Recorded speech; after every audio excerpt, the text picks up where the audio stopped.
Hello. Welcome back to another episode of Dead Reckoning. I am your host, Dylan Magaster.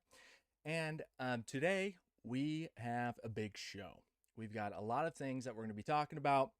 And of course, it is all related to conspiracy theories that are no longer theories. They all seem to be facts related to Mr. Epstein, the island boy himself. He's an island boy doing his island thing. And we're going to really dive pretty deep into this. We're not going to go through all the files because there's literally millions of them.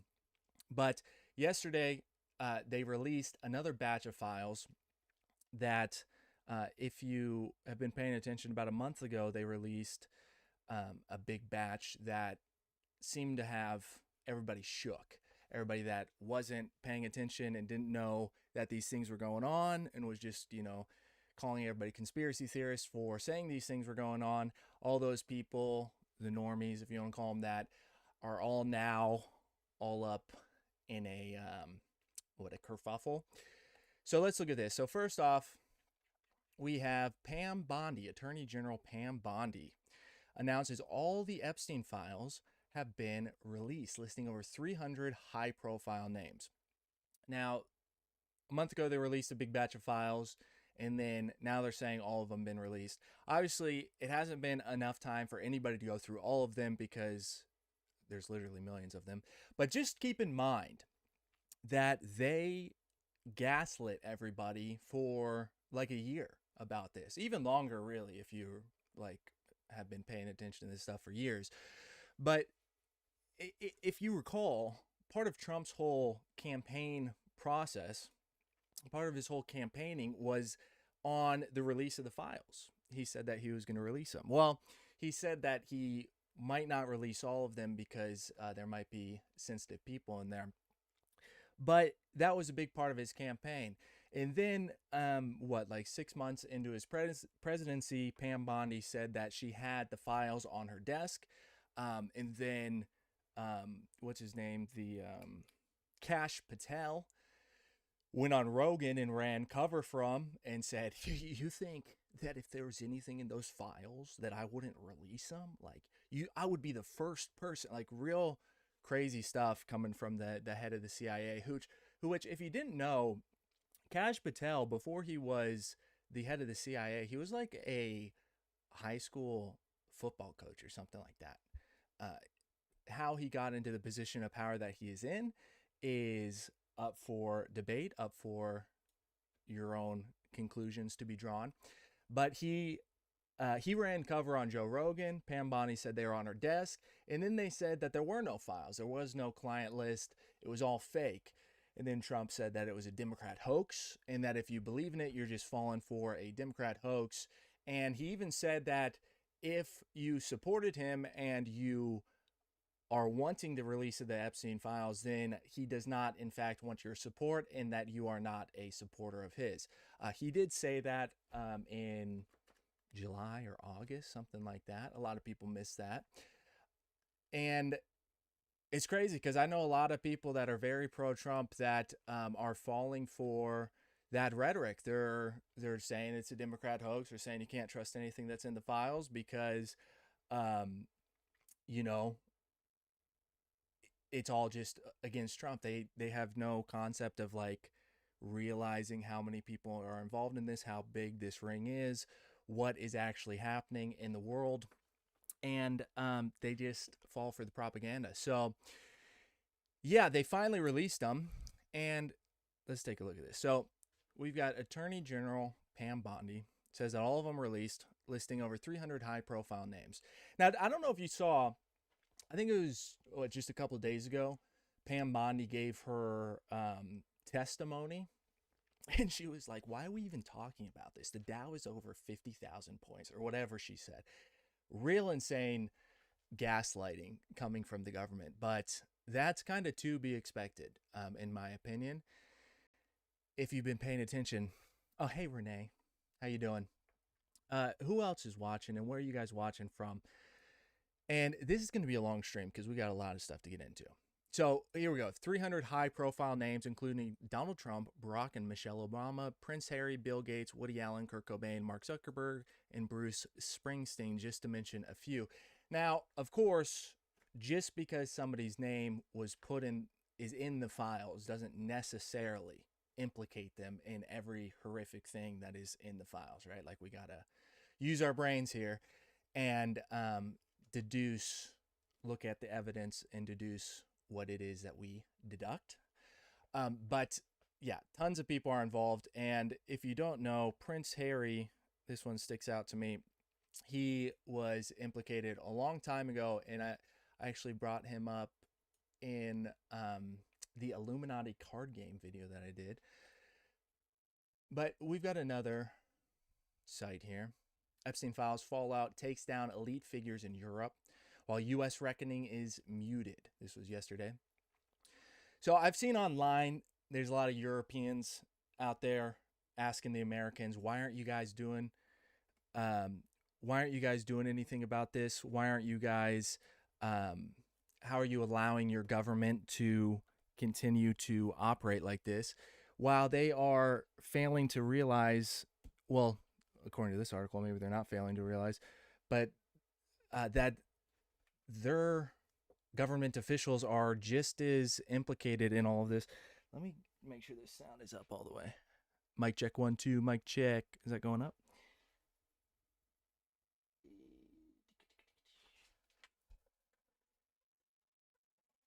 There we go. I think that's the one. There we go. Testing 1 2 3. There we go. Yeah, while failing to realize that this is a problem that goes well beyond America and, in fact, touches pretty much every elite in the world, because that's what it is. We live in a world that we are controlled by a small group of people, and they run the world. They're the elites. They have been for a very long time. None of this stuff in the Epstein files is new if you've been paying attention to this stuff. And by new, I don't just mean the last 10 or 15 years whenever people first started talking about this. I mean like time in memoriam. This type of stuff has been going on for pretty much all of human history. And sometimes it's been more public and sometimes it's been more hidden. In the last, couple hundred years, it has been a lot more hidden. And now it's all coming to light. If you know, they say the age of Aquarius.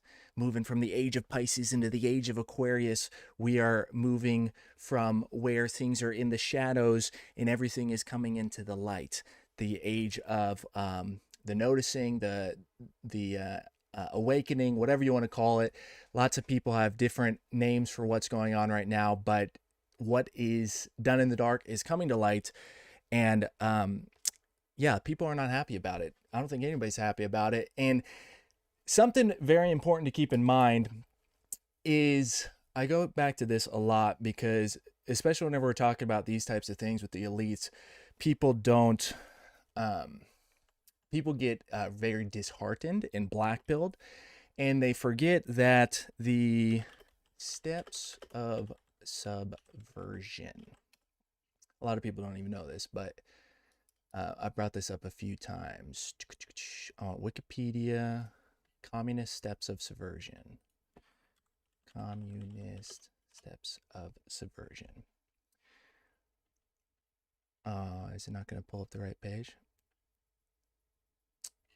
Well, there's a Wikipedia page that talks about it, but I don't know if I'm going to find it. But basically, the first step of subversion, in order to subvert a society, to subvert a government, or really subvert any type of group, the first thing that you need to do is to demoralize everybody. So you need to first make sure that everybody thinks that what is happening is inevitable, that it is not possible to change it, and that you are weak and powerless in the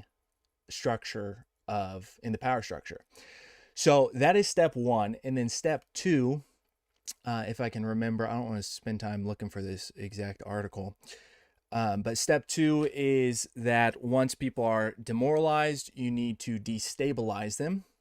So make sure everybody is either apathetic or overtly depressed. and then destabilize them. So you can do that by lots of means whenever it comes to a civilization. Do that economically. You can do that via invasion, lots of different ways. And then you create a crisis, some big crisis, so that now, before, when everybody was destabilized, everybody's anxious, but they're apathetic. They think it's inevitable. You hit them with the crisis, so then they really have no wits about them. They don't know what to do. And then once that crisis has reached where you want it to be, you institute the normalization, is what they call it in the communist steps of subversion. And that normalization is instituting the new order, the new power structure. So whenever you get into the conspiracy side of it, they say that's either the New World Order or the Luciferian New World Order. That's what the Freemasons call it.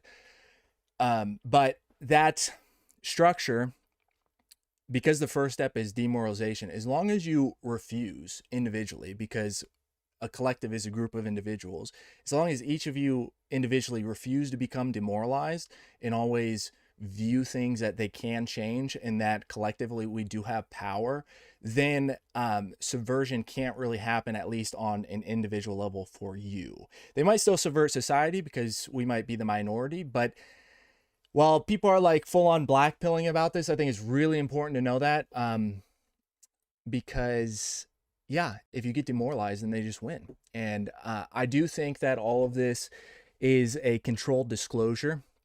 They've been disclosing things for, 50 years, however long you want to take the timeline back. But basically the idea is that they call it like predictive programming with TV and movies, where you put these themes into movies so that whenever they come out in the real world, people are more desensitized to it.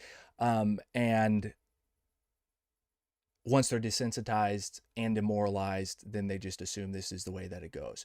And to be honest, whenever I've been watching this release of the files, that's pretty much how I've been feeling. It's just like, yeah, this is not surprising. This is stuff, for the most part, that I already knew, and nothing's been done about it, and I don't think people are really going to do anything about it. And I think that the reason that they're doing that is so that once this type of behavior is normalized, then it's everybody collectively is complicit in it. People talk about like karmic retribution, that kind of stuff. But once people are all complicit, then it can just be the status quo that, oh, the people that rule over us do these horrific things. That's just like how it works. That's how you get power. If you want to get into power, you have to do these things.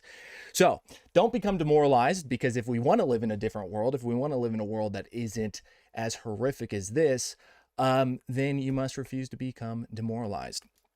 So I think it's important, before we jump into all of the Epstein stuff, that we go over a speech from the late, great John F. Kennedy. So this speech is called The President and the Press. This happened April 27th, 1961. Kennedy was shot in 1963. So 2 years, I think he was shot in April, in 2 years after this. But this speech is a response to what happened in the Bay of Pigs. So what the Bay of Pigs was, and this is kind of irrelevant, but it's just important to have the context. The Bay of Pigs was an invasion that the U.S. tried to do on Cuba, to do regime change in Cuba to overthrow Castro. And so and JFK had signed off on all this, the invasion, and it was a complete failure. And so that's why he gave this speech. But just so you know, where does it say in here? Okay, it was Cuban exiles who opposed Fidel Castro's Cuban Revolution.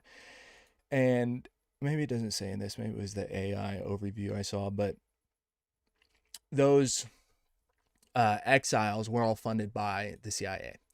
So it's very standard U.S. foreign policy to, fund the rebellion in a foreign country to do regime change.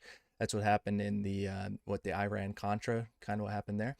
But anyway, so this speech took place 7 days after the failure of the Bay of Pigs, and not all of it applies to what we're going to be talking about today, but there are some really important things that I think we should cover. And it's always nice to hear a president give a speech from a president that actually cared about the people and died for it. So let's see what President Kennedy has to say. I have selected as the title of my remarks tonight, "The President and the Press." Some may suggest that this would be more naturally worded, "The President versus the Press," but those are not my sentiments tonight. My topic tonight is a more sober one, of concern to publishers as well as editors. I want to talk about our common responsibilities in the face of a common danger. The events of recent weeks may have helped to illuminate that challenge for some, but the dimensions of its threat have loomed large on the horizon for many years. So that what he's talking about is the failed invasion of the Bay of Pigs. And this is all taking place during the Cold War. So the context is important, but the themes that he talks about are eternal. Whatever our hopes may be for the future, for reducing this threat or living with it, there is no escaping either the gravity or the totality of its challenge to our survival and to our security. A challenge that confronts us in unaccustomed ways in every sphere of human activity. The very word secrecy is repugnant in a free and open society, and we are, as a people, inherently and historically opposed to secret societies, to secret oaths, and to secret proceedings. We decided long ago that the dangers of excessive and unwarranted concealment of pertinent facts far outweighed the dangers which are cited to justify it. Even today, there is little value in opposing the threat of a closed society by imitating its arbitrary restrictions. Even today, there is little value in ensuring the survival of our nation if our traditions do not survive with it. Now, could you imagine a president saying that today? That basically that the ends don't justify the means. And if we are going to be high civilization, a high society with good values, good morals, and, you know, good living standards, everything that goes along with that, a well-functioning, honest, admirable society, then we can't stoop to the levels that our opposition uses. And I don't mean political opposition, because I am not on either side, but your enemies, right? Like there's a saying that's, if you beat them at their own game, you might have won, but you played their game. So you kind of have to play your own game. But the problem with that is you still have to be aware of what they're doing so that they don't subvert you. Our traditions do not survive with it. And there is very grave danger that an announced need for increased security will be seized upon by those anxious to expand its meaning to the very limits of official censorship and concealment. That I do not intend to permit to the extent that it's in my control. And so there was a big issue, and people are going to use that crisis, never let a good crisis go to waste, to implement more censorship and more security. Because one of the things that he's going to talk about throughout this speech is that obviously in order to have a country functioning, you have to have some level of secrecy because of national security, but you can't you can't let that go too far, and you can't, right, as he's going to say, use that as justification to censor people and to stifle dissent. No official of my administration, whether his rank is high or low, civilian or military, should interpret my words here tonight as an excuse to censor the news, to stifle dissent, to cover up our mistakes, or to withhold from the press and the public the facts they deserve to know. But I do ask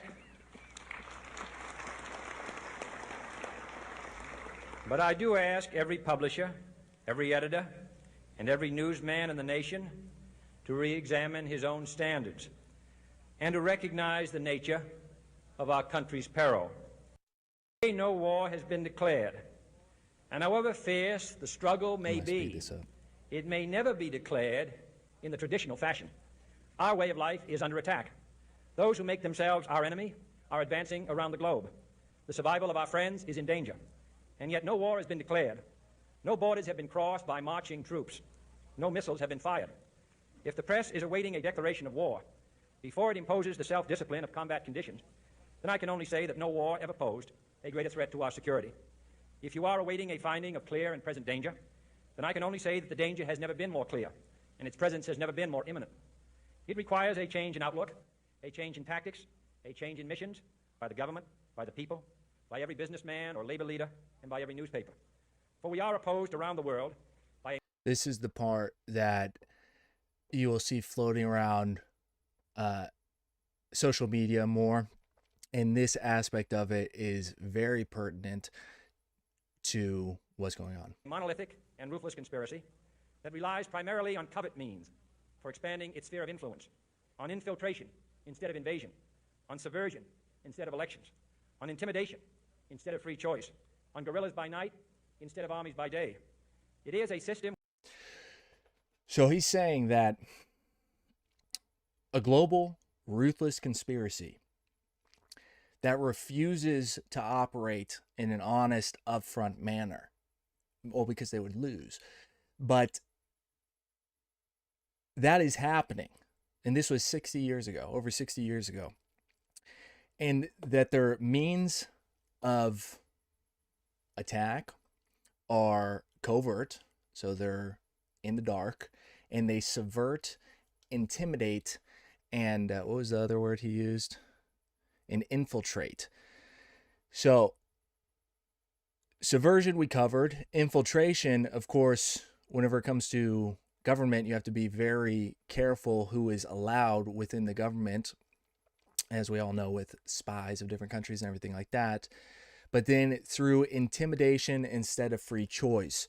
And that, again, is why it's very important to never become demoralized, because you're allowing them to just intimidate you into silence and intimidate you into submission and intimidate you into whatever form of slavery that they decide to implement next. Which has conscripted vast human and material resources into the building of a tightly knit, highly efficient material resources. It is a system which has conscripted vast human and material resources into the building of a tightly knit, highly efficient machine that combines military, diplomatic, intelligence, economic, scientific, and political operations. So we're dealing with a global, ruthless conspiracy that is in a highly efficient machine that has military, diplomatic, intelligence, like CIA, economic, scientific, and political operations. So when he says a global, monolithic, ruthless conspiracy, he really means monolithic. It is within every important aspect of the structure of society. Military, diplomatic, intelligence, economic, scientific, and political operations. Its preparations are concealed, not published. Its mistakes are buried, not headlined. Its dissenters are silenced, not praised. No expenditure is questioned, no rumor is printed, no secret is revealed. It conducts the Cold War, in short, with a wartime discipline no democracy would ever hope or wish to match. Nevertheless, every democracy recognizes the necessary restraints of national security. And the question remains whether those restraints need to be more strictly observed. So, like I said before, if you have a country, you have to have some level of secrecy so that you don't, just give away your hand and show every aspect you're vulnerable to, especially in wartime, right? Like, you can't just be like, oh, these are the chess moves we're going to make. That would be dumb. But you also, if in a democratic society, you can't have too much hidden from the people. Otherwise, they don't even understand the system that they're a part of. And we can look this up in a minute, but the U.S. military budget, an insane portion of that is all black money. It's all black ops. So the people within higher levels of power don't even know what's happening with that money. And that's where things like, Jason Bourne, the Bourne Identity, all that comes into play, because that is a black ops operation that is done by a very select portion of the government, but then nobody else within the government even knows what's happening. And you've got many, many, many of those things going on, and none of them know about each other. And I don't think this speech specifically is what got JFK killed, because this was 2 years before. But yeah, it does have to do with Israel. If we are to oppose this kind of attack, as well as outright invasion, on many earlier occasions I have said, and your newspapers have constantly said, that these are times that appeal to every citizen's sense of sacrifice and self-discipline. They call out to every citizen to weigh his rights and comforts against his obligations to the common good. I cannot now believe that those citizens who serve in the newspaper business consider themselves exempt from that appeal. I have no intention of establishing a new Office of War Information to govern the flow of news. I am not suggesting any new forms of censorship or new types of security classifications. I have no easy answer. Man, wouldn't it have been amazing if after 2001, George Bush said that stuff instead of implementing the Patriot Act? To the dilemma that I have posed, and would not seek to impose it if I had one. But I am asking the members of the newspaper profession and the industry in this country to re-examine their own responsibilities, to consider the degree and the nature of the present danger, and to heed the duty of self-restraint, which that danger imposes upon us all. Every newspaper now asks itself, with respect to every story, is it news? All I suggest is that you add the question, is it in the interest of national security? And I hope that every group in America, unions and businessmen and public officials at every level, will ask the same question of their endeavors and subject their actions to this same exacting test. To that point, is it in the interest of national security whether or not it should be released? This is one of the reasons why the Epstein files is so important for it all to be released, because it is very important to national security, because among with many other things, it shows that our entire government is compromised. And should the press of America consider and recommend the voluntary assumption of specific new steps or machinery, I can assure you that we will cooperate wholeheartedly with those recommendations. Perhaps there will be no recommendations. Perhaps there is no answer to the dilemma faced by a free and open society in a cold and secret war. In times of peace, any discussion of this subject and any action that results are both painful and without precedent. But this is a time of peace and peril, which knows no precedent in history. It is the unprecedented nature of this challenge that also gives rise to your second obligation, an obligation which I share. And that is our obligation to inform and alert the American people, to make certain that they possess all the facts that they need and understand them as well, the perils, the prospects, the purposes of our program, and the choices that we face. No president should fear public scrutiny of his program. No president should fear public scrutiny of his program. Wow. Has there been a president since Kennedy that hasn't feared public scrutiny?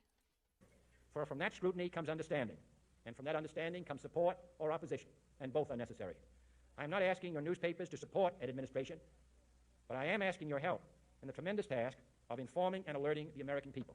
For I have complete confidence in the response and dedication of our citizens whenever they are fully informed.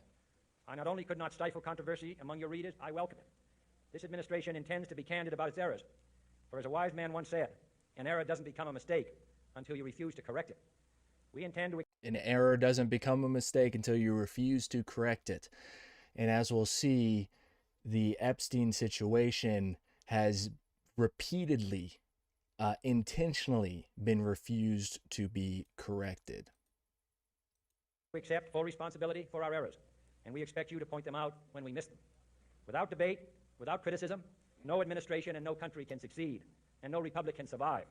And that is why our press was protected by the First Amendment, the only business in America specifically protected by the Constitution, not primarily to amuse and entertain, not to emphasize the trivial and the sentimental, not to simply give the public what it wants, but to inform, to arouse, to reflect, to state our dangers and our opportunities, to indicate our crises and our choices, to lead, mold, educate, and sometimes even anger public opinion.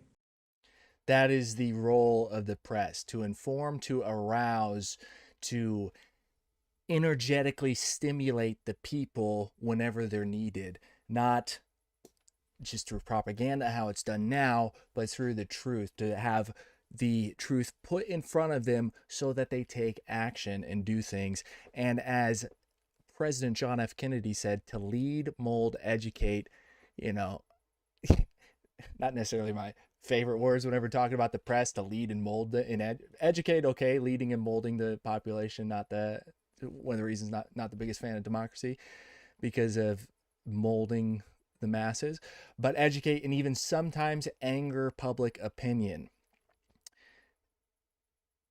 is the role of the press. This means greater coverage and analysis of international news, for it is no longer far away and foreign, but close at hand and local. It means greater attention to improved understanding of the news, as well as improved transmission.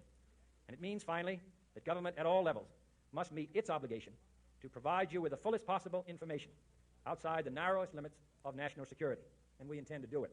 And so it is to the printing press, to the recorder of man's deeds, the keeper of his conscience, the courier of his news, that we look for strength and assistance, confident that with your help, man will be what he was born to be, free and independent. Free and independent. That was what man was meant to be, free and independent. And that is what the point of having free speech and a free press is about and supposed to defend, so that through the arousal of the energy in the masses, things can shift and change. But the last long while, the media, the press, has just been a propaganda piece for whatever political party said business is associated with. But so I wanted to cover that because that is, I think, very pertinent and poignant to the times that we're living in now. There is, and again, this was during the Cold War, so it was different back then. It was 60 years ago. We're now 60 years further into what's been happening. But there is a monolithic global conspiracy, ruthless global conspiracy against not just America, but the people of the world, an attempt to enslave everybody. So as we see, Europe is also involved in this. It's not just America. And yeah, JFK got shot and killed. I don't think it was for that speech specifically.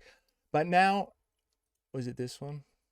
Oh yeah, that's the thing about the Bay of Pigs. So orchestrated by the CIA, approved by John F. Kennedy, involved 1,400 exiles, and it failed, and they were basically all captured and killed by Castro, and it strengthened Castro's position. But now let's dive into an interesting interview. I haven't watched the whole interview, and you guys, I don't know if you guys will like who's doing the interview. That's kind of irrelevant. What's important is the person being interviewed. Obviously, these guys are super controversial. A lot of people don't like them, but we are here to listen to what Alex Jones has to say, because Mr. Jones has been talking about this stuff for decades. And like I said, I haven't watched this whole interview. I don't know if we'll go through the whole thing, but I watched some of it, and yeah, let's just get into it, and I'll chime in as we go. This is your show. We're just here to listen to you. You just go to X or wherever and see it. Yeah. But I mean, here's the bottom line. Let's pull up his X just on the side in case. Yeah, Real Alex Jones.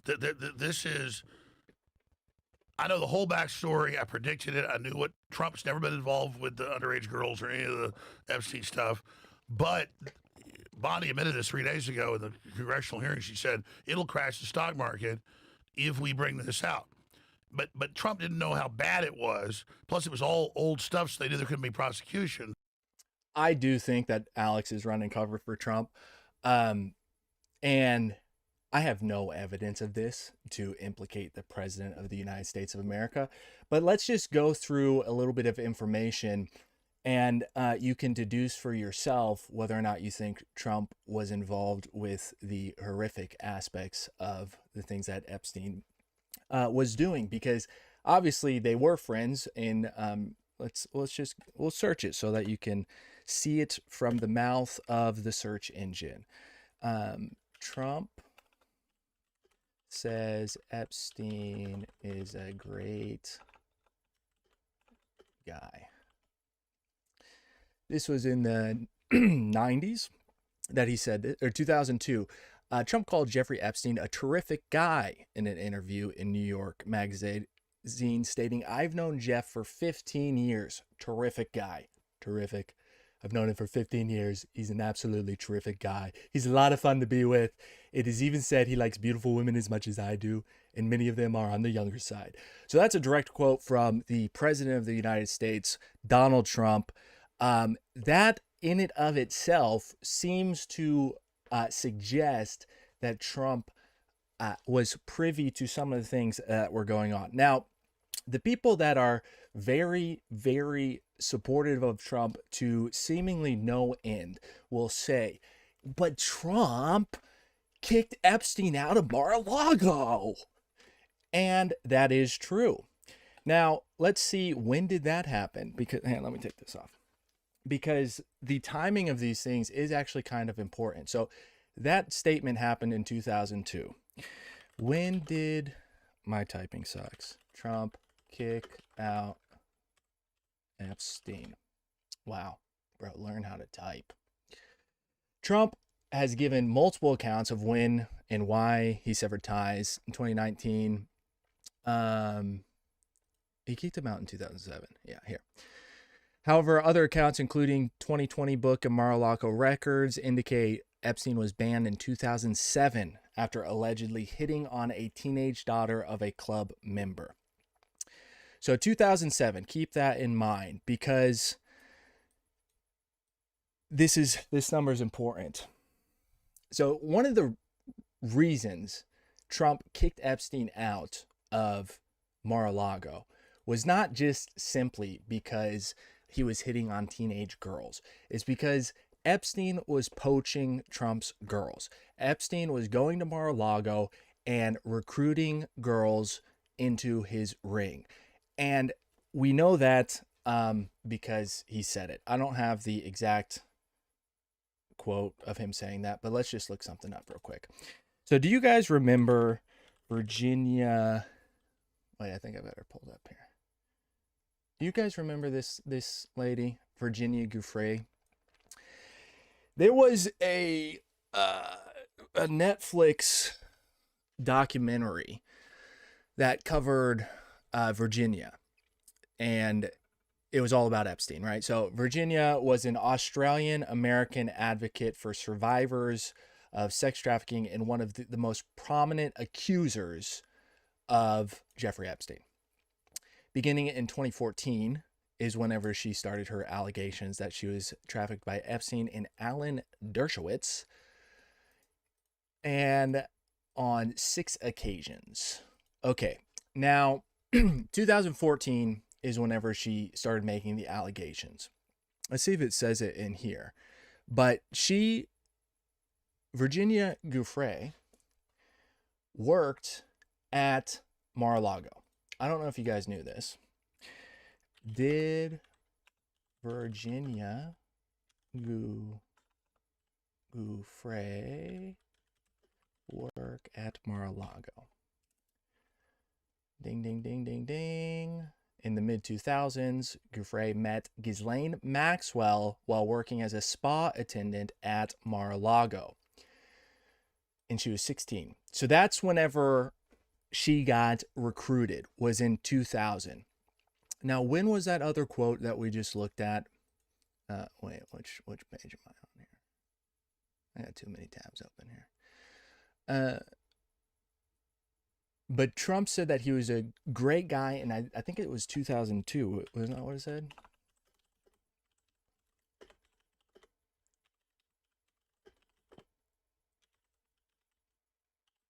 Fantastic. So in 2002. So this is 2 years after Virginia was recruited from Mar-a-Lago. And then in 2007 is whenever Trump banned Epstein from Mar-a-Lago. So in my mind, that's pretty important, that one of the most prominent accusers of Epstein was recruited from Mar-a-Lago 6 years, at least, because some people say it's 2001, whenever she actually left Mar-a-Lago, was recruited from Trump's Mar-a-Lago. Now, Virginia, there was that whole documentary on Netflix about her. And if you don't know, Virginia, she was trafficked and then she was an accomplice, but, you know, they say Stockholm syndrome and stuff, but she recruited other girls for Epstein. And if we scroll down here, because Virginia, I don't know if you saw that, is dead at 41 years of age. Now, how did Virginia die?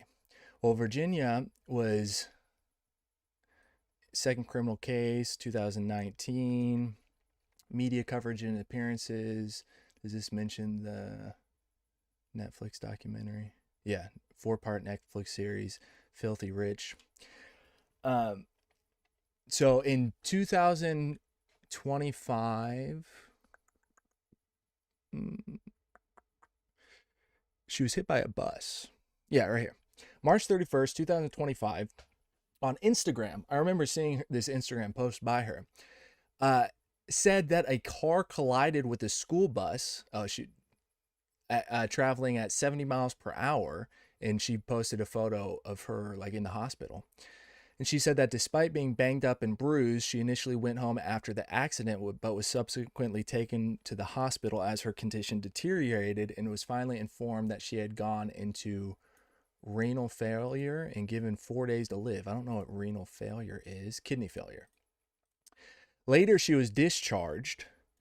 Giuffre's family said the bus driver had a bus full of distraught children and left the scene to get back to them, saying he would file a police report. Now, that's not whenever she died. She died on May 1st. Okay. Died by suicide at her home in Western Australia on April 25th, 2025. Exactly 2 months after her car accident, and whenever she posted on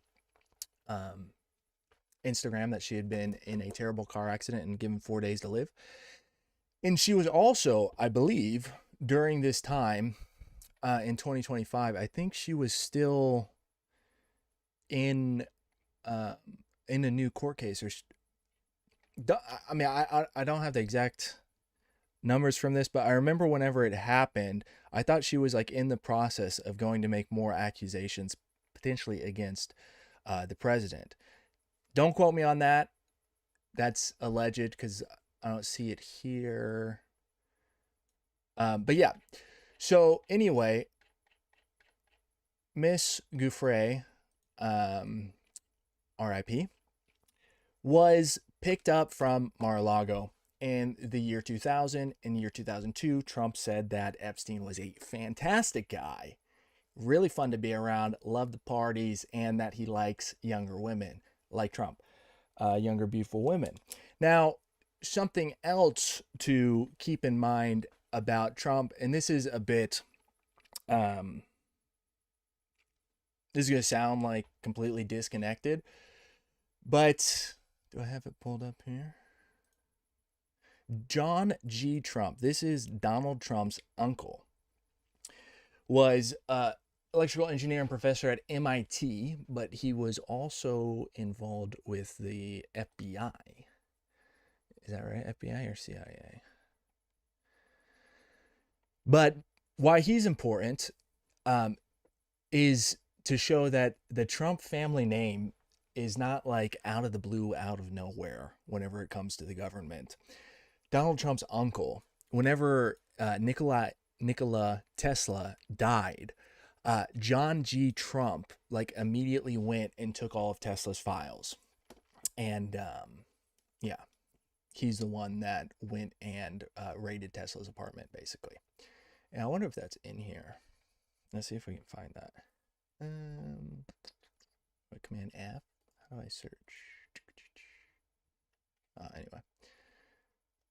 Post-war. Engineer, Trump. Anyway, this is just an aside. But the reason I bring that up is because the Trump family name being involved with intelligence agencies is not new. it was done. So anyway, I think personally, what Alex Jones was saying about Donald Trump right there is him running cover for him. I don't know if he's doing it intentionally, that he knows that Trump, well, it's alleged, right? It's alleged.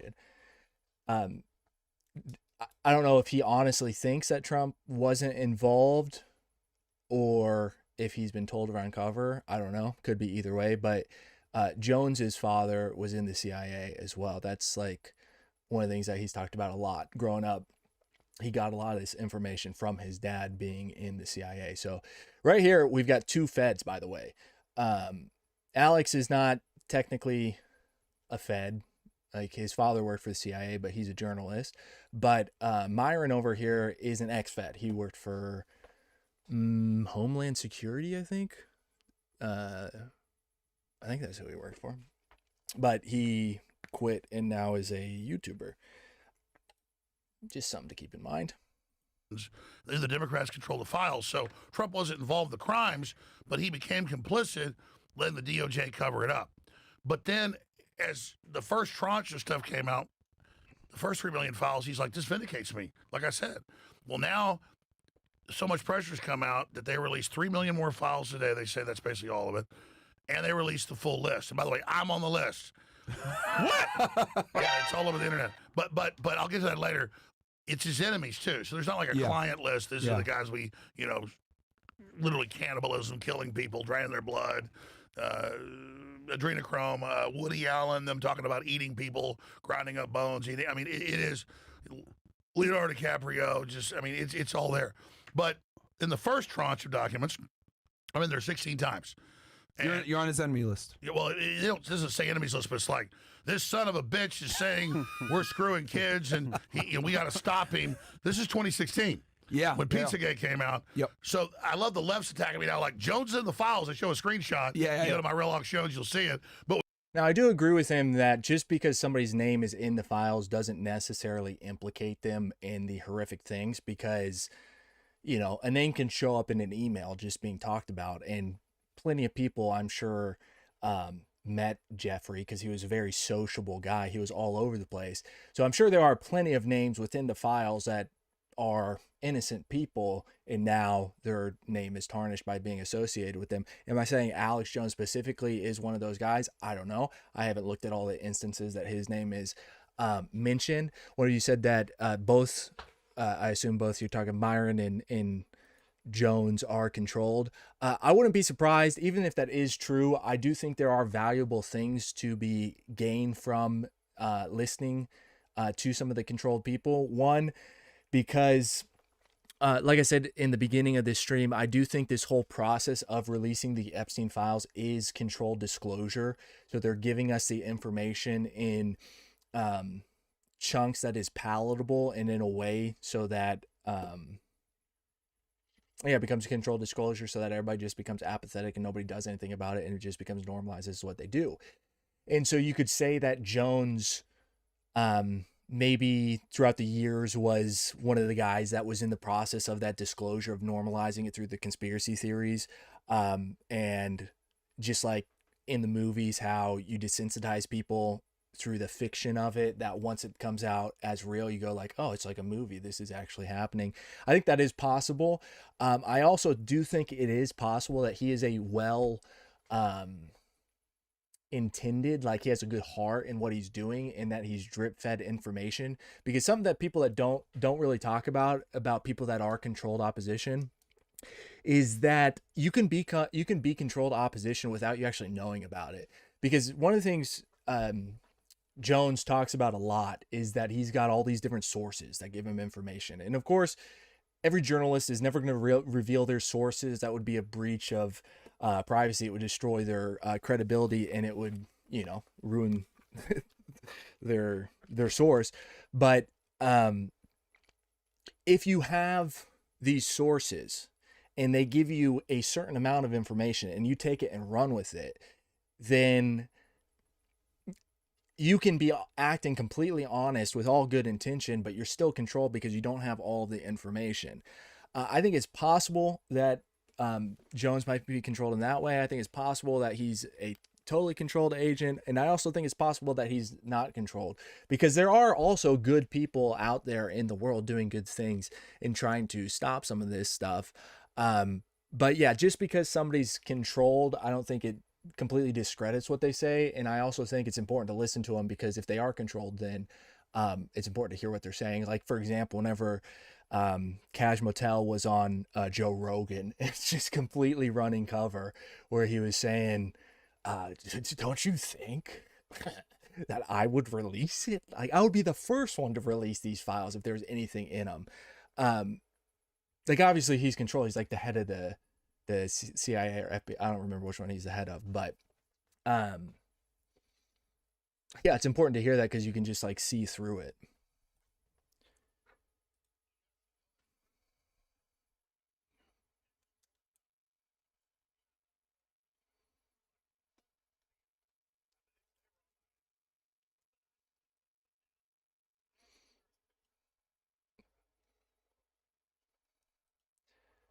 What link are you wanting? Are you wanting the link to this video? Oh, I didn't click.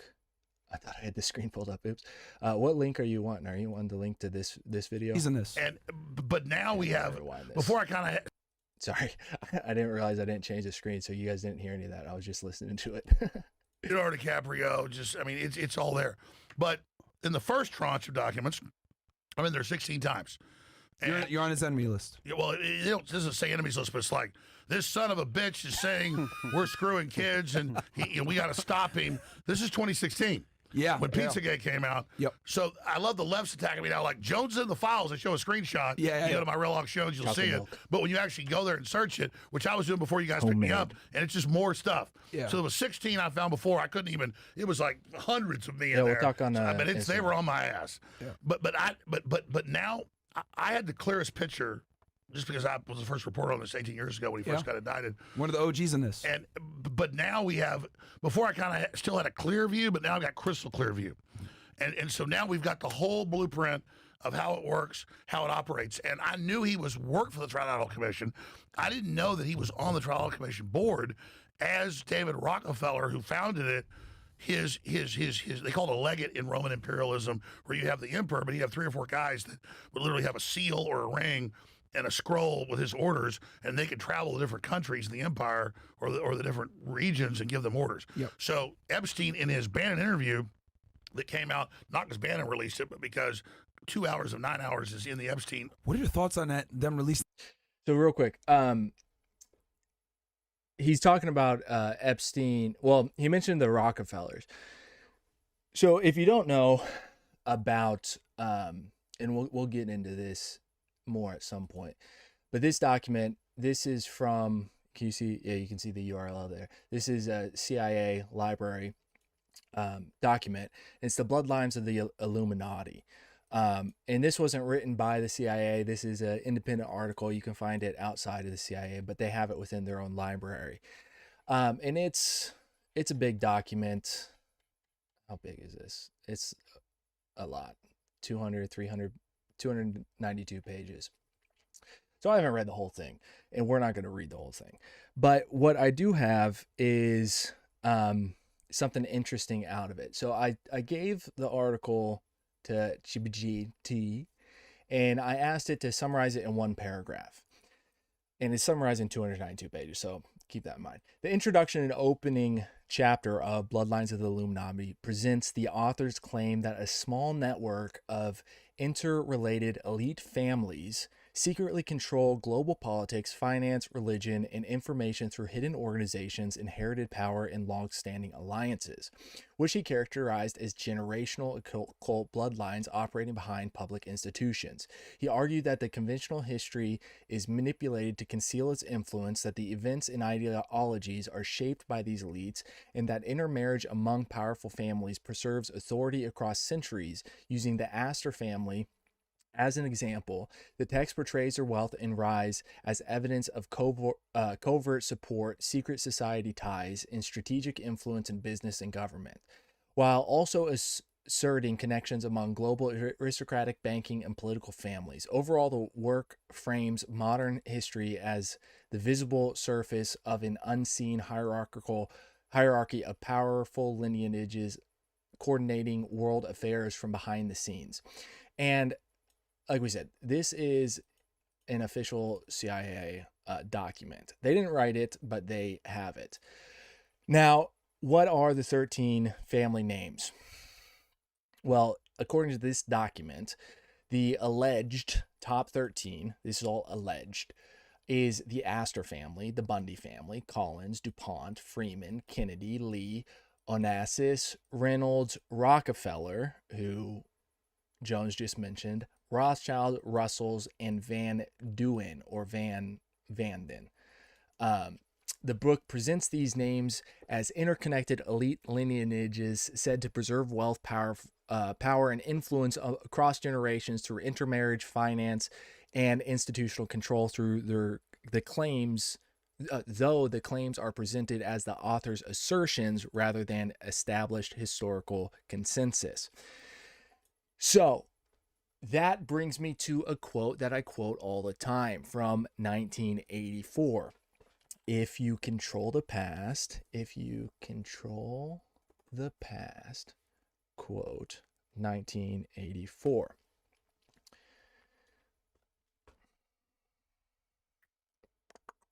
Who controls the past, controls the present, controls the future. I want the whole quote. Goodreads, give me the quote. It's Aleister Crowley, not Astor Crowley. Astor is the last name. The Astor family is different than the Crowley family. Aleister Crowley. Who controls the past, controls the future. Who controls the present, controls the past. So, get out of here. Where'd it go? Oh, did I minimize it? What that ChatGPT summary said that those are the writer's assertions, not historical consensus.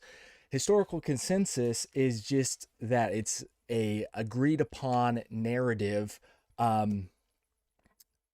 by historians, or there's the official agreed upon narrative, and then there are multiple narratives, because what is history? History is a narrative by definition. It is a narrative of events in theory, chronological order, starting from today going backwards, but it is selective because you cannot document everything. It's impossible to actually completely understand history because you can't even understand the whole history of your own life. So how are you supposed to understand the whole history of humanity? You can't. You can only follow certain aspects of it to get an idea. So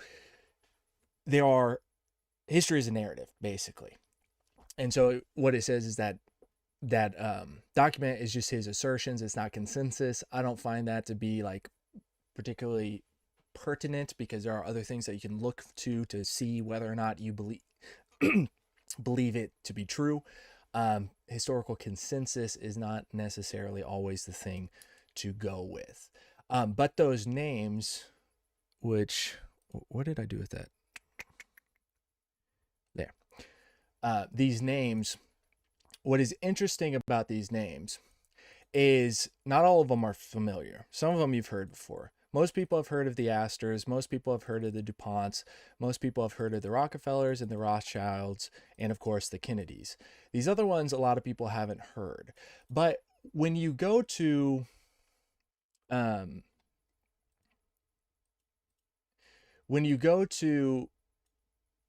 the interesting architecture in America, like for example, if you were to go to New York City and you were to go to the New York City Public Library, which I've been to and I have video of that, maybe I'll make into a video at some point, but New York City Public Library.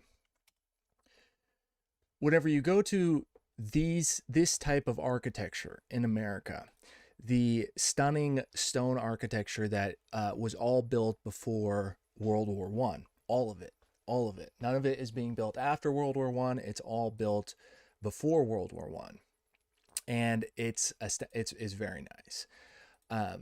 it's covered in nice statues, in lots of different words, quotes, all sorts of stuff. But the whole thing, this whole building, is marble. The inside and the outside is marble. It's a very nice building.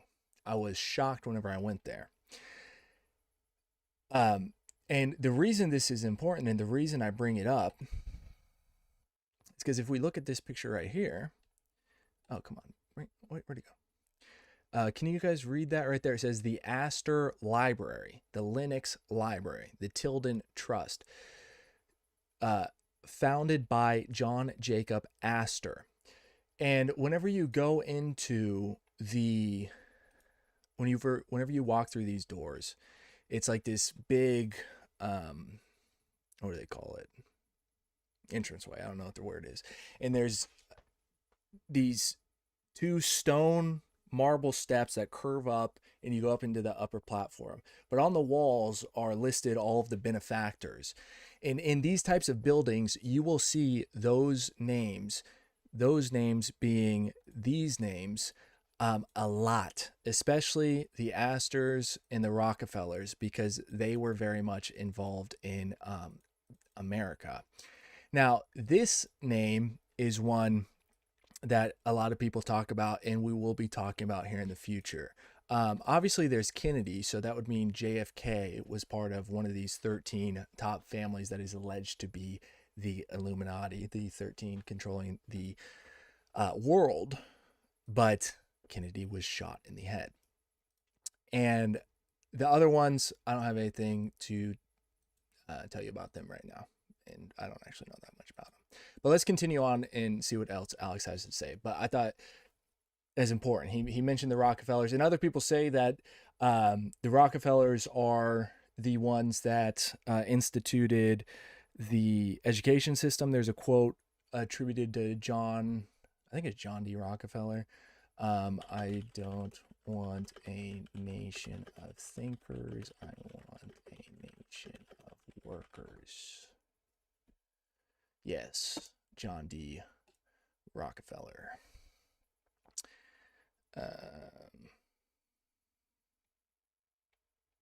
God gave me money. What else did he say? Where's that quote at? The impression I was getting ground. Anyway, that's one of the quotes that's attributed to John D. Rockefeller. Let's see. Oh, okay. So AI says there's no credible evidence that John D. said that, but everybody attributes it to him. Anyway, this is Mr. Rockefeller, John D. He's a looker, isn't he? What a beaut. Like a living mummy. Unbelievable. When did he live till? 1937. So World War II. Okay, let's get back to see what Jones has to say. In the interview, because they did the interview, what, 2018, 2019-ish? Yeah. Like, it took them forever to release it. What were your thoughts on that interview? Well, it's because this wasn't known. It was known, just like Mike Benz, this doesn't just search the Epstein files. He searches all the different government files. Yeah. But there's billions of them.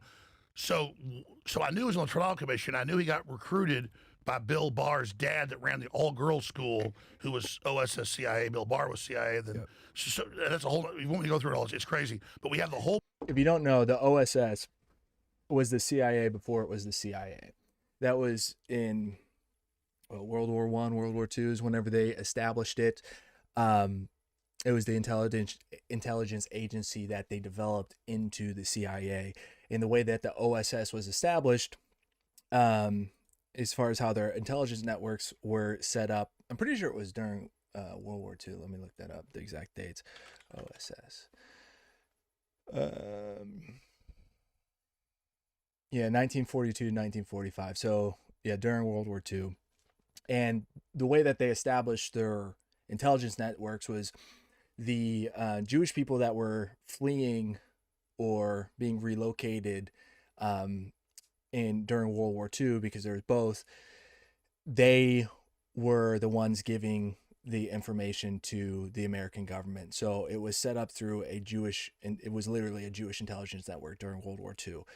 That was like their main source of information, because they were the people that were moving from place to place, and they could gather the intelligence. So that's true. And that's what Jones just mentioned was the OSS. And what's also interesting, Myron is a Fed, or was a Fed, retired Fed. His Discord server, whatever, is called the OSS. So he leans into the whole Fed thing. I think he's got a channel called Fed Reacts or something. He very much leans into it. He is allegedly a retired Fed that worked for, I think, Homeland Security. But his network, he calls the OSS. Whole blueprint now of how this worked. And so he was starting when he was 30 in 1991, picked because he was working for Bill Barr and the CIA and Mossad, also MI6. This has all now been released. Yeah. He was picked to be the gopher for David Rockefeller when David Rockefeller couldn't go to a meeting in Japan or Germany or London. Epstein. So Epstein tells Steve Bannon all this. Well, it wasn't secret, but no one knew it. I was able to go look, and anybody can do this, and find Trilateral Commission minutes that are public with him in 92, 93, right through till like 2015 or whatever, chairing Trilateral Commission meetings. For people who know about Trilateral Commission, it was set up by David Rockefeller, who created the UN in 47 and died at 100 years old. This is before the WEF. This is proto-WEF. So that's why Epstein was so powerful, and he was the main. So there's that name again, Rockefeller. Whenever you look through history, the establishment of governments, that name shows up a ton. Rothschild representative, because David Rockefeller was. But by the time he hit about 80, he didn't want to do it anymore. But Epstein worked for him, so that he had been chosen by the CIA and Mossad and the Rothschilds to be the representative. So he was the head of the Trilateral Commission, factotum, under it's like when you're the boss, you got your assistant. That's when you finally die, that guy's the boss. Yeah, he was number 2, but he was really running things because Rockefeller was too old. Yeah, so he was the head of the Trilateral Commission. Damn. And that's why they said this guy runs everything. That's why emails came out where he's trying to undermine, overthrow Putin, and Putin, like 10 years ago, is begging to meet with him. And he's like, no, I won't meet with Putin over the phone, only in person. And like, people are like, why would Putin be kissing this guy's ass? Because this is literally the Trilateral Commission Rothschild commander. And so, and you talk about the Israel thing, Israel created.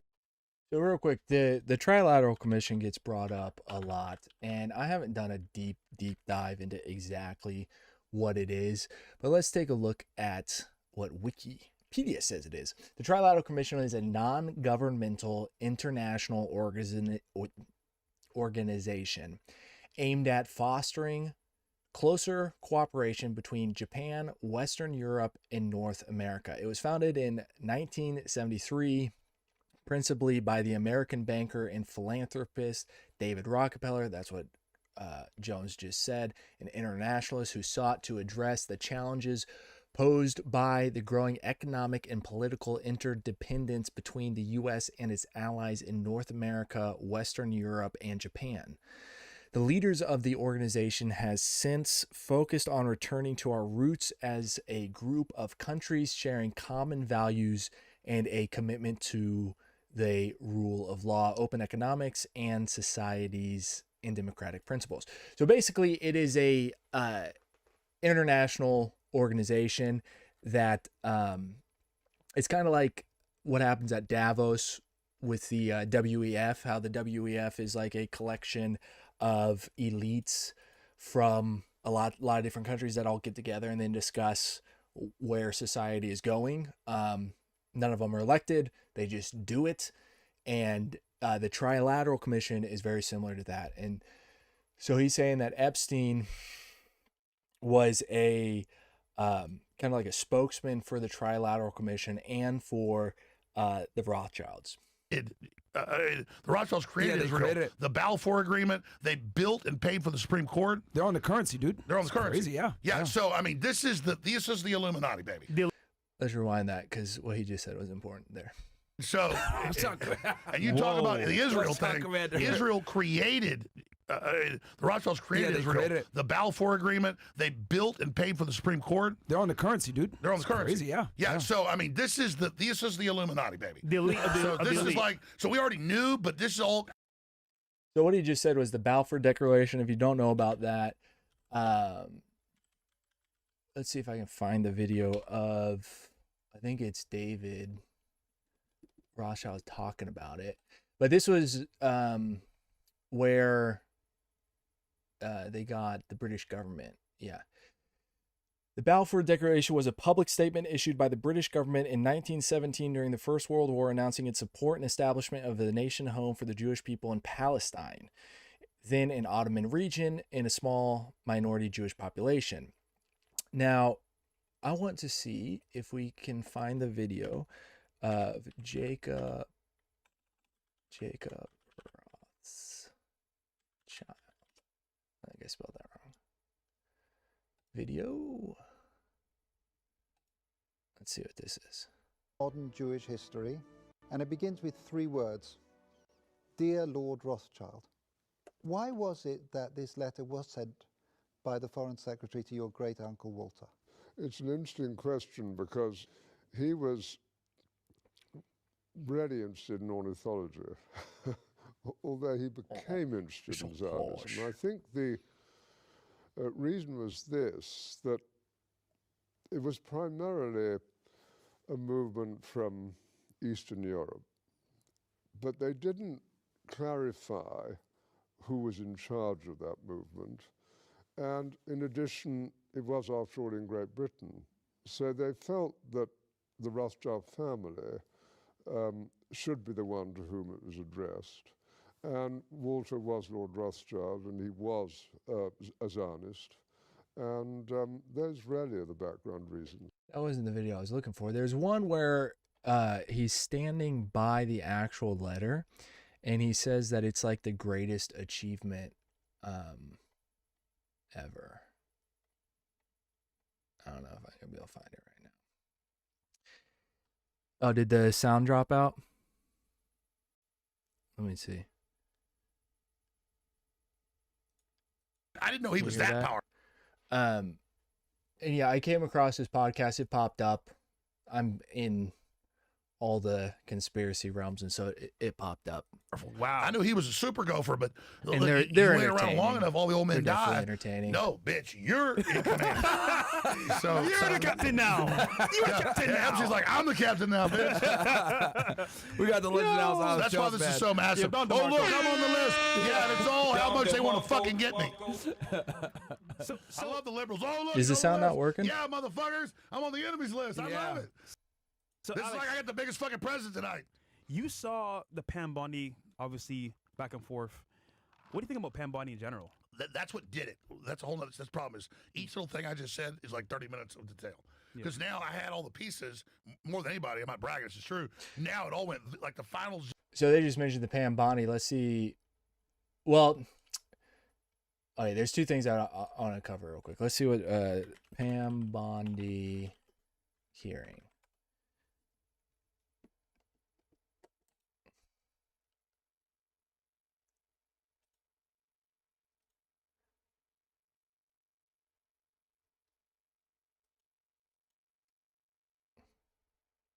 Oh, is it going to load? You go right ahead. I'm over here. The time is yours. Thank you. First, he brought up the president saying they indicted me twice. They sure did. They tried to impeach him twice. And you, Mr. Nadler, were one of the leads on the impeachment. I was on the other side. I lived that with you. During impeachment, you said the president conspired, sought foreign interference in the 2016 election. Robert Mueller found no evidence, none, of foreign interference in 2016. Have you apologized to President Trump? Have you apologized to President Trump? All of you who participated in those impeachment hearings against Donald Trump. You all should be apologizing. You sit here. So she's doing like the angry mom take. Apologize to your brother for being mean to him. Here and you attack the president, and I am not going to have it. I'm not going to put up with it. You know, all they want to do, all the American people need to know this. They are talking about Epstein today. This has been around since the Obama administration. This administration released over 3 million pages of documents, over 3 million, and Donald Trump signed that law to release all of. So she's virtue signaling now, saying that, well, we're the ones that did it. Yeah, because you also said the files didn't exist like 6 months ago and tried to completely bury it. And Trump himself said that anybody that was interested in them being released is not his supporters and he doesn't want their support. The gaslighting from this government is next level. He is the most transparent president in the nation's history. And the most transparent president in the nation's history? What are you talking about? none of them asked Merrick Garland over the last 4 years one word about Jeffrey Epstein. How ironic is that? You know why? Because Donald Trump, the Dow right now is over. The Dow is over $50,000. I don't know why you're laughing. You're a great stock trader, as I hear, Raskin. The Dow is over 50,000 right now. The S&P at almost 7,000. And the NASDAQ smashing records. Americans' 401ks and retirement savings are booming. That's what we should be talking about. We should be talking about making Americans safe. We should be talking about, what does the Dow have to do with anything? That's what they just asked. Are you kidding? Are you kidding? Are you kidding? What does the Dow have to do with anything? Don't you know that the economics are the most important aspect, and you should not be paying attention to the fact that there's a ring of cannibals and pedophiles running the government and running the world? Why are you paying attention to that? Look at the money. Look, stocks go up, stocks go booms. They're green. Green bars. How do you not see the connection here? It's unbelievable. The stuff they're trying to pull over the people's eyes. And some people actually do eat this up, which in my mind is unbelievable, that some people will see that and be like, oh, she's got a good point. You know, the economy is booming right now. I know that inflation is like out of control and a lot of people can barely afford groceries. And I guess some of those prices have come down since Trump got in office. That is true. But yeah, the country's like insolvent. Okay, where were we at? Okay, so I think he's going to mention a little bit more about the Rothschilds.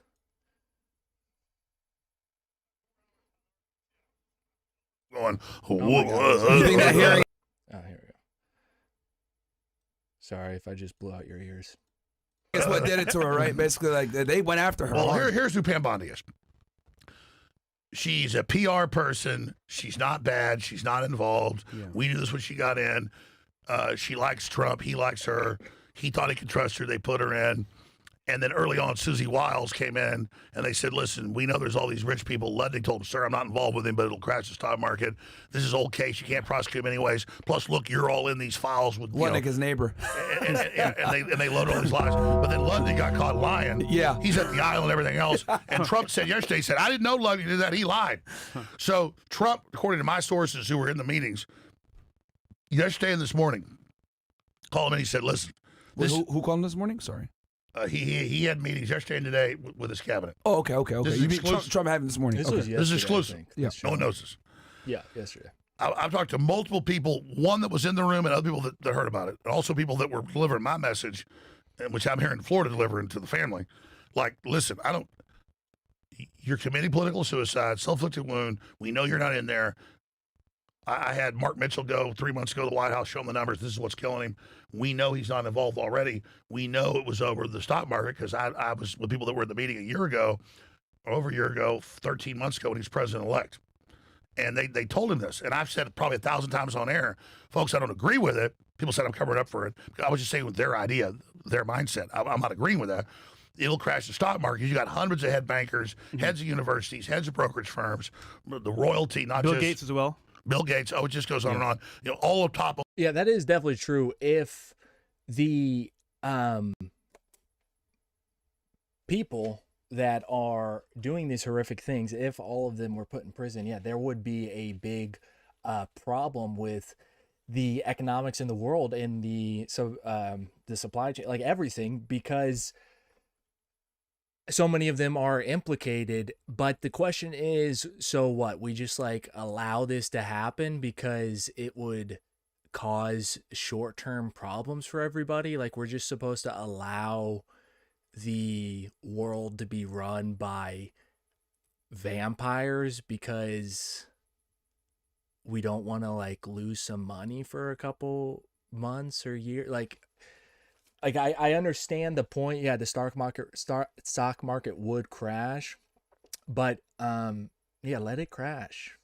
Obama's people, it's all Democrats, 99%. But they came. Yeah, of course. It's only the Democrats, of course. Let's go. And they said, if you bring this out, it'll bring down the stock market. I probably said, let's not exaggerate, 500 times year and a half that expect this to happen, because I was already told, don't expect this because this is what happened. And I said, you're making a mistake. They're going to stab you in the back. They said, no, they're not. And I said, that's wrong. But notice Bondi 3 days ago, or Thursday, was in that congressional hearing. Yeah. And she goes, it'll crash the stock market and bring down the system, I tell you. And people got the clips of me saying that like 100 times.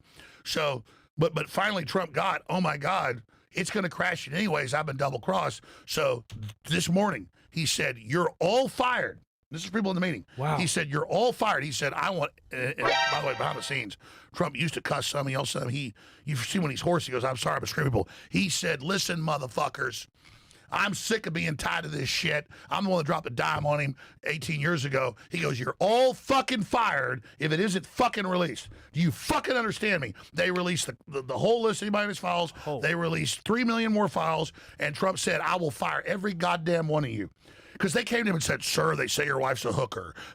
All this stuff that was all recycled from 9-10 years ago, which I said it was, and it came out. They said his wife's a hooker. Worked for Epstein. That wasn't true. He had a modeling agency that she was at. She wasn't at that. So yeah, I do think he like runs cover for Trump a lot. And this was a point I didn't bring up before. But if what I said before about Virginia Giuffre, Trump talking his own quotes about Epstein isn't enough, then do you guys like remember that Trump owned Miss Teen USA? Like, did everybody just like forget that Donald Trump was a beauty pageant owner? He owned Miss Teen USA. And of course, all sorts of allegations related to that. But he acquired the organization in 1996 and maintained ownership until 2015 when he sold it, following backlash over controversial remarks. And what are the ages of Miss Teen USA? 14 to 19-year-olds. So from 1996 and 2002, Trump said, Epstein is a fantastic guy, good friend, known him for over 15 years, and he loves beautiful women and likes them kind of young. And Trump owned Teen USA and all sorts of allegations over that. But apparently everybody's just supposed to believe that President Trump is like completely innocent in all of this because he kicked Epstein out of Mar-a-Lago. And now he released the files after being pressed and pressed and pressed and pressed. But I don't know when he gets back into this or if he talks about it more. But he said that Epstein was basically like a running man or a representative for the Rothschilds family. And we talked a little bit about the Rockefeller family, but let's talk about the Rothschilds. And we can take a little break from listening to Alex Jones scream. We can come back to that in a minute. But let's watch this video. Is that when he met Erica Kirk at Miss Arizona? And let me look that up. Erica Kirk, Miss Arizona. Won Miss Arizona in 2012. She won at the end of the world. Oh, I don't have the right page up here. Erica Kirk won Miss Arizona USA in 2012. She's around her 23rd birthday. That's when she met Trump, is what you're saying? Erica Kirk meet Trump. I do know that she's known Trump for longer than she knew Charlie. No confirmed date. However, earliest known connection is 2012. Yeah, so, and then we're not going to go down the whole Erica Kirk rabbit hole, but Erica Kirk. Oh my gosh, learn how to type. Kirk, Romanian orphanage.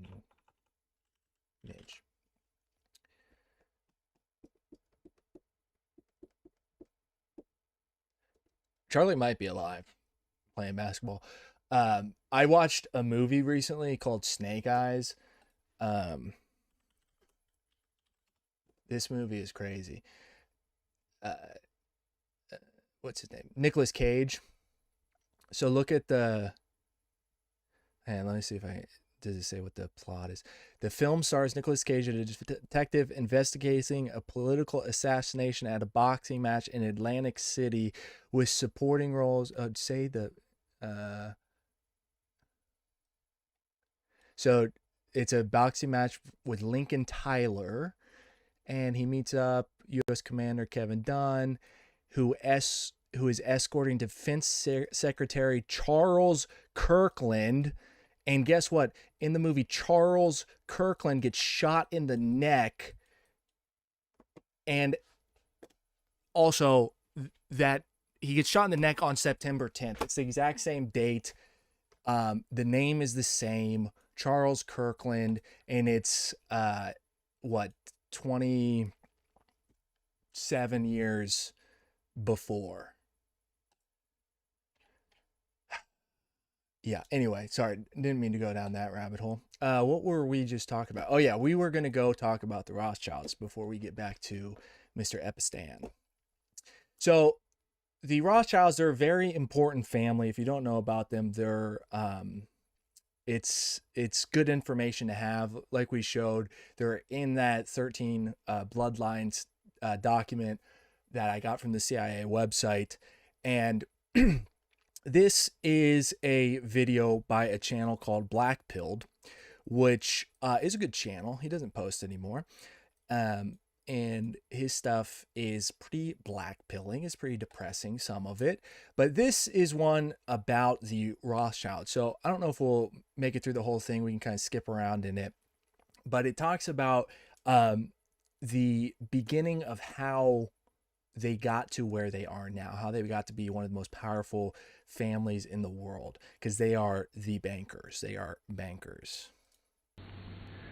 I come before you. And what Rothschilds has to do with the Epstein is that Epstein, what Alex was just saying, is that Epstein was the running man, the representative for the Rothschilds. At this time, to enter a plea for American independence. It is amazing that one should have to plead for American independence in a nation with a heritage such as ours, in a nation which in its infancy revolted against foreign control, and whose people have fought time and time again against the armies and interference of the old world.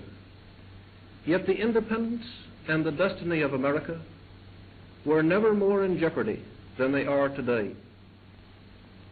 Why, with 130 million people... Stevie, that's, he was just saying that that's in the Epstein documents, the Epstein files.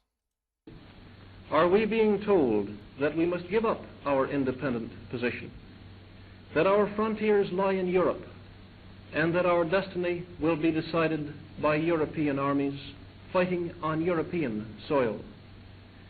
What has happened to this nation that it fears in maturity the forces that it conquered in its youth? What change has come over us? What foreign influence has sprung up among us? This video has taken me the longest, maybe, of any video that I've ever worked on. Primarily, what foreign influence has come up over us? Good question. Because I wasn't sure how to approach it. The film in question has so many shocking aspects to it that it's kind of hard to put into words a lot of what you're seeing when you watch it. But thankfully, I discovered the film was in the public domain. So I would have a rare opportunity and be able to just show you large parts of the film without having to find the words that could not really describe accurately. So the movie he's talking about, I believe, is called The Man Who Saved Or even Europe. Believably what I'd seen. The film that I'm talking about was released in 1934. And this is important because the content of the film is no accident. So 1934, for those of you that don't know the dates, that is 1 year after Hitler came to power in Germany. Hitler came to power in 1933. So this movie was released in 1934. It's very contextual for the time. Hitler had been appointed Chancellor of Germany just a year before. Oh, well, there you go. And Jewish organizations all around the world were beginning to lead boycotts against Germany. 1933. As he railed against March 24th, 1933, declares war on Germany. Against what he described as an international Jewish banking establishment, which included the extremely wealthy and powerful Rothschild family. In fact, the Nazis would later take control of the Rothschild family holdings in Austria in 1938, which, and we can't know for sure, but might have been what inspired Winston Churchill to later state, the unforgivable sin of Hitler's Germany was to develop a new economic system by which the international bankers were deprived of their profits. And while these events hadn't yet come to pass in 1934 when this film was released. Now, if you don't know, the term Rothschild is a German word. It's a German name. They changed their last name to Rothschild because they, in that time in Germany, it was segregated. They had like Jewish ghettos. And the Rothschild family had a storefront with a red sign. And so they were known as the Rothschilds, the Rothschilds, the Red Shields. And that's how they got their name. So the name that they are known by now is not the name that they have had for millennium. And it came from them being in Germany. The writing, you might say, was on the wall.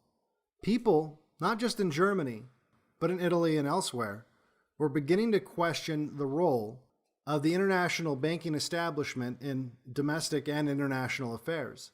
The common people rarely look fondly on bankers.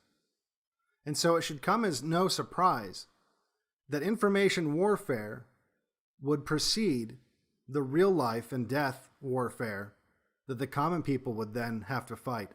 In 1933, William Goetz, Raymond Griffith, and Daryl F. Zanuck would... When does he start talking about the actual movie? But the movie that we're not going to watch the movie, but that he's going to be talking about, it's a piece of propaganda that talks about the story of the Rothschilds. Produce a film that would attempt to not only depict the Rothschild family as a hardworking family deserving of their vast wealth, but also as underdogs that, despite all odds, rose to their positions by honorably serving and even saving the European people. Saving the European people that hated them out of irrational anti-Semitism. Anti-Semitism that had infected the European people for centuries and now was out of control in Germany. The Rothschild family, you see, they hadn't gotten rich by funding wars. They'd grown wealthy by funding peace. The House of Rothschild was a big hit. It was the biggest film released by the newly formed 20th Century Pictures that was founded by the film's producer, Daryl F. Zanuck. It was also nominated for an Oscar for Best Picture. And even today, it boasts 100% on Rotten Tomatoes from professional. 100% on Rotten Tomatoes. The House of Rothschild. 1934 film. Right here.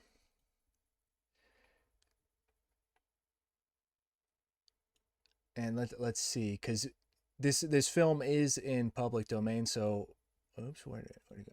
He's gonna play some of it. Critics, although the audience doesn't seem to quite agree. Now, before we dive into the film, I have to give this disclaimer because what might have been a critically acclaimed Oscar-nominated hit in 1934 might come across as something a little bit different today. So I just have to say and remind the audience, and that includes the YouTube censors, that this film is a film produced by Jewish filmmakers about Jewish historical figures.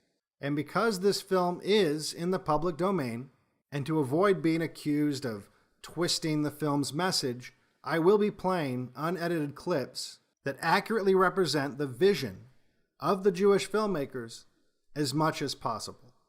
The film opens up by giving us... It's very important. So it's made to tell their own story. Now, it's not made by the Rothschild family themselves, but it's made by people that have good views, good relations of them, and are wanting to portray them in a good light. That's important. And this is 1934, right? So just before the World War, just after the Havara Agreement, right? Havara Agreement, which was a 1933 agreement between the Germans and the Zionists to relocate, making possible the migration of approximately 60,000 German Jews to Palestine between 1933 and 39. And then when was the Balfour Declaration that was mentioned? When was that written? Yeah, 1917. The Balfour Declaration was World War I.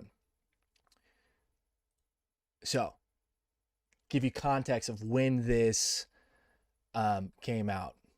What this has to do with Epstein is it has to do with the family that was controlling Epstein. Well, one of the controllers of him.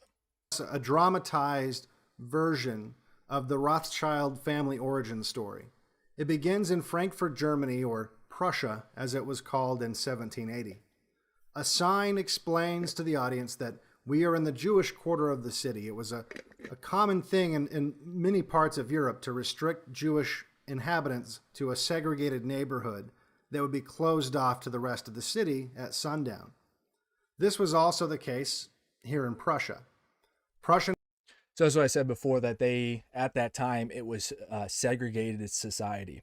And you're asking, why is this important? It's important because if Epstein, with everything else that he was involved in, was a representative of the Rothschild family, oops, that's the wrong thing, and the Trilateral Commission with the Rockefellers, it's very important to understand who these people are and why they have so much power. Because we hear these names and people say things about them, but if you don't know any of the history about what actually happened, it doesn't actually connect and make any sense. But once you understand some of the key details about who these people are, who these families are, you can start to piece together a bigger picture of what's actually going on, because what's going on with Epstein is far beyond just a trafficking ring, and it's far beyond just political blackmail. It's a lot larger scale than that. And so that's why it's important to know who the Rothschilds are, because he was associated with them quite heavily, according to what has been released in the documents. Guards are seen locking down the Jewish quarter at night.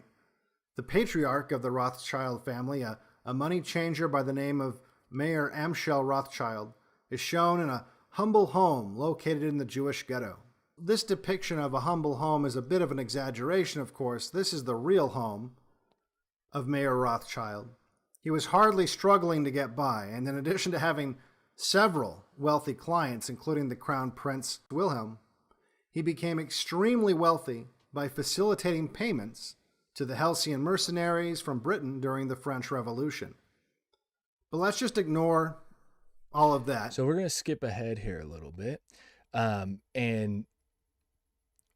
Let's watch this clip here. Mayor then tells his wife, at least Prince Louis 1,000. Yes, but if anything, according to his books, it'll be here in the morning. Yes, but if anything should happen, all that money, 10,000 gulden. Eh? So much this journey? 7,000 in one lump from Prince Lowenstein's agent, and then all the small sums, 10,000 at least. Business. So there's a transfer of gold that he's worried about, And they talk about that for a little bit. And there's a part later on here that I want you to see because it explains how he established the banking empire that he has. But this was, like we said, a film made to make him look good. Expect to catch a mackerel, Mama. He thinks he's so clever, and I'm so stupid. Always make them think they're clever. How pleased he was that his master had sent him to bargain for. Yes. And when at last So he's talking about a deal that he made. I let him have it for less money than it cost me, I could see in his eyes how pleased he was that he got the better of this little baby. Sold it under cost? A spat to catch a mackerel, Mama.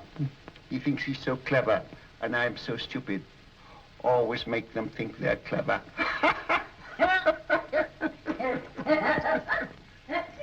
This next scene, it's a little interesting to see how the filmmakers thought that it should show Mayer Rothschild as a clever man, able to deceive the Europeans that they did business with. And in this scene, a young Nathan Rothschild runs home to tell his father that the Prussian tax collector is coming. This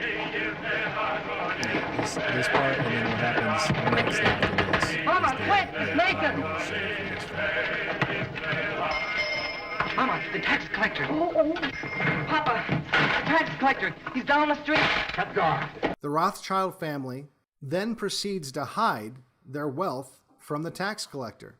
They even go so far as to hide their dinner, change their clothes into rags, and swap out their real accounting books for fake books, fraudulent books that show that he hasn't actually been doing any business. The tax collector, boys.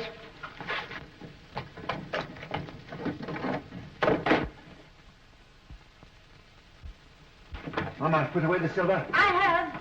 So we've got a movie from the 1930s that is supposed to be depicting the Rothschilds in a good light by people that like them. And what it's showing is that they are evading taxes, lying to the German people, and trying to convince them that they are poor and destitute to get one over on them. Because he said before, always make them think you're stupid. And so this is what was being showed before World War I to make the Rothschilds look like a good man. And the movie goes on, and they go through. The tax collector comes in and, kind of roughs them up some and whatnot. But then it's this part here. Where is it?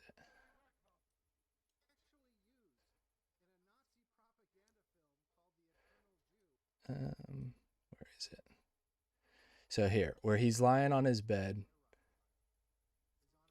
Here we go. This is the part.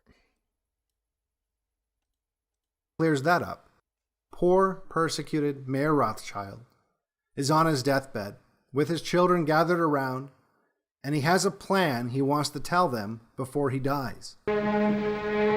Much money is lost through sending gold by coach from one country to another. In times of war, it is seized by the enemy. In times of peace, by thieves.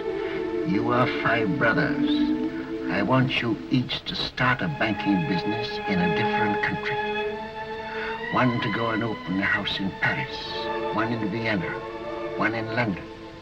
Choose the most important centers, so that when money is to be sent from here to London, let us say, you won't have to risk life and gold and shell here in Frankfurt. We'll just send a letter to Nathan in London saying, pay so-and-so. And that will be offset by loans from London to Frankfurt. Understand? Yes. In your day, there will be many wars in Europe. And nations that have money to transport will come to the Rothschilds because it will be safe. And so his plan. So the Rothschilds are responsible for the current modern international banking system that we have today. And that's how they made their billions and billions of dollars is through banking. And so if you didn't catch that, what he said was he's got 5 sons. He sent them each to Paris, one to Amsterdam. I don't remember the exact cities, to 5 different cities within Europe, the 5 most important cities, London, Paris. And if somebody needed to transfer money from place to place, instead of having to ship physical gold and having to defend it against bandits and the cost of actually moving it, all that, those types of issues that come with moving physical gold, what they would do instead would send a promissory note, saying, pay this person. And so they would store in one bank the gold, and then the other bank would pay somebody, and then they would offset it by loans. And that's how they created an international banking system. And international is very important because when something is international, it is no longer confined to a single nation. And therefore, the way that it operates is, in a sense, outside of a nation's laws. And it is no longer in service to the nation from which it is in, because it doesn't care about that nation, because it's global, it's international. And so that's how the Rothschilds established and got their money and got so powerful. And so Jones was just talking about how Epstein was a spokesperson for the Rothschilds. So we're talking about one of the largest banking families in the entire world. Epstein was a spokesperson, going from people to people and representing them, representing on behalf of the Rothschilds. Now, this movie, Renee asked me to say the name of the movie again. It is the House of Rothschild. You can watch it. You can watch this whole video here where he goes over the whole movie on Black Pill, The Man Who Saved Europe. We're not going to go through the whole thing, but basically what happens is the World War happens, and the Rothschilds fund the sides, and they fund, let's skip to this part. I think this is the part where they're negotiating. I think it was France went to them asking for money, and they were like, well, we want to stay. Rothschild. Yeah, let's see. He's the man they should be praising. Hush, hush, hush. I've had that crowd at me heels all day. If they had any sense, it's you they'd be following around. But Nathan is a loyal and humble international banker and tells Wellington that he was just trying to bring peace, despite Europeans always hating him for no reason. And now the propaganda goes into overdrive. The film wasn't just released in America, you got to remember. It was released all around the world, including England, which was being pressured heavily to oppose Hitler's Germany. And I hope one day Europe will realize she owes you something more than money. Well, my father was a man of peace. He told us never to loan money to make wars, always to end them. And that's been our principle. Well, everybody knows that and respects you for it. No, Your Grace, they don't know it, and they don't respect us. Arab bankers are jealous of us. The man in the street thinks we're just Sherlocks, and Europe hides its head for shame because it borrows from the Jews. I suppose you know it's that Prussian fellow, Count Lederans, that's responsible for that rot? I know. He hates me and all my race. He's a proper jackass, Rothschild, and he ought to be hanged. I must admit that the same happy thought has occurred to me more than once. You know, it's a danger having a man like that in authority. So anyway, we're not going to go through this whole thing, but basically what happens is the war happens. A country goes, I think it's France, needs to borrow money to fund their war, and they want to stay with their own internal bankers. And so he crashes the stock market and forces them to sell their loans to to the Rothschilds. And so then they fund the war. And then what happens in the movie is that at the end of the war, this is where the movie turns from like a historical piece into pure propaganda, because I'll tell you what happens in the movie and then what happened in real life. What happens in the movie is the people got news that England was losing the war. And so if England was going to, let me pull up the big screen. And so if England was going to end up losing the war, then obviously their whole country, the whole government, everything would be kaput, and a whole new situation would be put in order. So their stock market started tanking because everybody's selling, right? Like if you lose the war, your stock market is done with, your economic system is done with. You're getting a whole new economic system.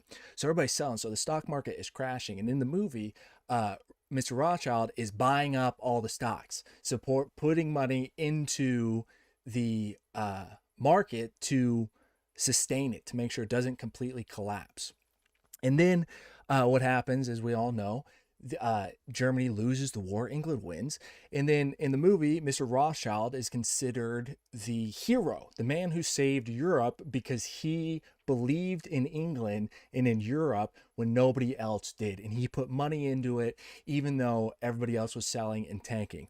Now, what happened in reality, what happened in the real historical event was that because he had this wide network of international banks, he had messengers all over the place. And they got word that England won the war, basically. The Rothschilds got the word that England basically won the world a day or 2 days before the press and everybody else. And so what he did was he dumped all of his stock. And so everybody thought, oh, he knows that England just lost the war. So everybody starts dumping their stock too. They're like, he got a tip. And so he's getting out while the getting's still gettable. And so the market tanks. And when it tanks, he actually buys up all the stocks cheaper than he was selling them for. And that's how he got so much power over England and in Europe, is by doing the exact opposite of what is showed in this movie. So this family, the Rothschild family, they have been a very dirty, manipulative family for generations, since the world wars at least, if not before. They've manipulated currencies, manipulated the banking, and manipulated countries, both by funding crashing markets, funding wars, crashing markets, stealing loans, and all that type of market manipulation stuff. That's what they've done historically. That's true. It's all documented. It's all there. So that's the family that Epstein was a spokesperson for, a representative for. So now let's see what else Jones has to say. I don't know. I don't know exactly where he's going, but let's see. So they were fucking with him and telling him, you don't want to do this. They tricked him, and now Trump went thermonuclear. Oh, he's talking about Trump. He finally listened to us.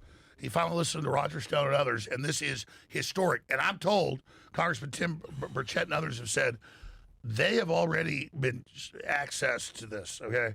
And they said, if you think the Satanism and the cannibalism and the blood drinking is bad in what you saw before, they said what is in these new files is going to shake everybody. And they warned you, don't even look at it if you don't want to have nightmares. I mean, this is, folks, this is the Death Star. This will be a day long remembered. I mean, this is mega freaking massive. And they're not going to, I noticed the economists, own by the Rothschilds, they say in the magazine they own it. It's like, oh, God, yeah, oh, look, here's all the files. You hear that The Economist, the news, The Economist is owned by the Rothschilds. British news, current affairs. Off referenced them, and you notice you search them, there's no Trump, no emails, no communication. They're like, oh, we're exposing, oh, look, the Rothschild lady was in charge. Even the Rothschild publications having to burn themselves. So this is rats leaving the sinking ship, but here's the danger. What do you guys think, and I'll shut up and go through all the pieces. No. What do you think they're about to pull now that this is going down? Because the deep state, they got codes to bring down power grids. They got all sorts of networks. They got all sorts of, terror groups they're funding. They got weird white supremacists out in the woods. No, seriously, you saw famously Maxine Waters, you say, there's Trump's training white supremacist militias and all. No, they got all sorts of crazy groups, radical Islam groups, all Hezbollah wound up, ready to go. So I'm saying we're in a maximum danger right now because Trump just dropped the fucking hammer, man. The nuke. He just dropped the fucking nuke. Yeah. So yeah, So where do we I go still from here? think he's running. That should be the headline. Trump just dropped a fucking nuke on the deep state. Trump just took the gloves off. Trump just fucking manned up. Trump just leveled up. And people don't fucking get how huge this is. This is mega motherfucking. Okay, that's as much. Yeah. This is mega motherfucking. This is your show, massive. bro. Well, I don't normally do this, but I mean, this is fucking awesome. This is everything we wanted. And let me tell you, they ain't getting out of this. I mean, the stuff. I was driving over here, just looking at the stuff, and your crew's awesome doing small talk. I was kind of like, I mean, it's just. Bzz, bzz, bzz, cannibalism, murdering kids, delivering sex slaves. Bzz, bzz, bzz, bzz. I mean, it's just. Bzz, bzz, bzz, bzz. So you tell me what I want to show. God, I mean, this is. Dude, imagine he got it right there and then. Information. Let's do the show. Let's go. I'm like, we're going. Like, Traffic. Like I said, I'm. So, if Alex Jones, obviously a very controversial figure, but if you don't know, he's literally been talking about the murdering, the eating, the sacrificing of children. He's been talking about all this stuff for literally decades. And whether or not he's controlled, he is kind of an authoritative source on this because he was way ahead of the game compared to any of the current news stations. I'm tired. I'm dead. But I said, look, there's certain times you got to just, hey, we got to make it happen. You know what I mean? Yeah. So holy crap. Well, as hot as your girlfriend is, I can just look at her. Gotta wake up right away. Let's go. Wait, but Mario, apparently we don't like girls. Apparently, Yeah, apparently not. Apparently. We're gay. Yeah, Remember that. apparently. You got you put me on blast, Alex. Yeah, we're all gay. Yeah, we all gay. That's what they always say, right? Frogs in the water. Yeah, I wanted some blueberries. Yeah. I was like the blue. He said the frogs in the water. You guys we've all seen that meme. They're putting chemicals in the water to turn the friggin' frogs gay. And that, of course, was one of the conspiracy theories that turned out to be true. The atrazine in the water. Atrazine is widely used herbicide in U.S. agriculture. I think it comes from Roundup. And what they found was it wasn't turning the frogs gay. What it was doing was causing the frogs to change gender, because frogs can do that. Apparently they can switch gender if their populations aren't, I don't know, balanced enough. They can just do that. And they let's see, what does this say? There it is. It's not turning the friggin' frogs gay, but it is turning them intersex at an unbelievable rate. The documentary Living Downstream talks about this a little bit and has Tyrone Hayes in it. It's mostly about atrazine and other chemicals causing cancer. Yeah, the water supply has been poisoned for a long time. Blueberries will make you gay. Alex. Yeah. It's the frogs. Let me say, none of us are getting any pussy. So okay. Nope. So let me ask you this, I guess. So obviously, Trump's been doing really good with the poker face with the Epstein files. I've said it for a while, like, man, this is going to hurt him a lot. Because the DOJ has been doing some good work with all the other stuff they got. The arrests are up. And you're a former federal agent. You know stuff. They've been compared to the Chris Wray's FBI and Merrick Garland's DOJ, they're way better. They were going in reverse, covering up. Trump was going up 50 miles an hour. Now he's going 1,000 miles an hour. So I didn't realize, and I didn't know that it was like pissing him off this much with the Epstein files, but I could see why, because like it was hurting his legacy. You know, people were saying, "What the fuck's going on?" And he released everything. Where do we go from here, man? What do you think? Well, I mean, that's the thing is listeners got mad at me saying I was covering up. I was talking to the White House. I was talking to these people. I'll leave it at that. And I was getting their view and telling them what's now come out. But I was telling the White House, don't do this. They're going to stab you in the back. And you know how investigations are. When stuff's 20 years old, you're never going to get it. And then I'm not accusing all the victims of being bad. I'm just saying most of the victims, they kind of keep it the 14-year-olds and up, who most of them became operatives getting other kids. Mm-hmm. So they have an incentive not to say what they really did. Yeah, and that's what I was talking about before with Virginia Giuffre. Where did that tab go?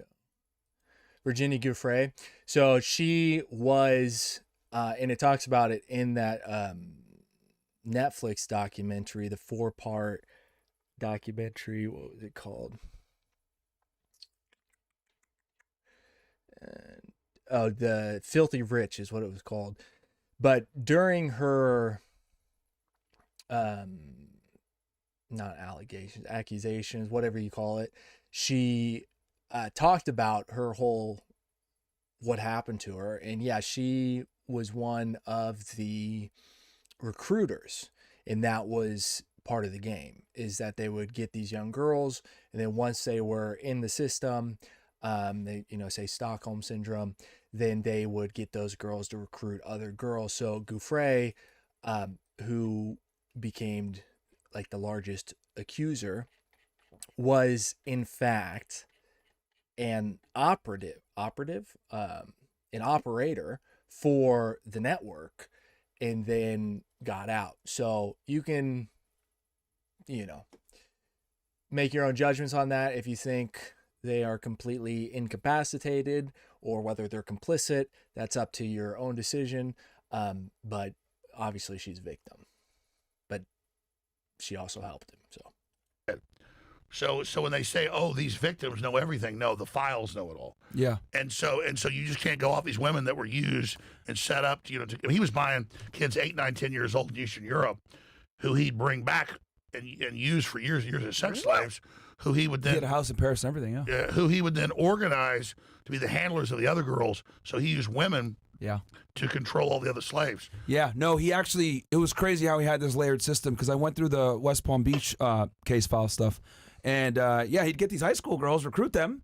They'd do the massage, whatever, and then they'd get other girls, and he'd just pay them all. And he kind of it was how he would insulate himself. That's what so him and Glenn would be first. Then he'd get the other girls. Then they would do all the work in getting all the other girls. So he was a real pimp. Kind of. Yeah. But like a super pimp. Yeah. In the wrong way, but yeah. Yeah, if evil pedophile pimp's got a cape, he's Superman. Yeah, pretty much. So let me ask you this then, Alex, because obviously, oh my God, you went through the files. You've been looking at this for evil decades. Pedophile pimp with a cape. What is Trump's role specifically with Epstein? What was their actual relationship? We hear different stories from the media. CNN says they're best friends. Fox News says he kicked him out of Mar-a-Lago. The file came out where he reported him to the West Palm Beach in 2006. Can you kind of give us a quick, take your time, an overview? What was their relationship? When did they stop being friends? What was it in totality? Yeah. So I went through, obviously I'm not friends with either of them, so I don't know exactly what their relationship is, but I went through some of what their relationship was earlier in this stream. So now we can see what Alex says, see if he just runs cover, if he mentions some of the things that I mentioned. Like, for example, 2002, Trump said Epstein was a great guy, fantastic guy, known him for 15 years. He has a liking for girls on the younger side, as does Trump. That was his own quote in 2002. 2007 is whenever he kicked him out of Mar-a-Lago. After 2001 or 2000, whenever Ghislaine Maxwell met and recruited Virginia Gouffre from Mar-a-Lago. We've had New York Times articles saying that they were best friends. Yep. That's not true. Before I endorsed Trump 10 years ago, I talked to the authors, I talked to the experts. Remember, I was already an expert on human trafficking, government sex operations, pedophilia. Yep. Knew all the Ted Gunderson and John DeCamp and all the guys that had literally exposed it in the Democrat and Republican Party. These are the guys that had in the front page in 1989. You can pull it up in the Washington Times. Underage call boys, midnight visits White House. Underage call boys, midnight visits White House. And so these are the guys that exposed the CIA base in D.C. producing child porn and snuff films. These are the guys that this did is all. Like what they talked about with like Obama and Clinton with the emails. I think this was during the Pizzagate stuff where they were ordering, $50,000 worth of pizza to a party, and they were getting hot dogs and using all this code language. And then during Pizzagate, what was the pizza place? Comic something. They said it was all fake, that the place didn't even have a back room or a cellar or anything like that, and that the whole thing was a hoax. But does it seem like a hoax now with the things that we know about Epstein? Everybody that was saying it was legit back then was called a complete conspiracy theorist, said, oh, it's no evidence, everything like that. Now it seems more likely than not that maybe it wasn't that specific pizza place that was doing the trafficking, but somewhere was. Also, have you guys seen there was a company that was selling cabinets that had names, like people's names, and they were selling them for like $10,000. Have you seen that? I don't know if I'm going to be able to find that by Googling it, but oops, I clicked on it. Selling cabinets with names, $10,000. Let's see if that comes up with it. Yeah, Wayfair. I think that was the company. Yeah, okay, so it says there's no evidence of that.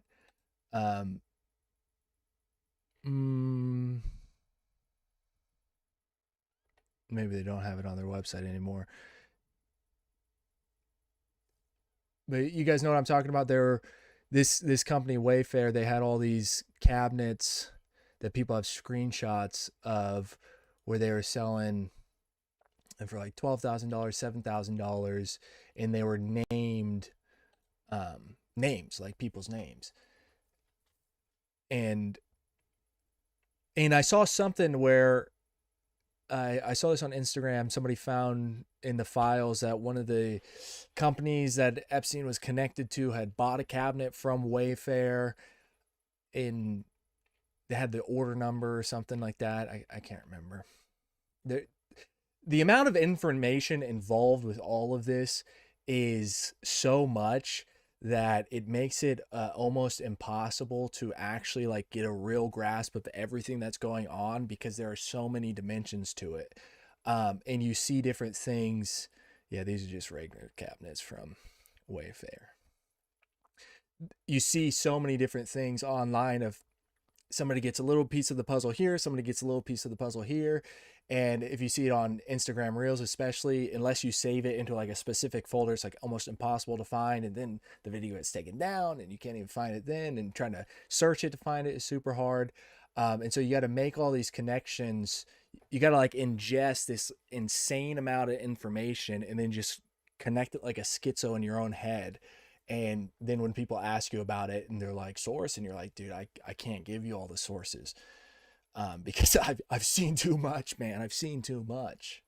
Like I saw something, there was a lady in Vancouver, Canada, that she was complaining that in the port of Vancouver, there were shipping containers where people were banging and yelling from inside the shipping containers. And so it's basically, she was saying that there was a trafficking happening out of the port of Vancouver. And she was trying to alert people, and like the police wouldn't do anything about it. It got like shut down and suppressed.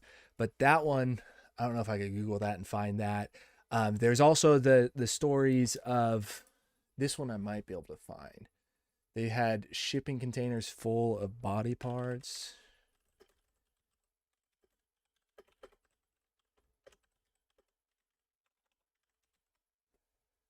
Let's see if that comes up. Is this what I'm looking for?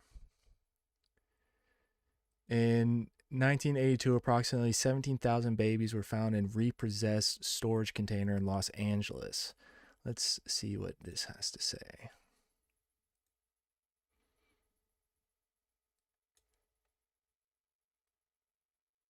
Oh, I'm not on the right screen. Pulling it up. And let me start that over. In 1982, approximately 17,000. Check did not clear the bank, and so we sent the truck out to pick up the container. I rolled out there and took the box up and started pulling it up. And it was so heavy, it just it broke the winch. And we couldn't get it off the trailer, so we had to leave it on the trailer because it was too heavy. So I was asked by Nick to have a crew go down and unload the container at the other yard. I got a radio call that from Ron Gillette. I wonder if that music is going to get me copyright struck. The foreman. They said the men were throwing up and there was something really wrong. One of them fell down and hit me right in front of my feet. And and it was opened up, and there it was. And when I came to work the following day, I saw it myself. So this is 1982. These guys are saying they saw it. They were there. This is a real news report. And one of the reasons why I think Jones is credible for a lot of things is back in like 2019, he was talking about, he was on Rogan and talked about that in Georgia state, I think it was, there was a doctor, and I've seen the video of the doctor talking about, I can't remember the guy's name, where he was talking about keeping the babies alive, and then selling the baby parts basically from abortions.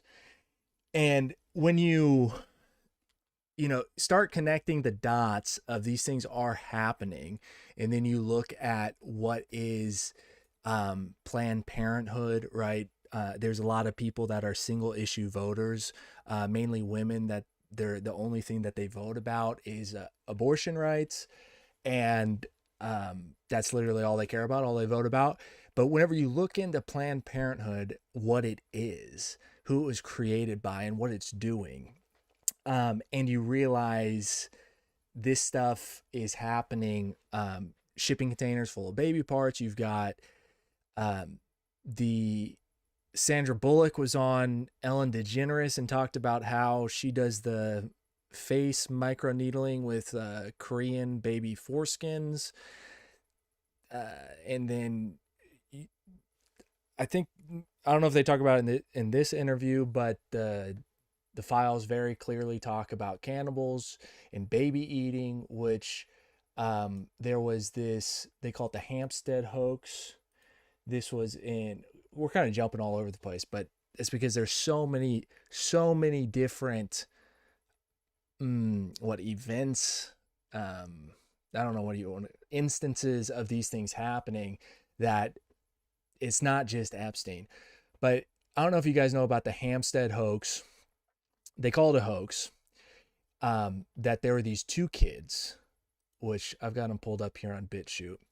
These two kids came out in, when does it say, 2014, a series of false allegations that a Satan-worshipping pedophile ring of about 175 parents, teachers, and religious leaders had been abusing children in Hampstead area of North London. The police found no evidence, but the alleged abusers were subjected to harassment, death threats, and online abuse that continued until at least 2022. It later emerged that the two children who had made the initial allegations had been threatened by adults into making them, which that makes no sense. Who would threaten children into making these types of allegations, right? And I'm going to play one of these videos from these kids so you can hear it from them, and you can decide for yourself whether or not you think they're lying and threatened into talking about this story. I advise you to take a hit out of the little brown bottle in my shaving kit. That's a clip from Fear and Loathing in Las Vegas.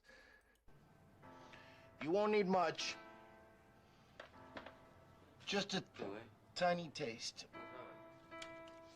What is this shit? That stuff makes pure mescaline seem like ginger beer, man. Adrenochrome. Adrenochrome? As a parent and as a patriot. So there's them openly talking about adrenochrome in Hollywood movies.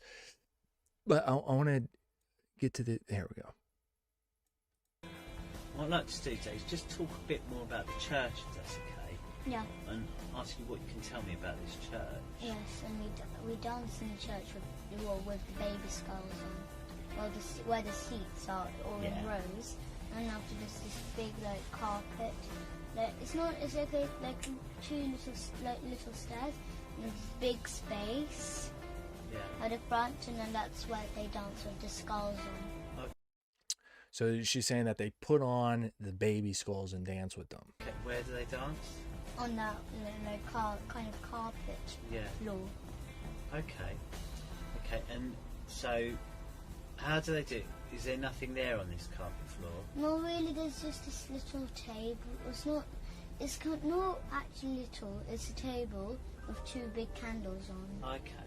And is that the whole of the church? Is there any other rooms or anything like that? Yeah, there's a nursery inside the church. There's a nursery. Oh, is there? There's a yes. nursery? Yes, oh, yes. Okay.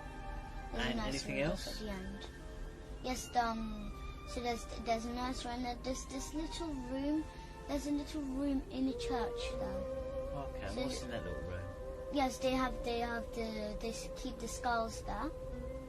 Okay. Yes, but it's not like so secret, but still they got the keys to the church because they're like Mrs. Forster, the headmistress. She's in charge of the whole church. Right. And Father Paul, he's the priest. Okay, so you go into the church and you say there's all the chairs. Yes. You walk down. Yes. There's a couple of steps which carpet but not. So the demeanor that she has, it doesn't seem to me to be a child lying. I mean, it seems very specific, very detailed. I've seen a lot of videos of her, and it's also her brother talk about it. And they go very specific into detail in ways that makes it hard to imagine that they're lying. Yes. Okay. And then there's a table In my at the opinion. top, and that's where they dance. Yes, they're You not say- not on the table, but the rest is all big space. Okay. And Well- then you said there's a room that keeps some skulls in. Yes. And there's a And nursery. then they keep. Yes, there's a nursery too. What's There's the some. nursery? Do you call the nursery anything else? No, I don't know, but we just call it a nursery, really. Okay, so you go into the nursery. Yes. And what's in the nursery? So in the nursery says there's just we do ACE. So ACE is kind of a club where you act, sing, dance, or kind like that kind of club in this nursery. Yes, but then sometimes the nursery does not work. Here's the pegs where the cloakroom, and after there's just this big space. So that's one clip. I've seen ones. Let's see what this one is. Oh, this is 2 hours and 45 minutes. We're not going to watch this whole thing, but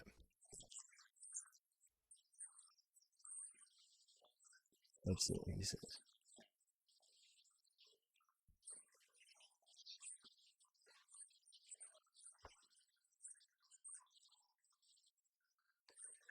So he looked up and to the right. Have you seen that eye direction memory? Let's see if that pulls it up. They say if you look up into the, this one.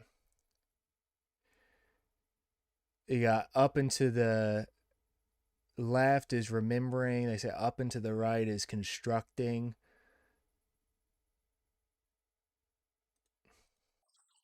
So if he looked up that way, that would have been constructing an image in his mind, I guess.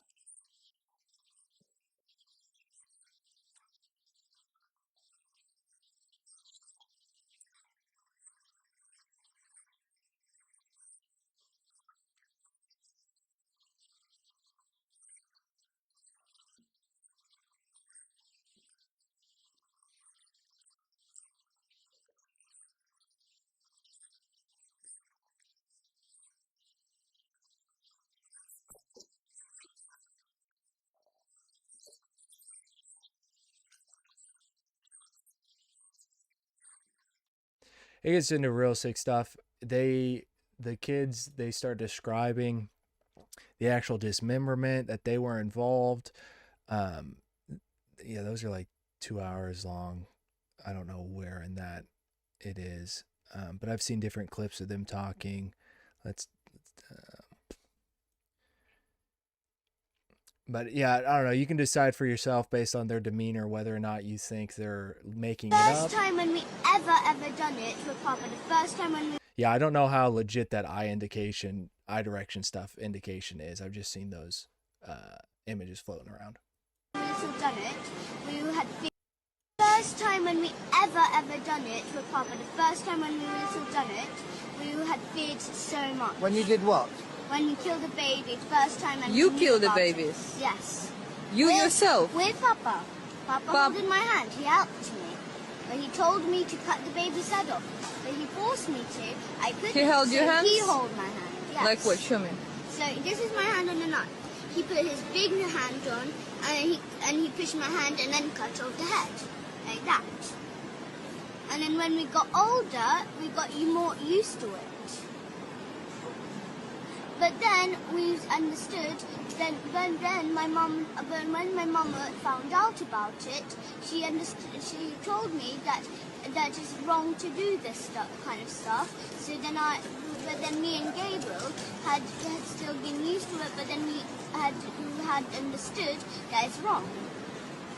And so, what the decision is? And then our decision, we had still a lot of fear in our head. But then when we read a book called Dune, it said that They read Dune. fear is the mind killer. So when we heard that, we thought that it was true. It was not really true. But then after, there was a man called Abraham who came to help us.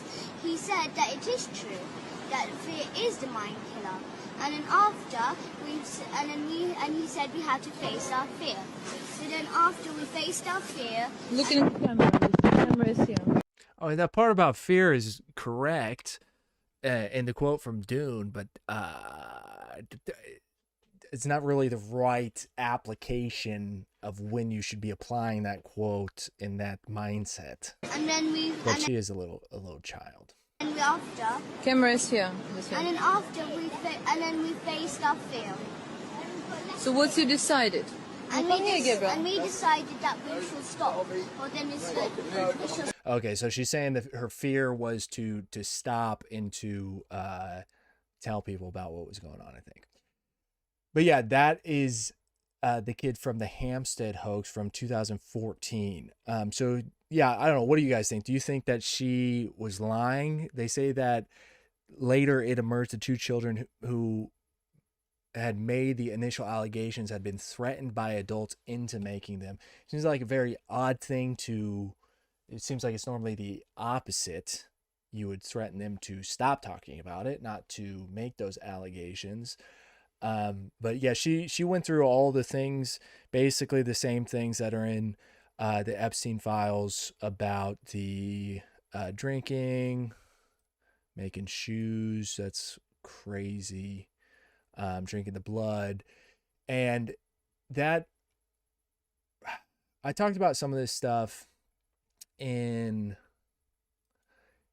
this video I made. I don't know if you guys have seen this, but this was the Illuminati card game, right? And I got it right here.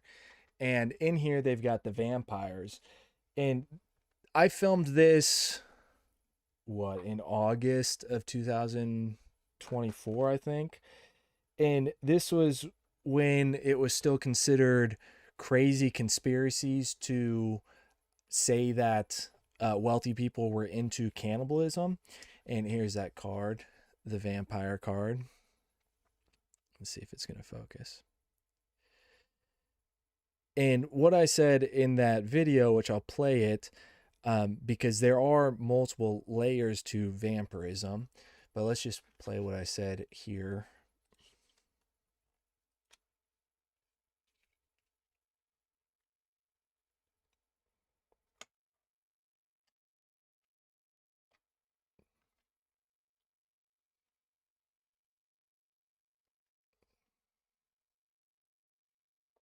Oh, it's not.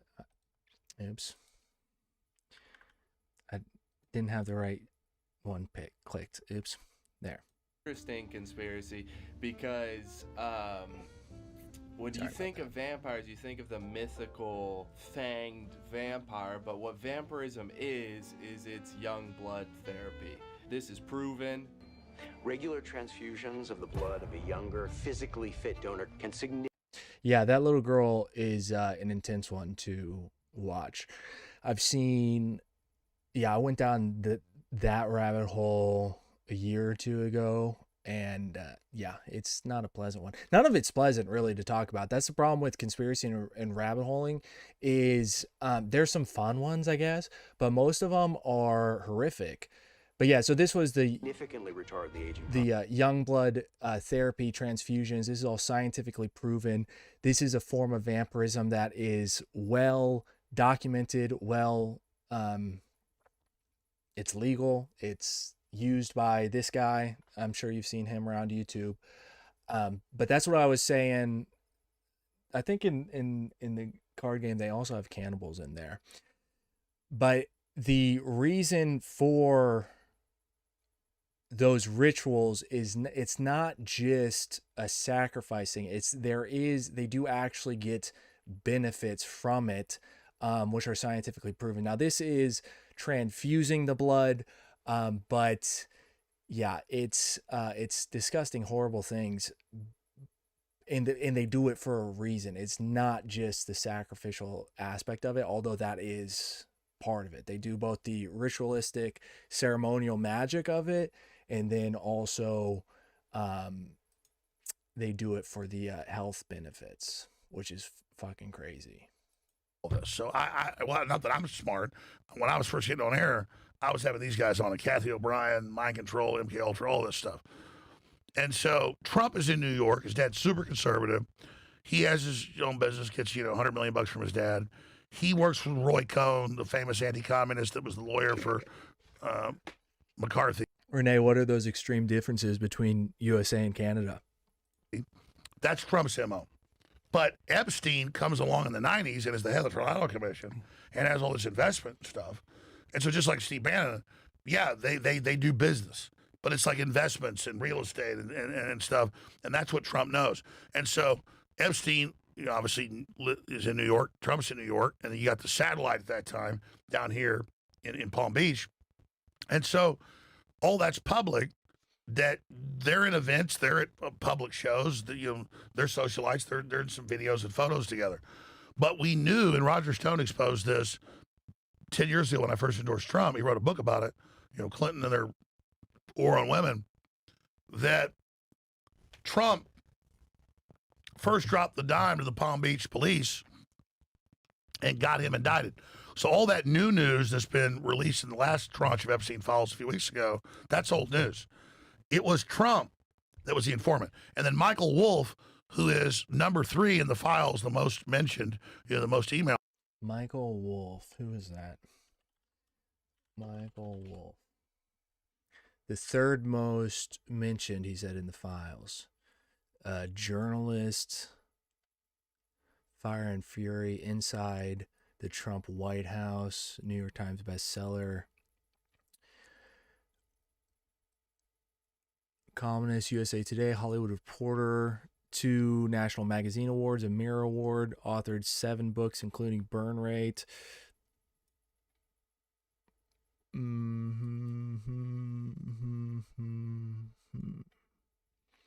So he's a writer. Okay, journalist. Dirty Democrat operative. He is in there over the last 8-9 years, constantly with Epstein. And they made recordings together that have been come out. Like, how do we set Trump up? He's like, he never took massages. He never came to the house. We can't get him.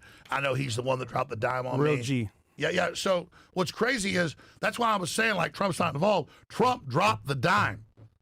But it wasn't until, and then Trump, until 2 years ago, was like, yeah, release it all. Then they come to. I am open to the idea that Trump isn't actually involved, and maybe he is a good guy, but it doesn't look like it. Whenever you look at the, it could just be a series of coincidences, but it doesn't. It looks like he is involved, and it looks like he's running cover. He needs to stop talking about Trump and get more into the files. Him when he's president-elect, they go, sir, it's hundreds of bankers, it's heads of universities, it's top scientists. This will kill the faith and credit of the U.S.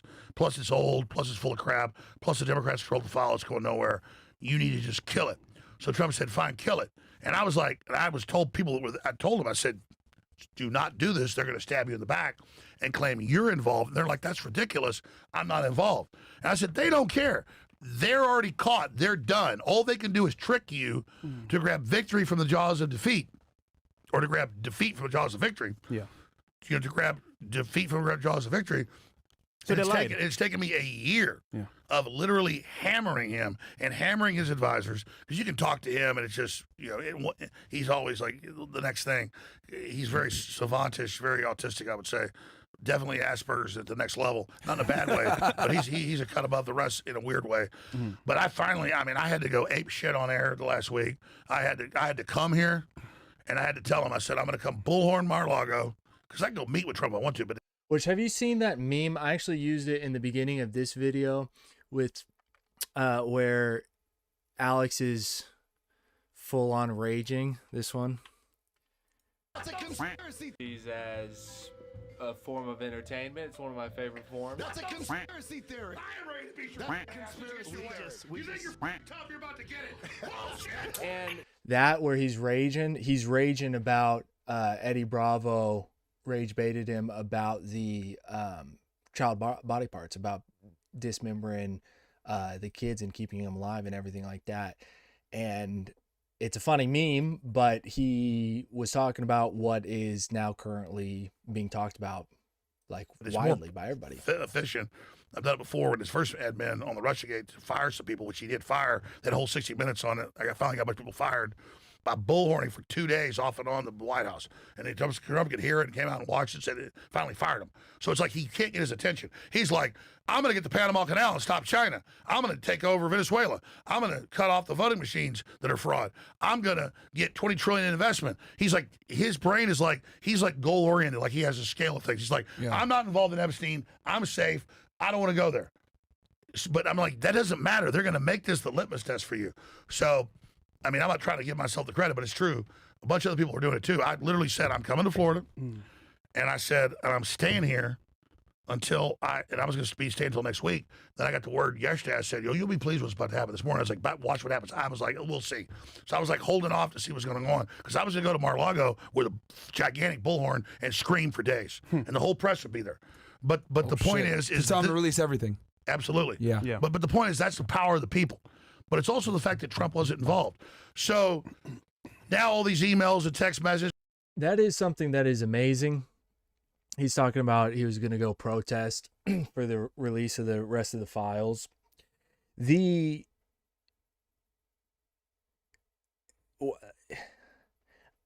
were riots over George Floyd. There were protests and riots over anti-vaxxers, right? Like the stuff that happened in Canada with the truckers protest.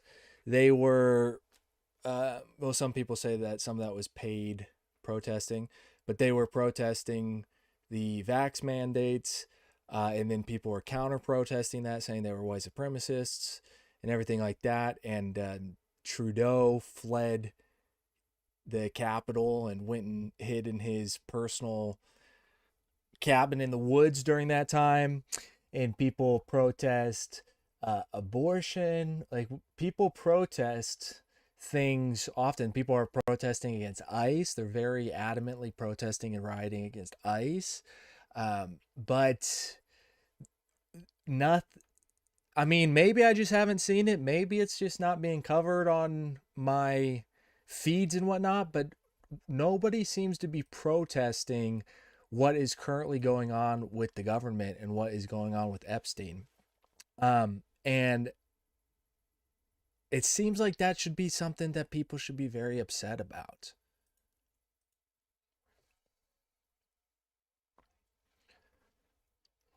Okay, I'm tired of listening to him ramble about Trump. Now, let's move on to this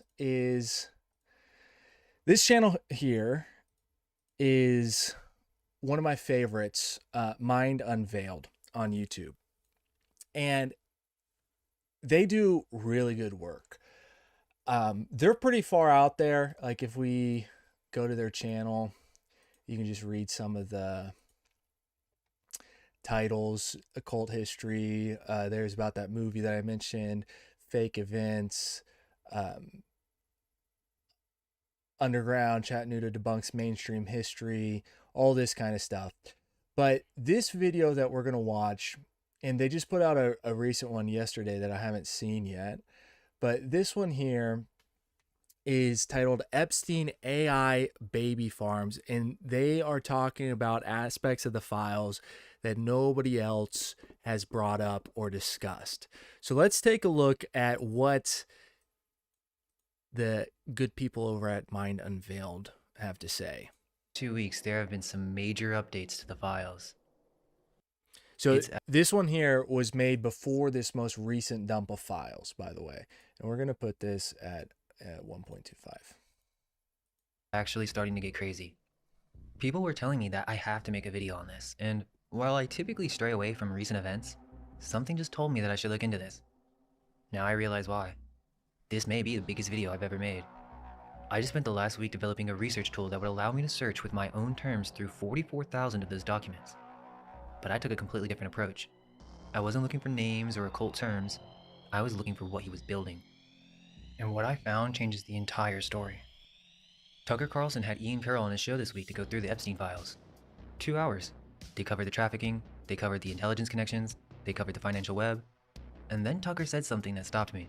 I suspect that the DOJ was not very interested in making them very accessible, as noted by them not giving us zip downloads to even download them with this time. So trying to make them more accessible for myself. Can I suggest a thread, for a younger, more energetic man to follow up on? Absolutely. And that's Epstein's fixation on genetics and biotechnology. Ooh, yeah. And it's very clear to me, well, much is not clear to me at all, and I don't understand this category very well. I'm not a scientist, a geneticist, but I have noticed, not just with Epstein, but with a bunch of people in Epstein's orbit, there is a fixation on genetics and changing genetics and improving people and cloning and on really kind of tampering with the material of life in a way that someone who believed he was God would, or someone who's involved, in the supernatural would. I mean, there's really heavy stuff here, and that really, really matters. And I have not seen anybody go into that in a methodical way.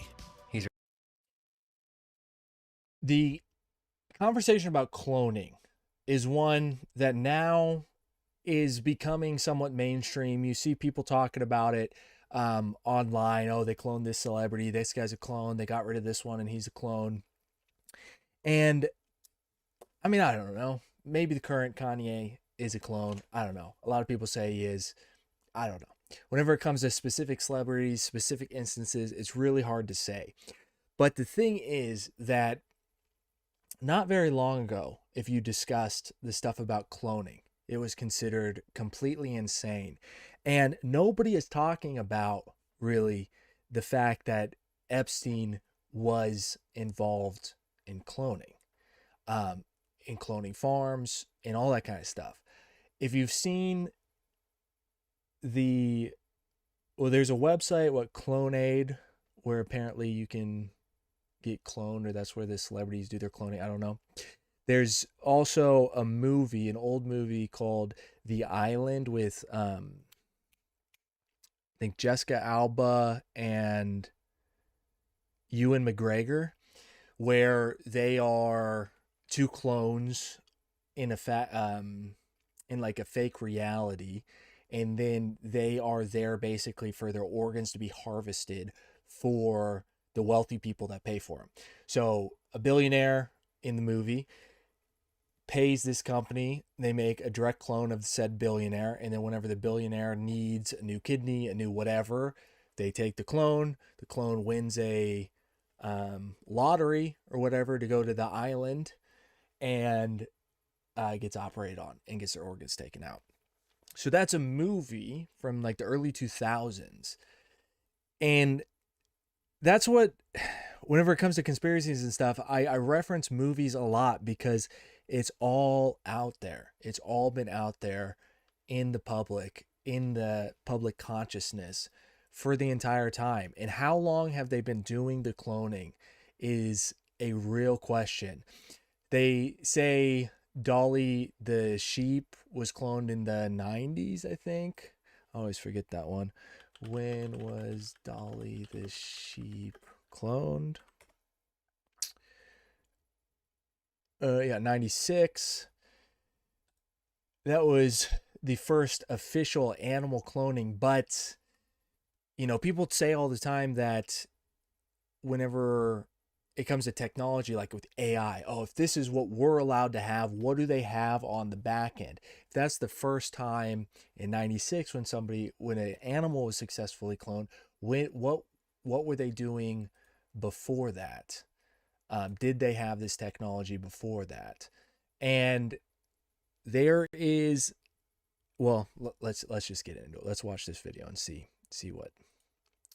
He's right. Nobody has until now. Here's a story everyone has. Epstein told scientists he wanted to seed the human race with his DNA. He had a That was 2019. Did you see that? ranch in New Mexico where the wealthy financier who is accused of sex trafficking had an unusual dream. He hoped to seed the human race with his DNA by impregnating women at his vast New Mexico ranch. Mr. Epstein, over the years, confided to scientists and to others about his scheme, according to 4 people familiar with his thinking, although there is no evidence that it ever came to fruition. plan was to impregnate 20 women at a time. Baby Ranch. George Church, Harvard's top CRISPR gene editing pioneer, had regular documented meetings with him. A victim wrote in her own words, quote, "I'm not your personal incubator." And 30 23andMe DNA kits were shipped to Dubai for a Middle Eastern royal. And that's where every outlet stopped. The victim died. You just said 30 23andMe DNA kits were shipped to an Eastern royal in Dubai. I've never done the 23andMe or any of those DNA tests to see genetically where am I from, because I've always thought it was weird to send out your DNA to a private company. And one of those companies recently was going bankrupt, and they were selling all of their biological stock, whatever you want to call it, inventory, backlog.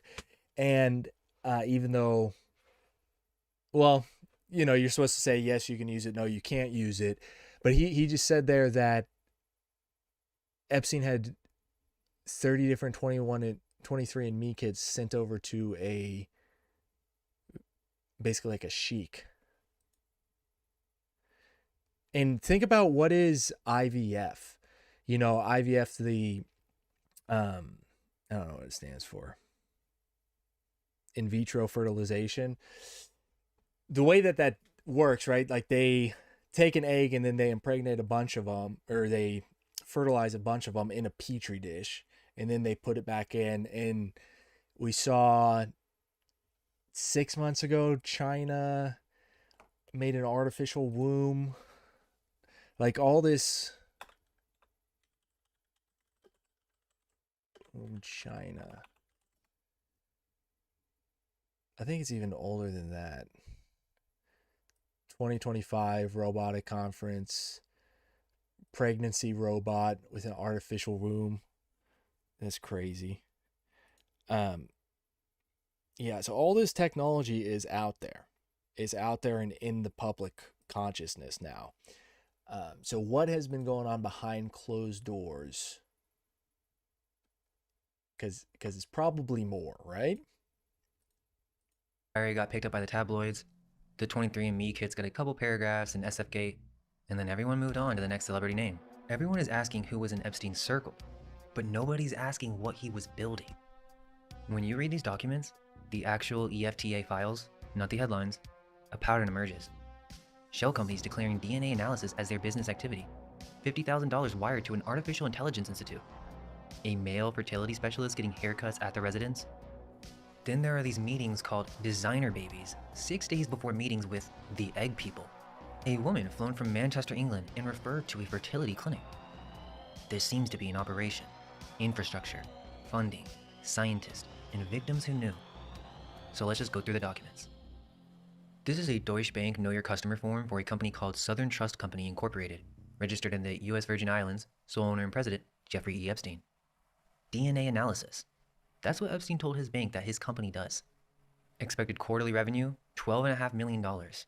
Annual income, $10 million. So, I went looking for what Southern Trust actually did. Nothing. No lab, no research, no scientist on payroll. The actual operations were pure investment management. Venezuelan government bonds, derivatives, Epstein's personal salary. The company was originally called Financial Informatics Incorporated. DNA analysis was a fiction, a qualifying business activity for USVI tax incentives. Now follow the money. The Cook Foundation, that's one of Epstein's nonprofits, wires $50,000 to the Singularity Institute for Artificial Intelligence. That's now called MIRI, the organization dedicated to building artificial general intelligence. Let's look up MIRI real quick. Machine Intelligence Research Institute. Machine Intelligence Research Institute, American nonprofit. Over 2 decades. Well, we'll pull that up, and let's see what Wiki has to say about it. Who is involved? 2000, Eliezer Yudowsky, founder of the Singularity Institute for Artificial Intelligence, with funding from Brian and Sabine Atkins, with the purpose of accelerating the development of artificial intelligence. Began to... Okay, I don't want all that. Let's take a look at him. Theory and ethics, polarizing ideas related to friendly artificial intelligence.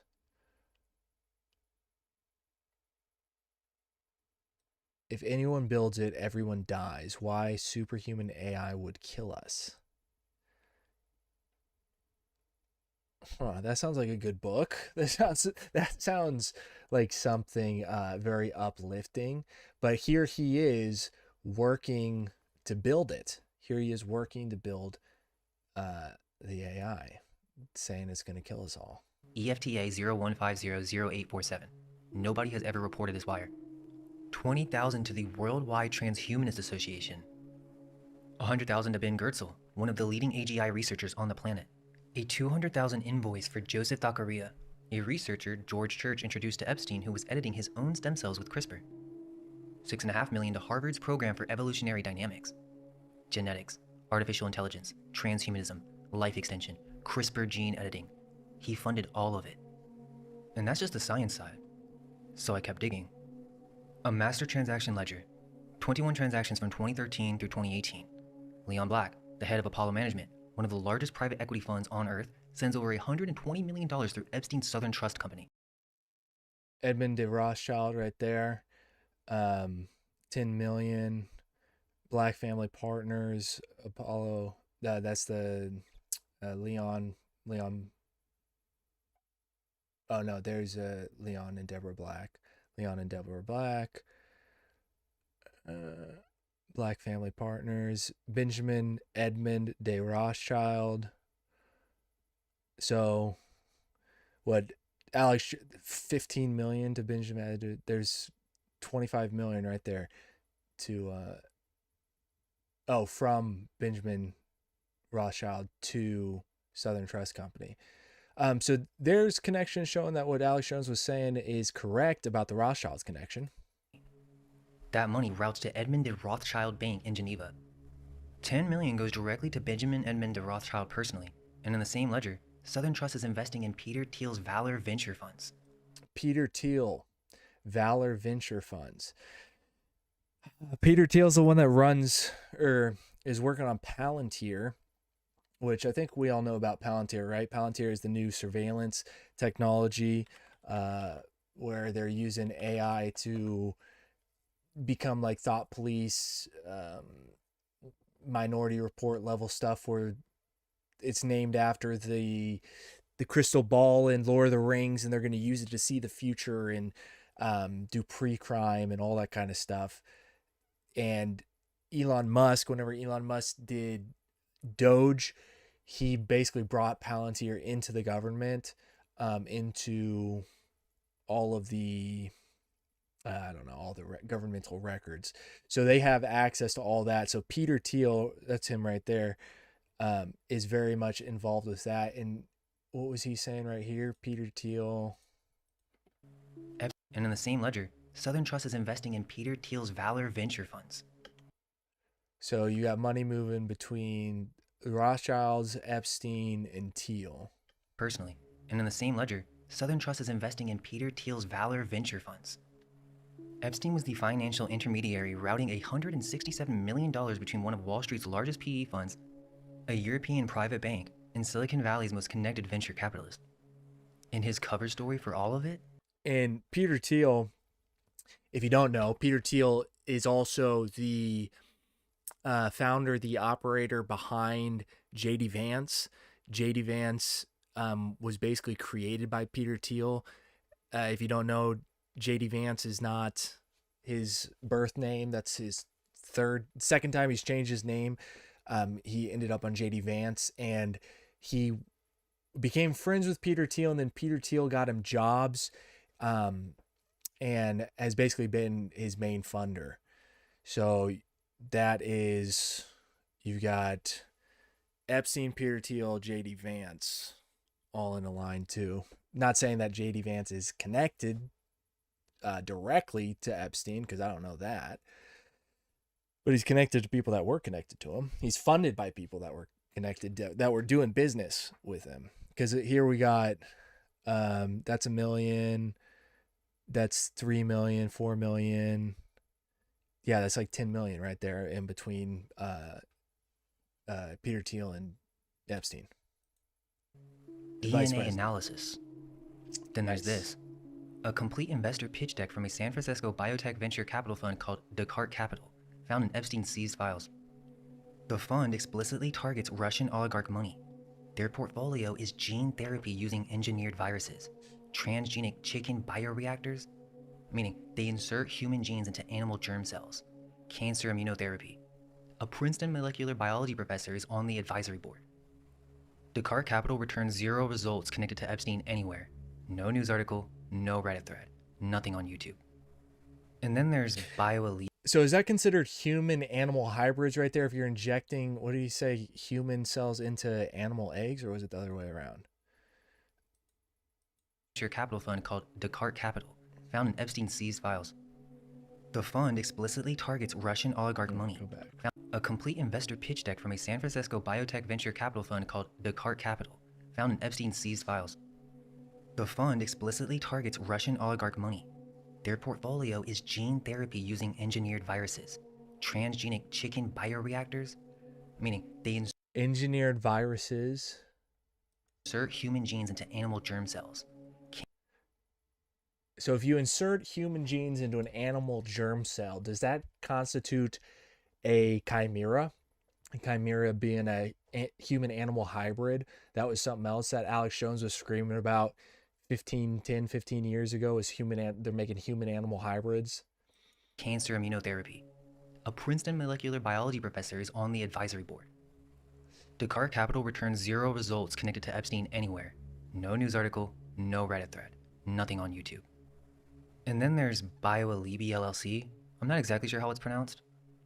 But essentially, Christina Galbraith previously worked for Epstein's foundation. By January 2019, she'd become the director of genetic therapies at a company called BioLibe. It might be pronounced BioLabe, but again, I'm not sure. She published on genetic vectors, and she asked to keep using the foundation's Lexington Avenue office space. And go back. Let's read that. See what By that January says. 20, it might be pronounced BioLabe, but again, I'm not sure. She published on genetic vectors. Dear Jeffrey, I hope you've been well. I wanted to update you on what I've been up to for the last 2 years. I was also hoping to talk to you, with you to see if I might use the foundation's Lexington office conference room from time to time for my work and what I could provide in exchange for that. I'm CCing Rich because I'm not sure if you still use this email. Since working for your foundation, I continue to publish as a journalist, writing mostly about genetic vectors in Newsweek and Techonomy. I then set up an LLC that provides business development for labs that have reversed age-driven or degenerative diseases. Most of these therapies are genetic vectors and have to show remarkable results at the mouse level and beyond. The regenerative medicine is a rapidly evolving field and one that forces the medical industry to shift their focus from addressing symptoms of disease to fundamental evolutionary shortfalls. So they're trying to genetically modify people so that they don't have diseases. That's basically what she's saying right there, isn't it? Am I tripping, or is that what she's saying?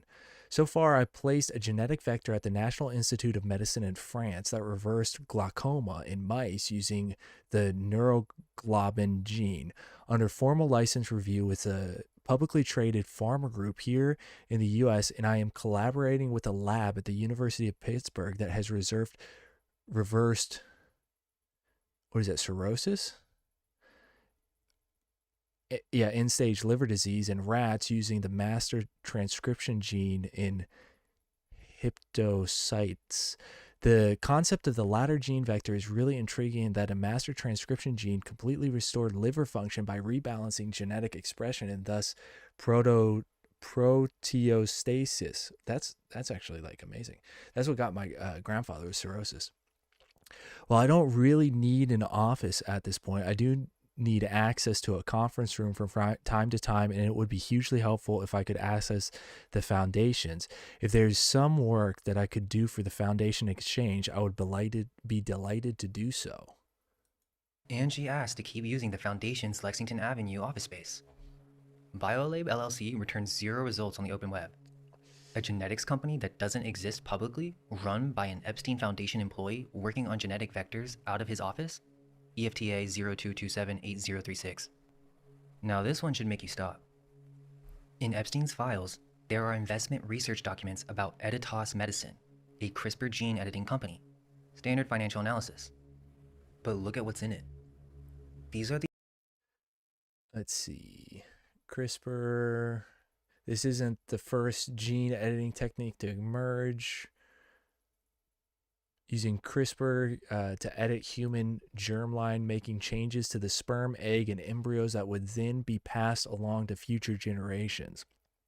You know, they've been talking about designer babies for, I don't know, at least a decade, maybe longer than that, about we're going to have designer babies. So this is them actively working on creating designer babies, I think. The only documents in 44,000 files that contain the word germline. That means editing DNA that gets passed down to future generations. Heritable genetic modification. Whoa. Gene editing research about permanently modifying human embryos sitting in the seized evidence of a convicted sex trafficker. Ask yourself why that was in his files. One more. A file called traits and appearance.xls. An Excel spreadsheet about human traits and physical appearance created by Curtis Marine, a researcher at Arizona State University's Institute of Human Origins. Prepare you for the upcoming workshop on human uniqueness and behavioral modernity. One document is the agenda for a workshop called Human Uniqueness and Behavior Modernity. It was forwarded through the physicist Lawrence Krauss to Epstein. Then Epstein forwarded it to Jess Staley, head of JP Morgan's investment bank. And he... Your daughter is also invited. Added a line. Your daughter is also invited too. Okay, hold up. A spreadsheet cataloging human traits and appearance forwarded it to one of Wall Street's most powerful bankers with an invitation that included his daughter. Let's continue. If you're going to run a genetics program, you need access to a genetics lab. Epstein didn't just fund Harvard's program for evolutionary dynamics. He had his own key card. September 2017, Mei Huang, a PhD staff member, emails Epstein's assistant. The card reader system at Martin Novak's Institute had been changed. She needed an address to mail Jeffrey a new access card. So they mailed it to his home, 9 East 71st Street, New York. When the system changed again, instructions were sent for how to get to the 6th floor. Was you know how he got that apartment in New York? That apartment was given to him. It was gifted to him by, oh God, I can't remember his name, but some guy that he was basically like his boyfriend. And he gifted him an apartment in New York. Can't that remember his name. means If you Epstein remember his had name, permanent, put it in the chat. unsupervised building access to Harvard's Genetics Research Institute. And when the locks changed, staff sent him new keys. And he used that access. In the files, I found complete schedules for day-long private meetings at Harvard. Back-to-back, all in one building, with some very important people. May 6th, 2018, 10:15 a.m., Martin Novak, the head of the program for evolutionary dynamics, 11:30 to 3, Joy Ito and a group from MIT including Caleb Harper from Open Agriculture, 3 p.m., Yo Shabak, the AI and consciousness researcher, 4 p.m., Leonid Peshkin. Okay, so this Peshkin guy, Harvard researcher in developmental biology and single-cell genomics, embryonic development, Epstein asked for him by name. Nobody has ever reported on Leonid Peshkin's involvement. And then dinner at 6 with Larry Summers, former Treasury Secretary of the United States, at Martin Novak's Institute. Why? 5 months later, October 15th, same pattern. Novak at 11:30, then at 12:30, Kamila Naxarova, Massachusetts General Hospital, Harvard Medical School, cancer genetics, studies tumor evolution at the single-cell level. Nobody has reported on her either. 2 p.m., John de la Parra from MIT Open Agriculture. 3:30, Yosha Bach again. 5:30, snacks with Larry Summers. 7 p.m., dinner with Joy Ito. The same people. Genetics, AI, consciousness, former Treasury Secretary. One building, one day, organized by a convicted sex offender with his own key card. If you're running a reproductive operation, you need a doctor. Meet Harry Fish. Harry Fish is one of America's leading urologists. His specialty is male reproductive health, sperm quality, fertility optimization, testosterone.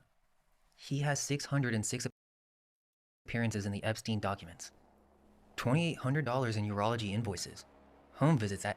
Let's go back and read that one, Han. Incredible, and thanks for inviting me. Woody is absolutely brilliant. I believe that's Woody Harrelson. Testosterone. And I hope I can be as sharp as he is at 81. What year is this? 2016? That can't be Woody Harrelson, right? Oh, Woody Allen? How old is Woody Allen? 90? Yeah, that would be Woody Allen.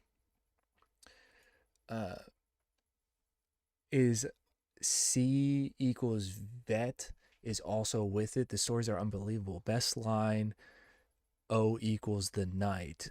The woman gave herself an abortion, and Woody said she used a WOO equals EN hanger. A wooden hanger? What? Come on, that is pure brilliance. What the hell? I looked at your urine test, and you do not have blood in the urine. The dipstick showed occult blood, but under a microscope. Is occult blood, is that like a medical term? But under a microscope, no red blood cells were seen. That can occur when you work out and have muscle myoglobin in the blood, which is normal, and can also occur if you have muscle trauma. I didn't realize when Leon was...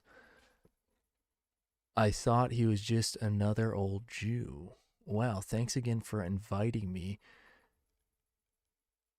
Ampersand equals BSP me. What is that? They're speaking in like code. O equals C equals vet. I equal thought. What the hell does that mean?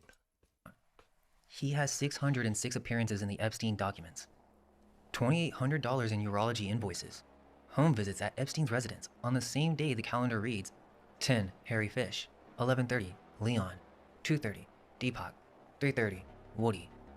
That's Leon Black, Deepak Chopra, Woody Allen.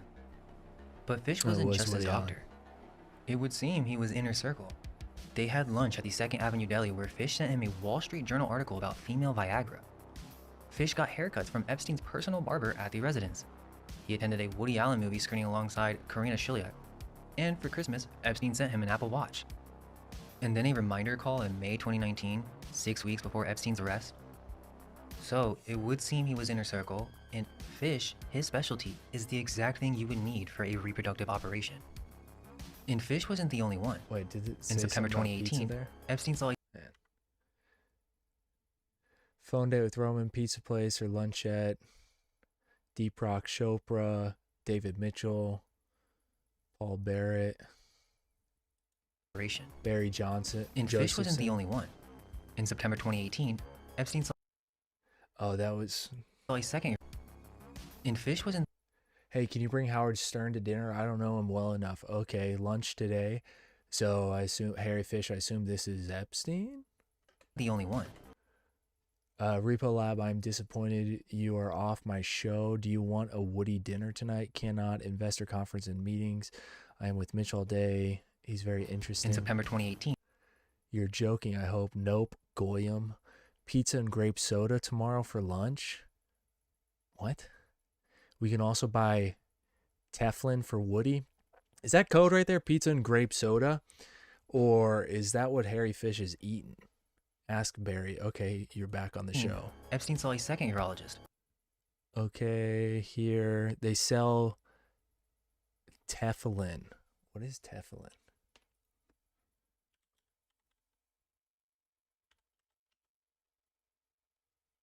Oh, that's the the prayer box that the Jewish people use.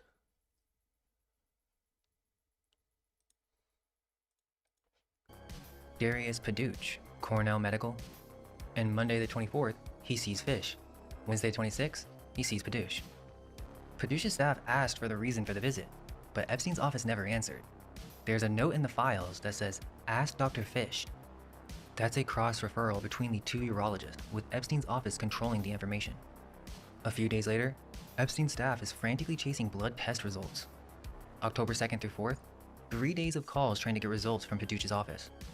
Keep in mind that Darius Paduch has since been convicted of sexually abusing his patients, including minors. Dr. Paduch. Dr. Paduch. Let's see what comes up. NYC urologist sentenced to life for sexual abuse of patients. Darius Paduch. 2 prominent New York medical institutions. Prosecutor said he was used his position to abuse multiple victims over several years. When was this? November 21st, 2024. So this is way before the release of these files. A New York urologist was sentenced to life Wednesday after he was convicted of years, some of whom were minors. 57. New Jersey, worked as a urologist at 2 prominent New York medical institutions. He was convicted in May of 6 counts of inducing a person to travel to engage, and 5 accounts of inducing a minor to engage. Paduch worked as a urologist from 2003 to 2023 with a specialization in male infertility and male reproductive health. He enticed and induced multiple victims to travel to his practicing office in Manhattan at least 2007 to 2019, where he would abuse them, the U.S. Attorney's Office for the Southern District of New York said in a news release. So this is this fucking creep. Paduch would also persuade victims to visit other locations in New York to commit abuse, and he continued doing so when he moved his practice to a Long Island hospital in 2019, according to federal prosecutors. Oh my God.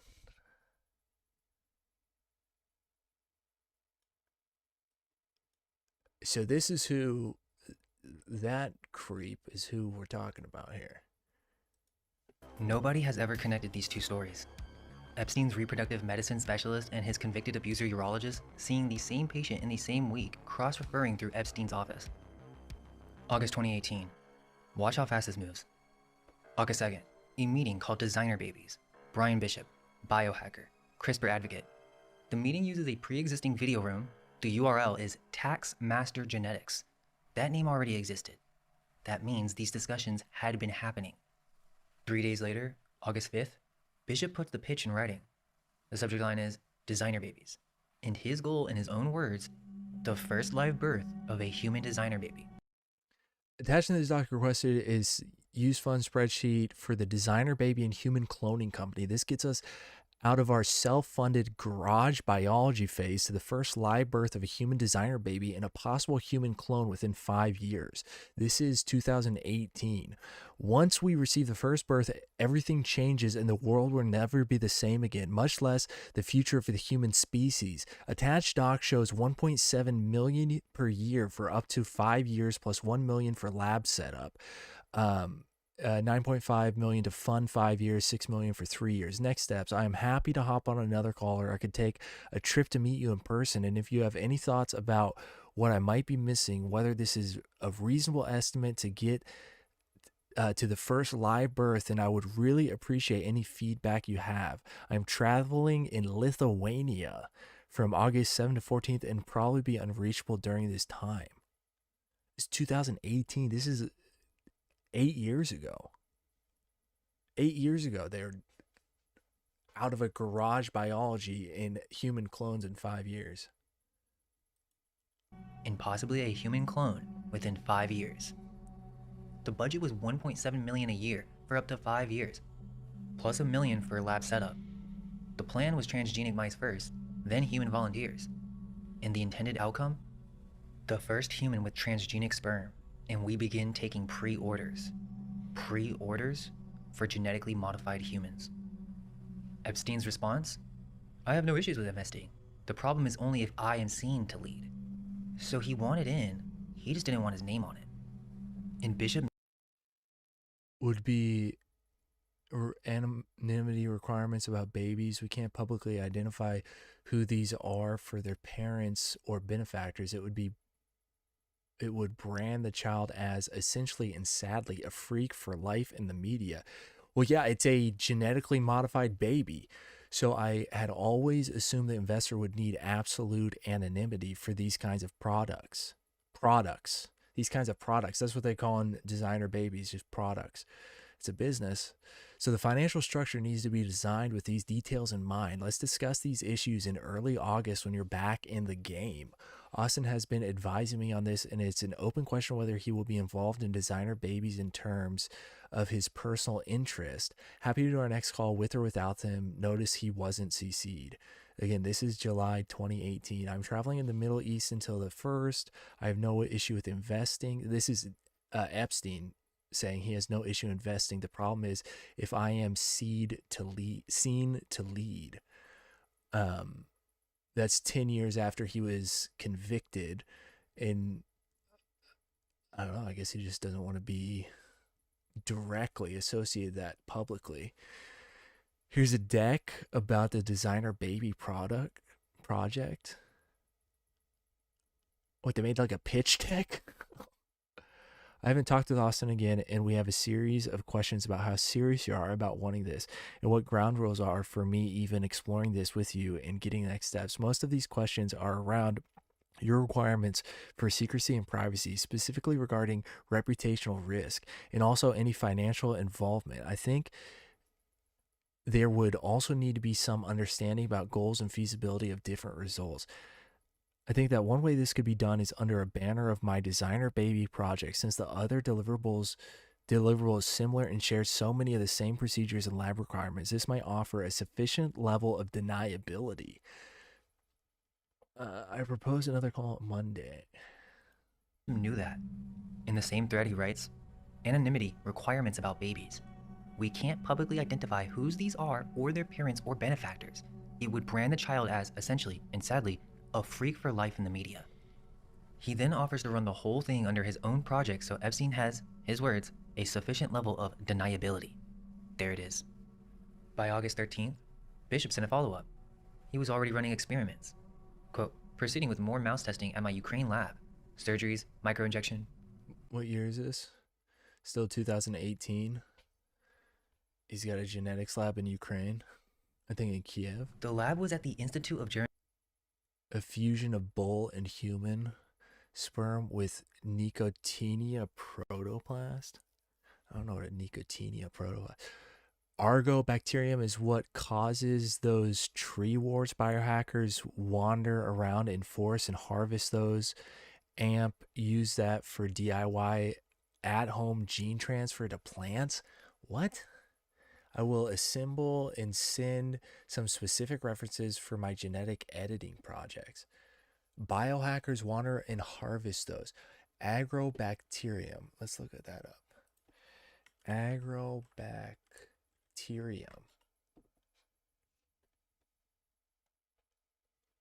A grown... What?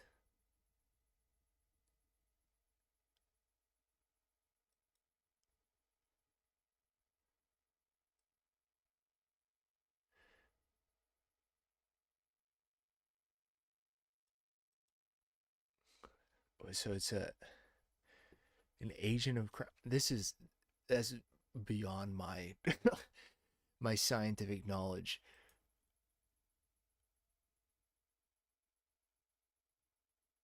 Is what causes those tree warts. So they're out there harvesting tree warts and using those for genetic gene transfers to plants, at-home gene transfers to plants. So is that saying that they are putting human genes in plants as well?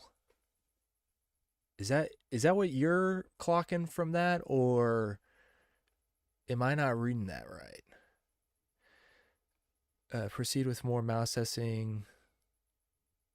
Amateur in Mississippi has been tested. Human sperm modification.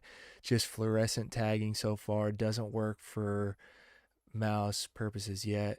Or M equals. This weekend I'm headed up to San Francisco. Ontology at Ukraine's Academy of Medical Sciences in Kiev. A real lab with real experiments. Real animals being cut open and injected with modified genetic material. This is starting to look like a cloning program and a billionaire funder who wanted to stay invisible. That's exactly what it looks August like. 8th. David Mitchell, Epstein's fixer, sends an email. Jeffrey wanted to set up a meeting with the egg people. And the staff replies. And again, if Epstein is a front man or an ambassador for the Rothschilds family, that would mean that they are behind this as well, unless he's off doing this of his own accord, which I guess is possible, but is it probable? Egg people. August 9th, 7:30 a.m. The egg people meeting happens at 9 East 71st Street. By 11, Brad Karp is there, one of the top litigation lawyers in the country. By 1:15, lunch with Leon Black. August 20th, a woman is flown from Manchester, England to New York. September 9th, Epstein personally directs his staff. Find her a gynecologist in Manchester. September 2018, staff recommends Manchester Fertility Clinic. Okay, so 6 days between a designer babies meeting and an egg people meeting. 11 days later, a woman flown internationally and referred to a fertility clinic. Nobody has reported. You think egg people means the people supplying the eggs? 11 days later, a woman flown internationally and referred to a fertility reported clinic. On the egg people term. Not even a single news article. Now we go international. So CNBC just ran a piece on Epstein's Silicon Valley connections. So Peter Thiel, PayPal, and Palantir, we talked about him earlier, once worked along Musk, also appears in the files, correspondence, those communications 14, 19 months before Epstein's arrested of federal trafficking, well after he was first formally charged in 2006. Updated conversation between Epstein and former Israeli Prime Minister Ehud Barak, in which Epstein references Thiel. In the records recording, Epstein advised Barak on how to leverage his connections to get a lucrative position at a company, floating Palantir as a potential option. He added that he had not yet met Thiel, but hoped to see him the following week. The duo would indeed get better acquainted with the emails over the years, including meeting plans, discussing about the Trump campaign, and other informal exchanges. Ahead of one planned meeting, Thiel's team had even sent his dietary details to Epstein's staff. They confirmed Anne Wojcicki, the founder of 23andMe, was connected to Epstein. A victim alleged that she met Wojcicki. Anne Wojcicki, the founder of 23andMe, was connected to Epstein? Meanwhile, court documents unsealed in 2024 involving Maxwell included exhibits in which Epstein accuser Sarah Ransom alleges she met Bryn and his then fiance, now ex-wife, Anne Wojcicki on Epstein's island. Wait, what? Maxwell included exhibits in which Epstein's accuser, Sarah Ransom, alleged that she met Bryn and his then fiance, now ex-wife, Anne Wojcicki on Epstein's island. Bryn, I thought it said that Bryn met his wife. Like that's where they met and then got married. Bryn stepped down as a president of Google's parent company, Alphabet, on December 3rd, 2009, saying at the time he was no longer needed in the role. However, he remained at a controlling shareholder and board member. Let's look up Anne Wojcicki.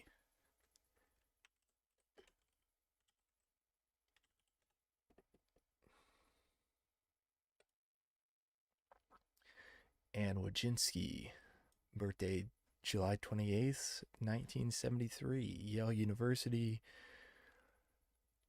Born in Palo Alto, youngest is 3 sisters, former CEO of YouTube.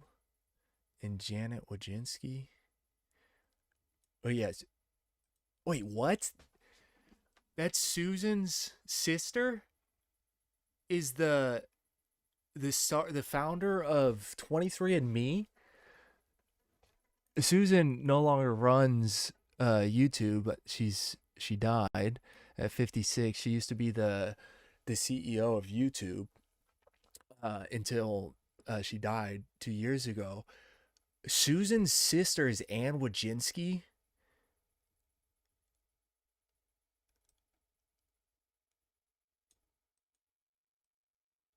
What the hell?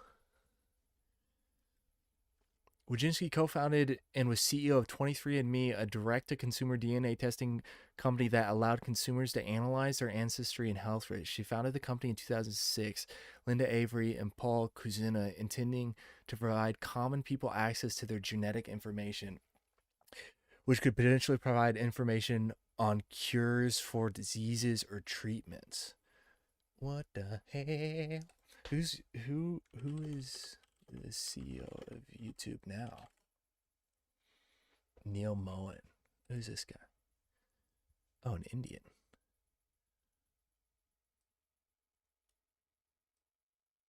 Indiana. An Indianian. He spent most of his childhood growing up. Anyway. Oh. Wait, what? He moved to India after being born in America. And then he moved back and now is the CEO of YouTube. Okay. So let's roll that back a little bit.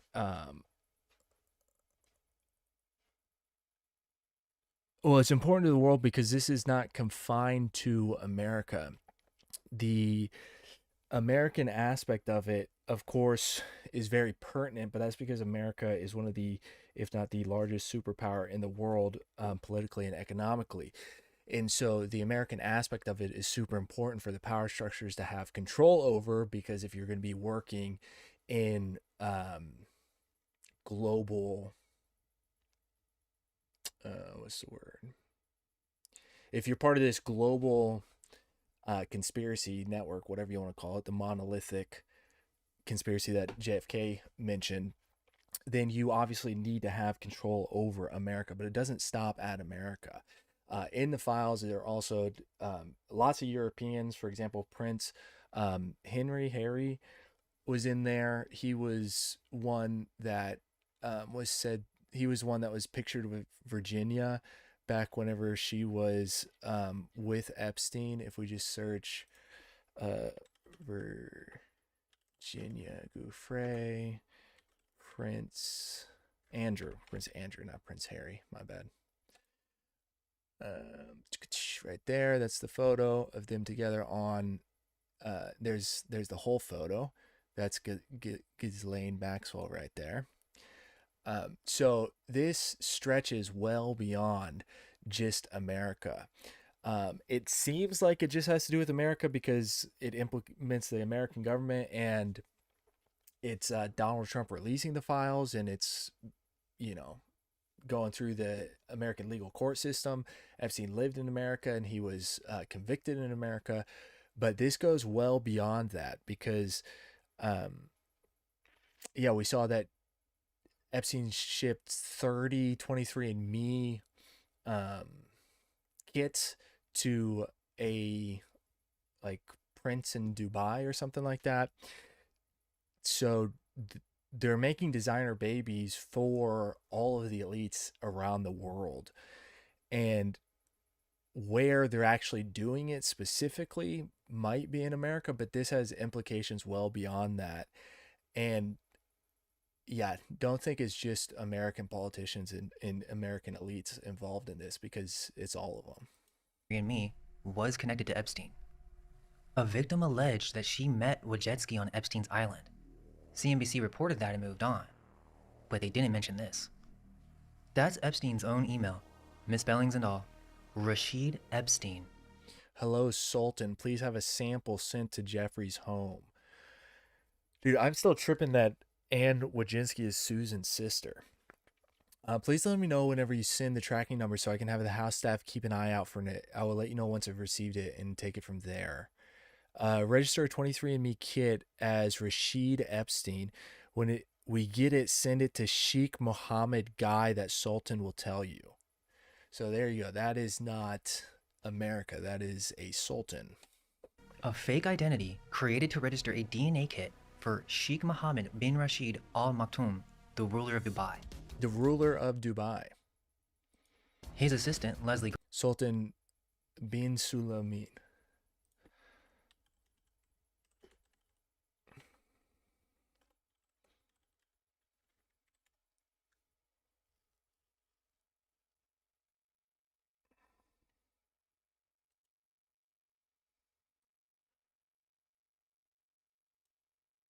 He was named as a co-conspirator in the ring led by Epstein in February 2026, so that was just added.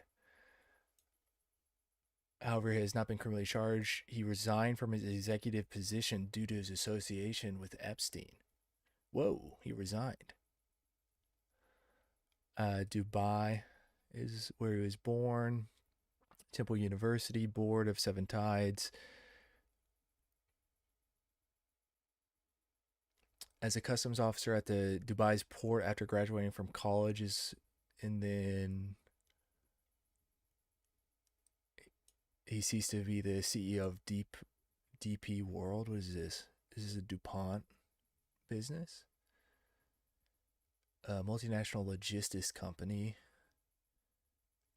Dubai Ports, DP World handles 70 million containers that are brought in around 70,000 vessels annually.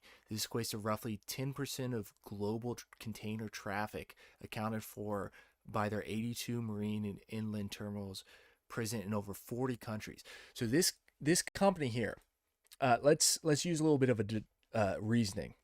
Speculation, allegations. Not allegations, just speculation. This guy who was wanting to get a designer baby from Jeffrey Epstein was the CEO of a shipping company that handles 10% of container traffic. And we saw earlier the video from the 1980s where they had shipping containers full of baby body parts.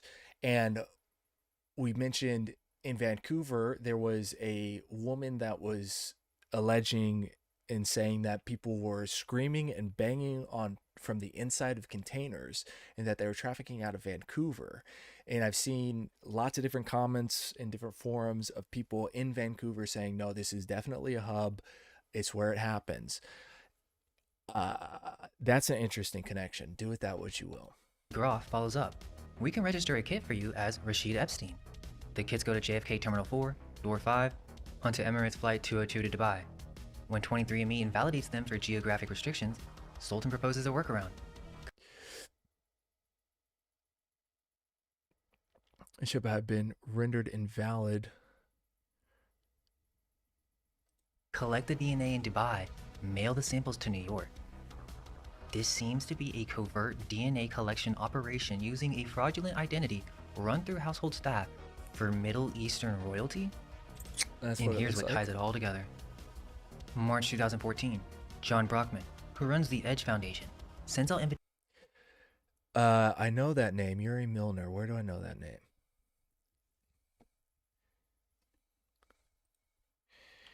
Yuri Milner.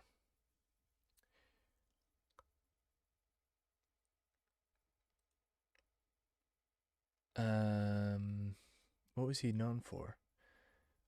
Entrepreneur, investor, scientist, physicist, scientist, co-founder, former of Molly Rue Group, and founder of investment DST Global.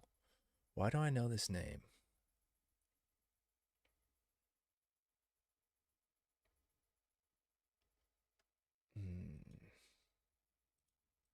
Invitations for a dinner in Vancouver.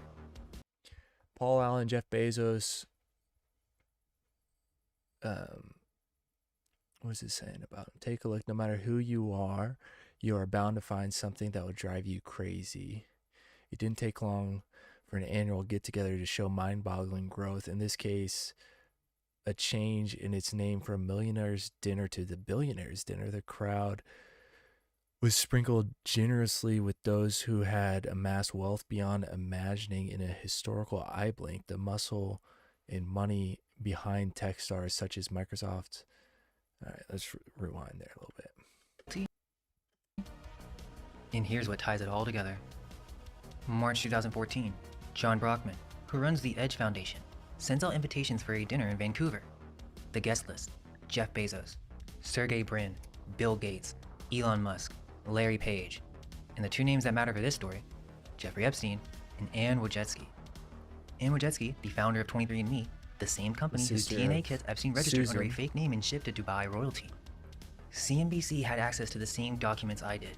They confirmed Wojcicki was connected to Epstein, and they left all of this on the table? Read the article. Every name gets the same treatment. Thiel, legal and legitimate purposes. Hoffman, philanthropic purposes. Gates, absolutely absurd and completely false. Brin, no comment. The article mentions zero genetics, zero DNA, zero reproductive programs, zero CRISPR. The words baby, fertility, and gene don't appear once. That's not journalism. That's damage control for Silicon Valley. They wrote the version of the story that protects the people in it. Now, Bill Looks Gates. like it. 3 days ago, the Wall Street Journal published an article called How Epstein Inserted Himself in a Split Between Bill Gates and a Top Gates Advisor. They reported that in 2013, helped arrange for Bill Gates to invest in a biotech fund started by one of Gates' top advisors and dangled allegations the Microsoft co-founder had engaged in extramarital affairs when he put the deal together, according to documents recently released by the Justice Department. Epstein jumped into negotiations between Gates and his science advisor, Boris Nikolic. That Epstein... Bill Gates' STI tourist charge came during dispute of Epstein mediated. Oh yeah, they were saying that he had an STI and that he emailed Epstein for help for that. Wrote fake resignation letters to himself as leverage, that he dangled allegations about Gates' extramarital affairs, and that Gates himself said, quote, Jeffrey was quite helpful. Without him, it would have been harder, end quote. So what is the Wall Street Journal's angle here? Self-media use lies to pursue his own agenda, master manipulator, regret being associated with him. Another repeated attempts to claim a role in Gates' orbit. While sure, they are going deep by revealing this, but it seems like their angle is Epstein was a manipulator who exploited a business split. And that's true, but that's where they stopped. They never asked the obvious question. Why would a convicted sex trafficker care about a biotech fund separation? Everyone knows Gates and Epstein met, but nobody really knows why. Look at this document. A draft separation agreement between Boris Nikolic and Bill Gates. Nikolic was Gates' science advisor, one of his closest. The agreement says they won't disparage each other, they'll keep it confidential, employment ends January 1st, 2014. He gives confidential information payments. He gives barrier taxes. No legal claims against me, my family, such as foundation, and you will never bring any kind of legal claim against us. I too agree that I have no legal claims against you and will never bring any kind of legal claim against you. I will provide positive references via email and written letters, phone calls as appropriate. That's quite the deal. No lawsuits, and you'll get positive references. But this document was sent to Jeffrey Epstein for input. A confidential employment separation between Bill Gates and his science advisor? And Epstein was the one being consulted? Why? Nikolic emailed Epstein directly about the terms. In addition to changing date to the end of January, the last point needed total change, re-helping me find a job. He was negotiating his exit from Bill Gates through Jeffrey Epstein. Boris Nikolic was later named in Epstein's will as alternate executor. 124 documents connect them in the corpus. Epstein wasn't just socially connected to Gates. He was brokering confidential employment separations for Gates' closest science advisors.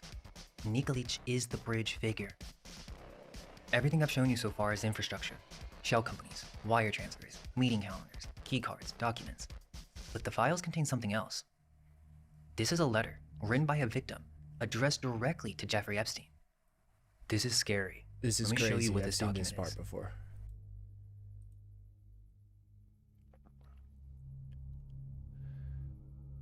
So that appears to be blood, and this is a cipher. And he's going to explain it, but we can read it. So sorry, Jeffrey. These things happen when you're body has never been given time to properly heal.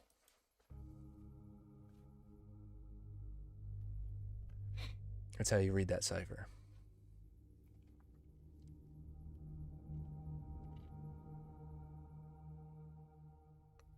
Wait, what'd that say about the ultrasound?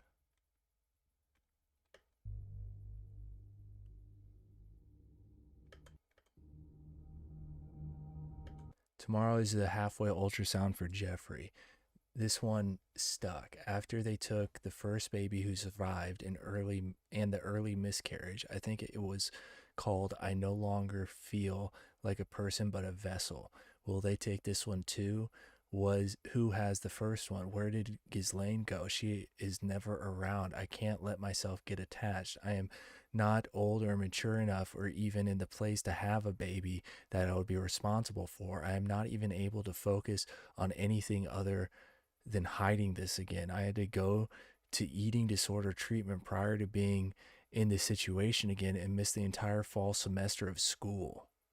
So I'm very exhausted. My body feels so tired. Will I ever be free? That was all written in the cipher.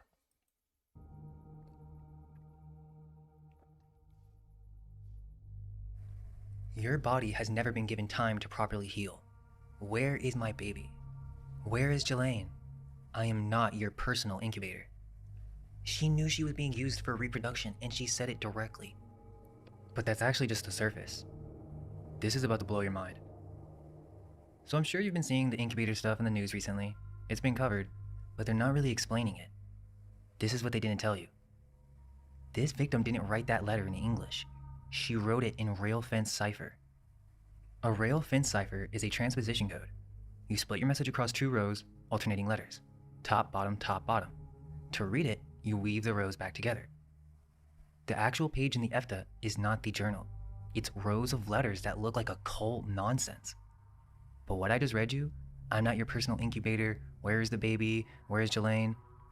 That's what you get once you decode it. It would seem that the DOJ apparently had cryptanalysts decode it, and then they added this plain text translation to the file. But they don't clarify at all that it was a cipher. They just published the decoded letter like she wrote it normally. And they left out that the cipher ends with death. See, you're missing the context.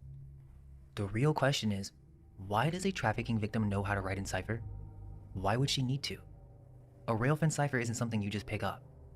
Sir? This is where Central Park halts the northward march of architectural giants. Setting his camera at the 67th Street in Central Park West, the photographer made this view above, looking to the southeast in the same scene photographed night below. The park's night light dance and tremble like balls of St. Elmo's fire. Wow. If you don't know what St. Elmo's fire is, that's like St. Elmo was an Orthodox Christian saint. What is St. Elmo's fire?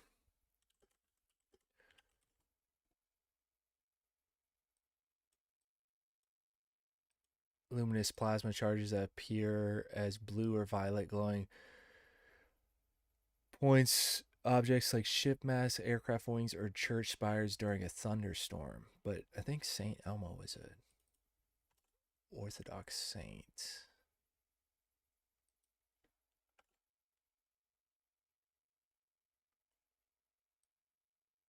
Christian saint who was bishop, martyr. Anyway, it's a atmospheric phenomenon. Why would she need to? A rail fence cipher isn't something you just pick up. Someone most likely taught her this. That's a red flag. There's an ultrasound. A victim writing in code implies training and operation. This reads like ritual abuse more than anything else. All the ciphers were decoded. One of them mentions the blood from supposedly Leon Black. We've mentioned him several times. The other cipher is her guilt. She feels like a monster. She remembers the screams. But I was looking through the PDF and I found this page. It's like a bunch of stickers or cutouts, and there's one that says protect the vanishing. I won't let the pain keep me from surviving in the danger zone. What I wanted was a place where dreams did not stop at dawn. Yo, this is This is like victim schizo stuff. And this victim wrote children. The vanishing children?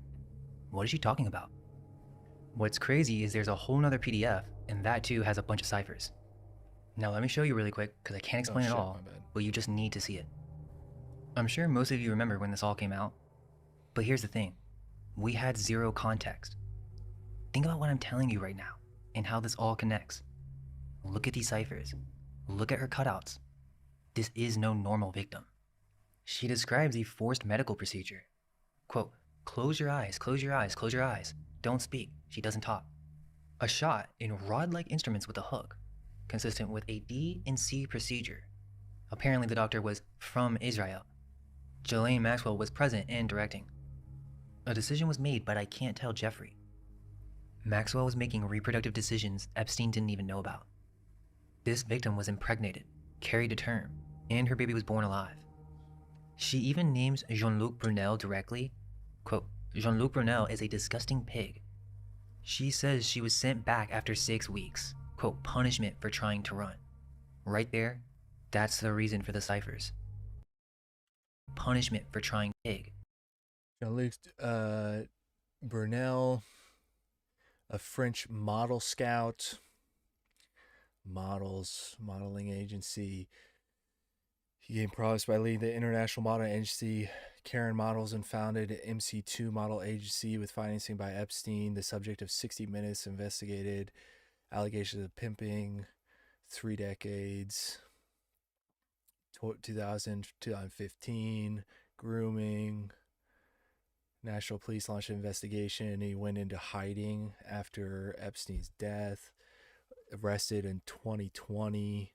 Charged him with, and he hung himself in his cell before his trial could proceed. She says she was sent back after 6 weeks. Quote, punishment for trying to run. Right there, that's the reason for the ciphers. And here's a line that ties everything together. Your life, it's a whole new life. And here, to make things a little easier, is an affordable New Mexico, a rooming Versa will never, minivan and front wheel drives. I mean, that's an ad. This is like, the cutouts is very, I mean, obviously she was a horribly abused victim, so she's like trying to keep her mind together, but this is like schizo level messaging. I couldn't stay under the same roof. The superior gene pool? Controlled all by Jeff Lear all the time. Get away from it all and go to New Mexico? What in the hell? This makes no sense. What about school? Behind the scenes, he's not controlling everything when it used to be his lane, but who some days acts like she hates me. Secrets of all of them. I'm tired of keeping the secret. I know people are wondering, but I can't tell. I'm exhausted. Broken promises. I don't understand why she is treating me on some days like I am the enemy, but then we lay in bed together and she is how she used to be, warm. That's like hot and cold abuse right there. That's a manipulation behavior.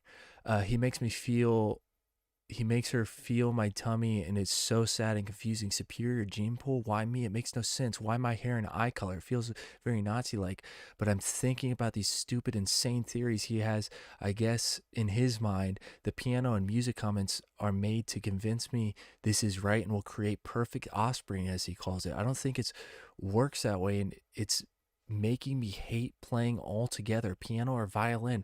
I'm starting to resent them both. So is she playing the music? Because there's theories that if you play music to a baby in the womb, that it like soothes the baby and things like that. Or there's also a theory that skills you learn, like while you're living, obviously, not skills you learn while you're dead, get embedded into your DNA, and then you can pass those skills on. That's how people pass down like skill traits, like passing it down the skill tree. I don't know which one of those things that's referencing. Why me? Why my hair color and eye color? That feels very Nazi-like. She says the piano and music comments we made to convince her this is right and will create perfect offspring. At first, I thought that sounded like hypnotism, but it seems like they were trying to teach her to play the instrument. Quote, I miss the person I was before I was made into what feels as a human incubator. Okay, so this is a metaphor. She seems to be describing a eugenics program, and we've been tracing this through the documents. George Church, egg people, CRISPR, designer babies, and here's a girl saying they selected her for her hair color and eye color to create perfect offspring? She called it Nazi-like.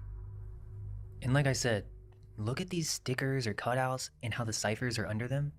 She's spelling it out for you. And look at this. Help me, please, can't anyone find me? That's what the documents show. But let me tell you what I think it means. I saved this one for last because it connects everything. December 2nd, 2018.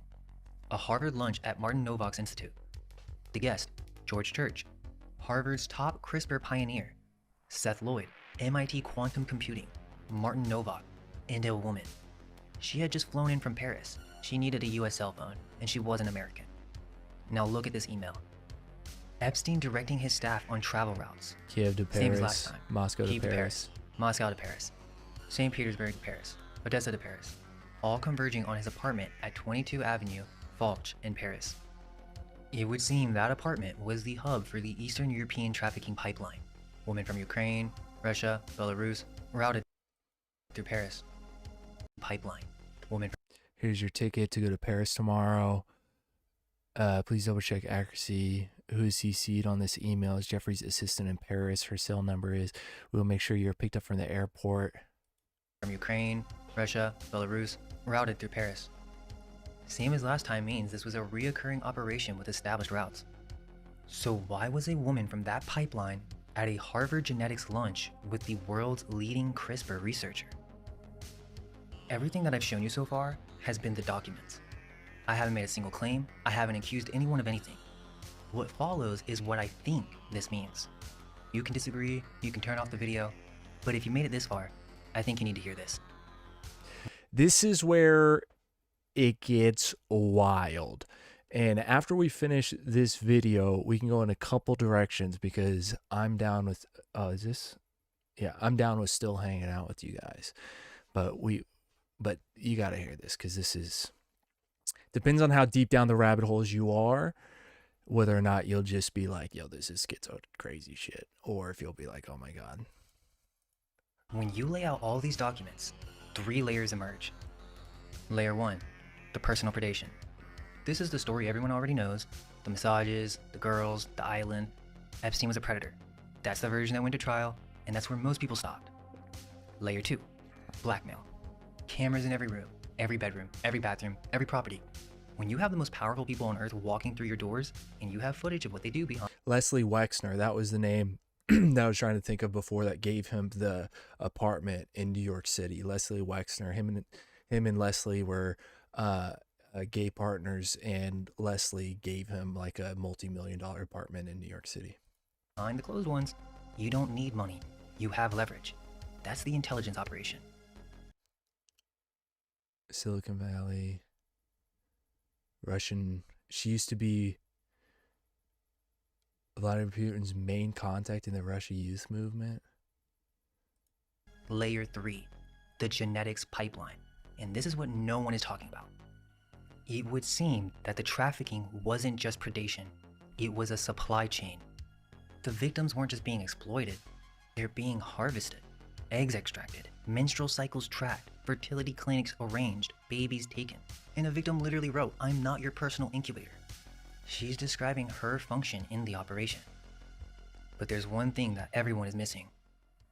Why Silicon Valley? Everyone keeps asking why Epstein was connected to tech billionaires. The answer isn't that they were donors, but what if their companies are the infrastructure?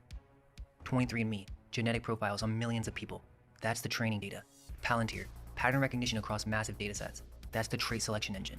Microsoft, cloud computing and AI processing power. That's the computational backbone for processing genomic data. George Church and CRISPR, that's the editing tool.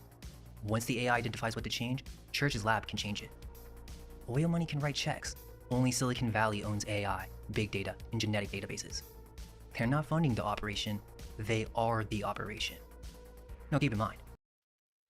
I didn't have this specific thing in mind, But this is pretty much the exact reason why I have avoided doing anything with companies like this, because the idea of sending your DNA into a private company owned by billionaires just seems like a bad idea.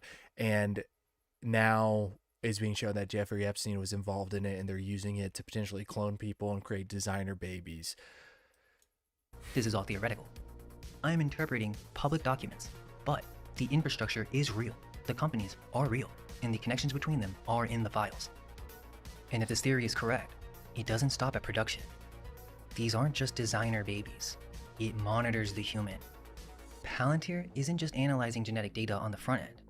It's a surveillance infrastructure that tracks populations on the back end. What am I saying? It would seem that these sickos are trying to design an engineered human race that's powered and monitored by AI. Design them, produce them, monitor them, control them, all in AI. That's why I call this video AI. Jeffrey Epstein had a bizarre obsession with improving human DNA, and he was emailing with his top scientists about it. AI baby farms. It's not just baby farms.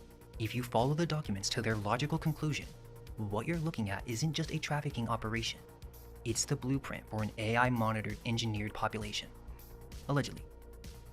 And remember what I told you at the beginning of the video. Newly released documents are just about and shine additional light on how they convicted Faso is transhumanism, a controversial movement in the science and philosophy with eugenicist mission using cutting-edge technology, including genetic engineering and AI, to advance the biology of the human race. They also reinforce how serious Epstein was about pursuing these ideas, which he tossed around among his shockingly wide network of intellectuals, many of whom communicated with him long after he had pled guilty to charges in 2008. Transhumanism. This has been a conversation for very long time. Epstein told scientists he wanted to see the human race with his DNA. And yet, when you tell people that billionaires wanting to merge with computers and become a cyborg, upload their consciousness, like that one Johnny Depp movie where he uploads his mind into the computer, and that they're wanting to do all this, and that they're cloning babies, and they just look at you like you're crazy, but it's like, it's literally all right here in the documents. He wanted to impregnate 20 women at a time at his ranch in New Mexico. To ingratiate himself with the top scientists, the deceased billionaire offered to fund their research and held expensive research conference and parties. In 2006, he organized a conference on St. Thomas in the British Virgin Islands, not far from his notorious Epstein Island, attended by luminaries including physicist Stephen Hawking and Kip Thorne. Even though the subject was supposed to be about the theory of gravity, the New York Times reported that one attendee recalled that all Epstein wanted to talk about was the improving of the human genome and how the passing of a certain trait might result in superior humans. Everyone reported that like it was just fantasy. Epstein also wanted to invest in research pursuing genetically modified embryos to produce children with desirable traits. The Telegraph also spotted he seriously entertained the idea in 2018 email exchange, the subject designer babies, with the crypto entrepreneur Brian Bishop, who asked Epstein about securing funding. I have no issue with investing. We've read that earlier. As it happened, Epstein wanted children of his own, and lots of them. 2019, New York Times reporting details how Epstein had planned to seed the human race with his DNA by impregnating women at his 33,000 square foot ranch in New Mexico, and discussed the idea with multiple top scientists who chose to remain anonymous. One of the scientists allegedly claimed that Epstein wanted to impregnate 20 women at a time. Delusion of a narcissist. But look at what I just showed you. The shell companies, the fertility doctors, the egg harvesting, the CRISPR research, the AI funding. It seems like he was describing this operation. That is the full picture as I understand it, but that's just from 44,000 documents. Every EFTA number has been on your screen, so you can verify everything I've shown you. Now, the story doesn't end here. The documents speak for themselves, but if you want to understand why I called this video what I called it. Do you guys know about the Cabbage Patch Babies? Tell me in the chat. Do you know about Cabbage Patch Babies? Stay here for 5 more minutes, because none of this is new. This has been happening for almost 300 years. In 1739, the Foundling Hospital opened in London, and it was funded by royalty, supported by aristocrats. And if you look at the coat of arms, there's the Diana of Ephesus, the multi-breasted ancient fertility goddess. But if you look closely, those aren't breasts, they're eggs. right there on the official seal of a children's hospital. Why do you have occult symbolism on something that's supposed to be a charity? And what about in America? Well, there's a fraternal order that many have never heard of. The Odd They're called the Fellows. Odd Fellows. Similar to Freemasons. There is an Odd Fellows, abandoned Odd Fellows orphanage in Kansas City that I've gone to. It's now turned into a winery and a hotel, and everybody there says it's haunted. I talked to the lady that was working behind the bar, and she told me that it is indeed haunted. Everybody experienced hauntings. She's experienced hauntings, and normally they're friendly, but almost always they are children's spirits that are doing the haunting.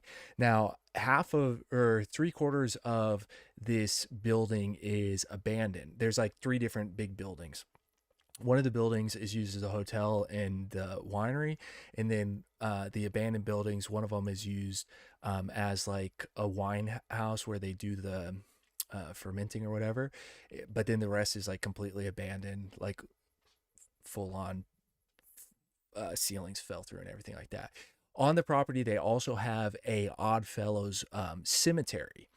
Now, in the center building, which is one that's completely collapsed, the lady told me that there's a spirit there that they had a name for it. I can't remember the name, but she said that Ghost Hunters or some TV show has done a series there and done the ghost hunting there and had experiences. And then she also said that people have gone in there and come out with scratches all over their legs. But the spirits within the hotel side are mainly children and friendly. They also have in there's one room that's like a little museum, and they've got all different stuff with the Odd Fellows and everything like that. And in that museum room, they have a skeleton, a full skeleton, which is missing some teeth. And whenever you talk to them, you go, "Who is this?" And they say, there's a sign there. It says it's one of the Odd Fellows that like donated their body. They said that like all the Odd Fellows places have a Odd Fellow skeleton that they keep on site for some reason that was donated by one of the members. Now, if you don't know about the Odd Fellows, we'll talk about them in a minute. But when I inquired further, I asked like, "Well, who is it? Like, who is this skeleton?" And they're like, "Well, we call it George." And they literally have no idea whose skeleton it is. They just have a skeleton on display and say that it was an Odd Fellow, but they have no identification for the skeleton. Now, the Odd Fellows is it's like a Freemason offshoot. And the way they got their name, the Odd Fellows, is they were said to be a group of guys that got together and started doing charity work and taking care of widows and orphans. And they got the name because the people that saw them doing this, just taking care of people out of their own goodwill, they're like, "Wow, this is just a group of odd fellows that they would do these things." And that's how they got their name, the Odd Fellows. And this is their logo here, the 3 links. So anytime you see these 3 links, that's it. That's Odd Fellows. Now, the Odd Fellows, the Freemasons, and the Shriners are all connected. And if you know, then you know that the Shriners are also involved with orphanages and child. I was at a grocery store in Kansas City. This was a couple years ago, and there was a Shriner outside the grocery store asking for donations. And I asked him, well, I didn't ask him, I read his sign, and he was gathering donations for a handicap so that handicapped children could go to the circus. And this was right before Christmas. And this man was like in his 90s, and he had the Shriner hat on, you know, the red kind of like Turkish looking hat. And he was just sitting there shaking his little thing, trying to get shaking this little can of coins, trying to get people to donate, and had that sign up. And I was thinking, what kind of pitch is that? Who goes to the circus? Why is there an abundance of handicapped kids that need to go to the circus?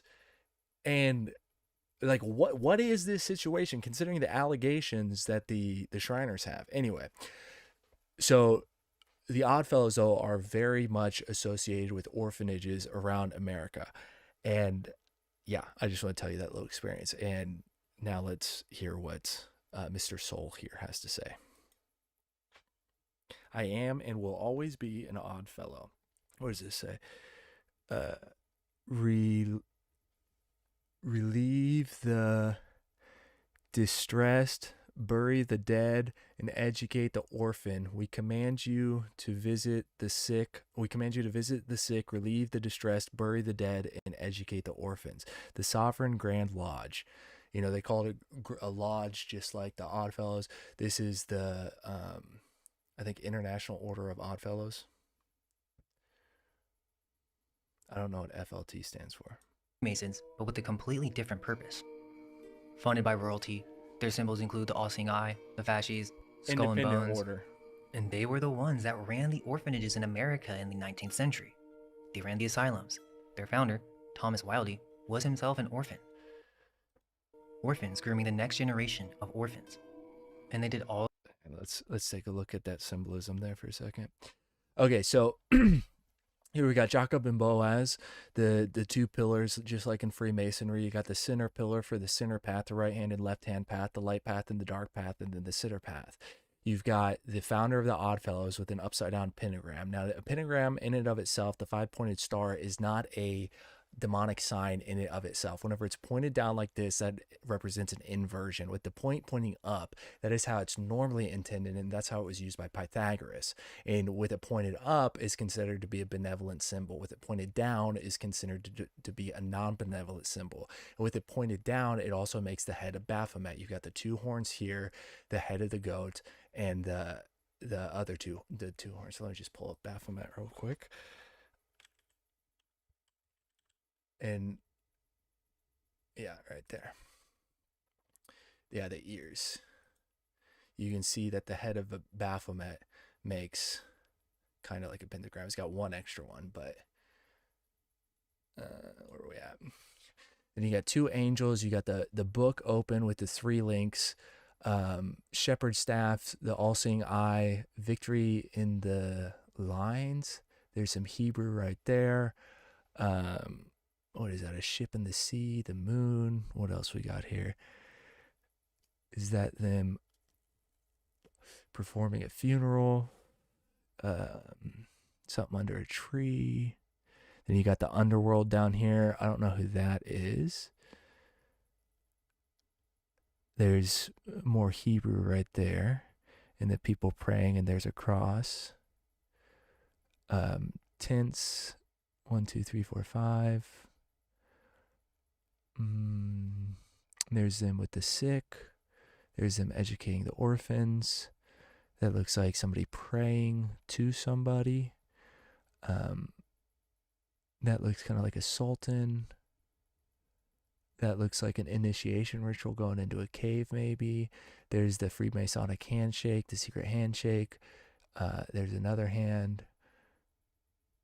Here you've got the circus kind of looking imagery. Here, what do you have? I don't know what that is. There's another three links. Was himself an orphan. Orphans grooming the next generation of orphans. And they did all of this under the name of philanthropy. Now, if you follow the channel, you already know what I'm about to show you. But for those who don't, there are thousands of postcards from the 1890s to the 1910s that nobody... Do any of you guys know about the Cabbage Patch Babies? ...talks about. They show babies being grown in cabbage patches. Babies being harvested from gardens. Babies arriving on trains. Babies being pulled from water with hooks and nets. And some that literally say in French, "Nous sommes à vendre." We are for sale. These aren't art projects, these aren't cute jokes. There are thousands of these across Europe and America, and they depict a production line, a repopulation operation. The woman in the red is their handler. The men in the top hats pay for them. Familiar, right? This is the real history behind the Cabbage Patch Kids, and it's even in their lore.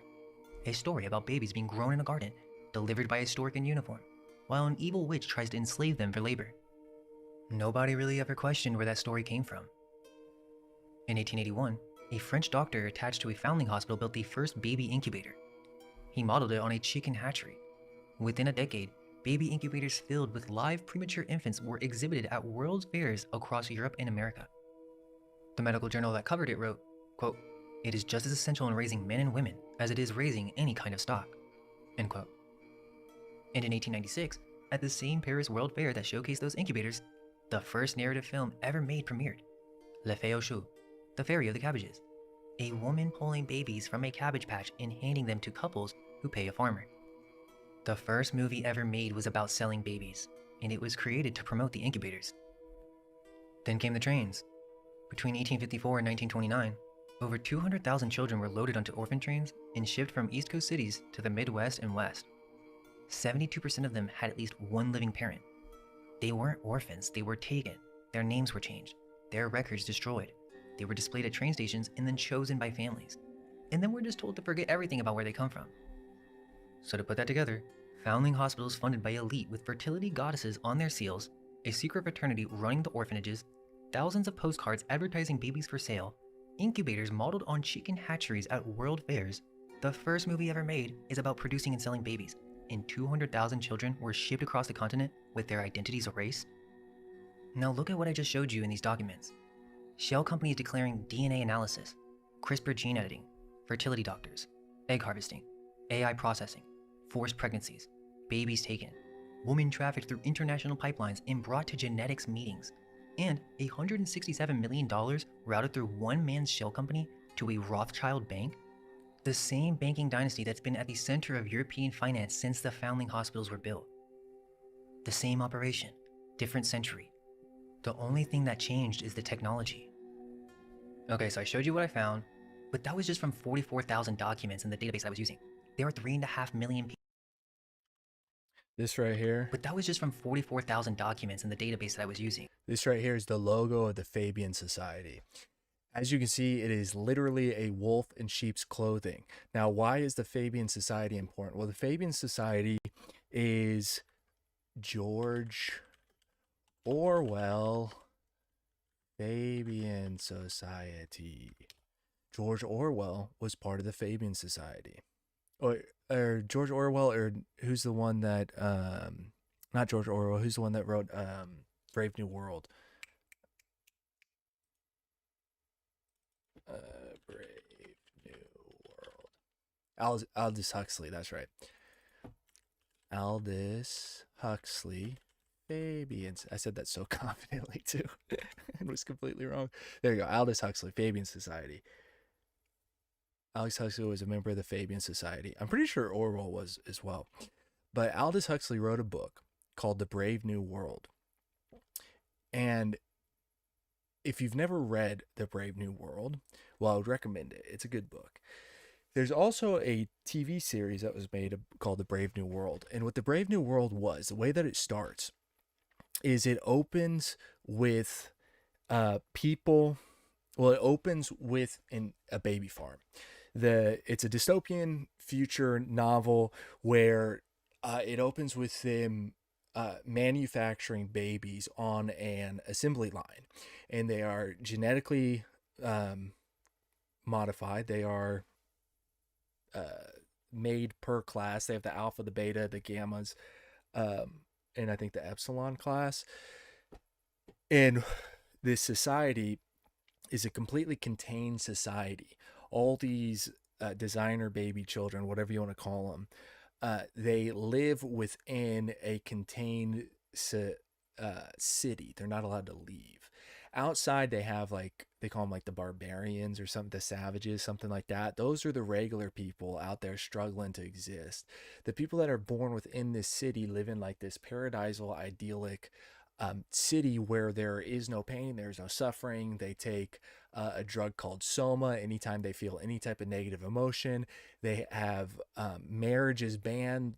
Any type of monogamous relationships are completely banned. It's all they don't sexually reproduce, so it's all just orgies and stuff like that. And they strictly prohibit and actively make sure, I guess that means the same thing, that people don't get in monogamous relationships. If people start to get close and start to become sort of monogamous, then they divide them up and make sure that they have a good time with other people so that no strong bonds are connected.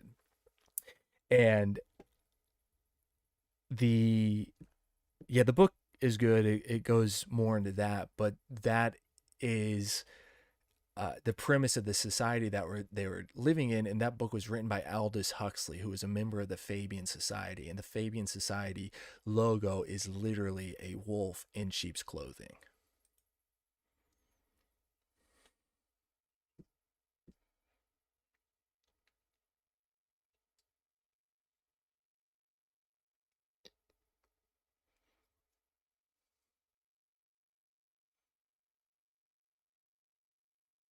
Oops. I started playing the video again without switching the screen back. My bad. Sorry about that. Documents in the database that I was using. There are 3.5 million pages in the full DOJ release. What I showed you today is just what one person found in 1 week. There's so much more, and there are a lot of open threads.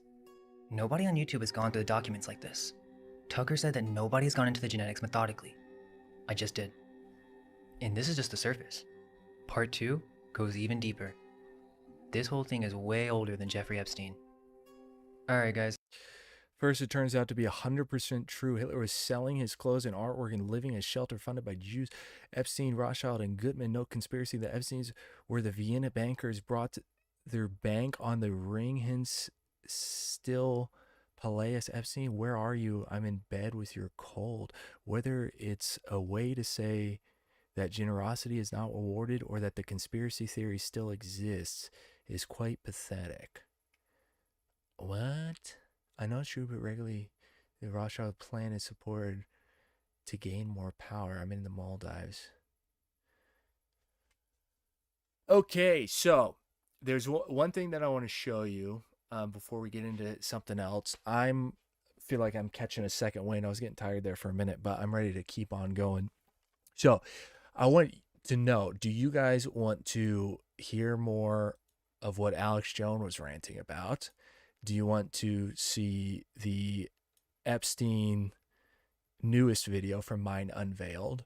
Or do you want to do the Cabbage Patch Babies rabbit hole? Now, I want to show you something. And this isn't about Epstein per se, but it does have to do with what he was talking about the, like 300 years ago, the orphans, the orphan trains and things like that. So you've got all of this symbolism with the goddess, the fertility goddess. Now, if you don't know, because it sounds crazy to say that there have been cloning factories and baby making factories for hundreds of years and that there were repopulation campaigns. I know that sounds insane, and also to say that Epstein is connected to that. But it's not as crazy as it sounds, because if we look at, and I don't know if I'm going to be able to find this right now, India temple cellular reproduction.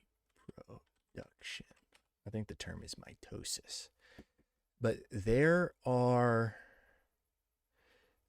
temples in India, which are, this would be like the only reason I want to go to India is to see these temples. But the temples in India are insane with their carvings and everything. But there's one temple in particular that shows that they knew about cellular division and they knew about C-sections, and they have this similar vibe as these baby farm type things. So let me search, what is this, whatever, Prima India temple, maybe it's Prita.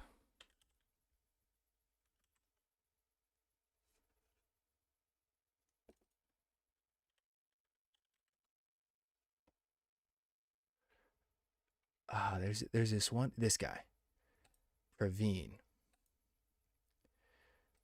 public, popular. I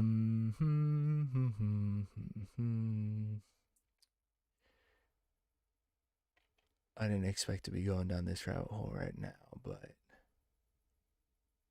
I think it's this one or this one. Hey guys, you can see this ancient carving of a beautiful woman.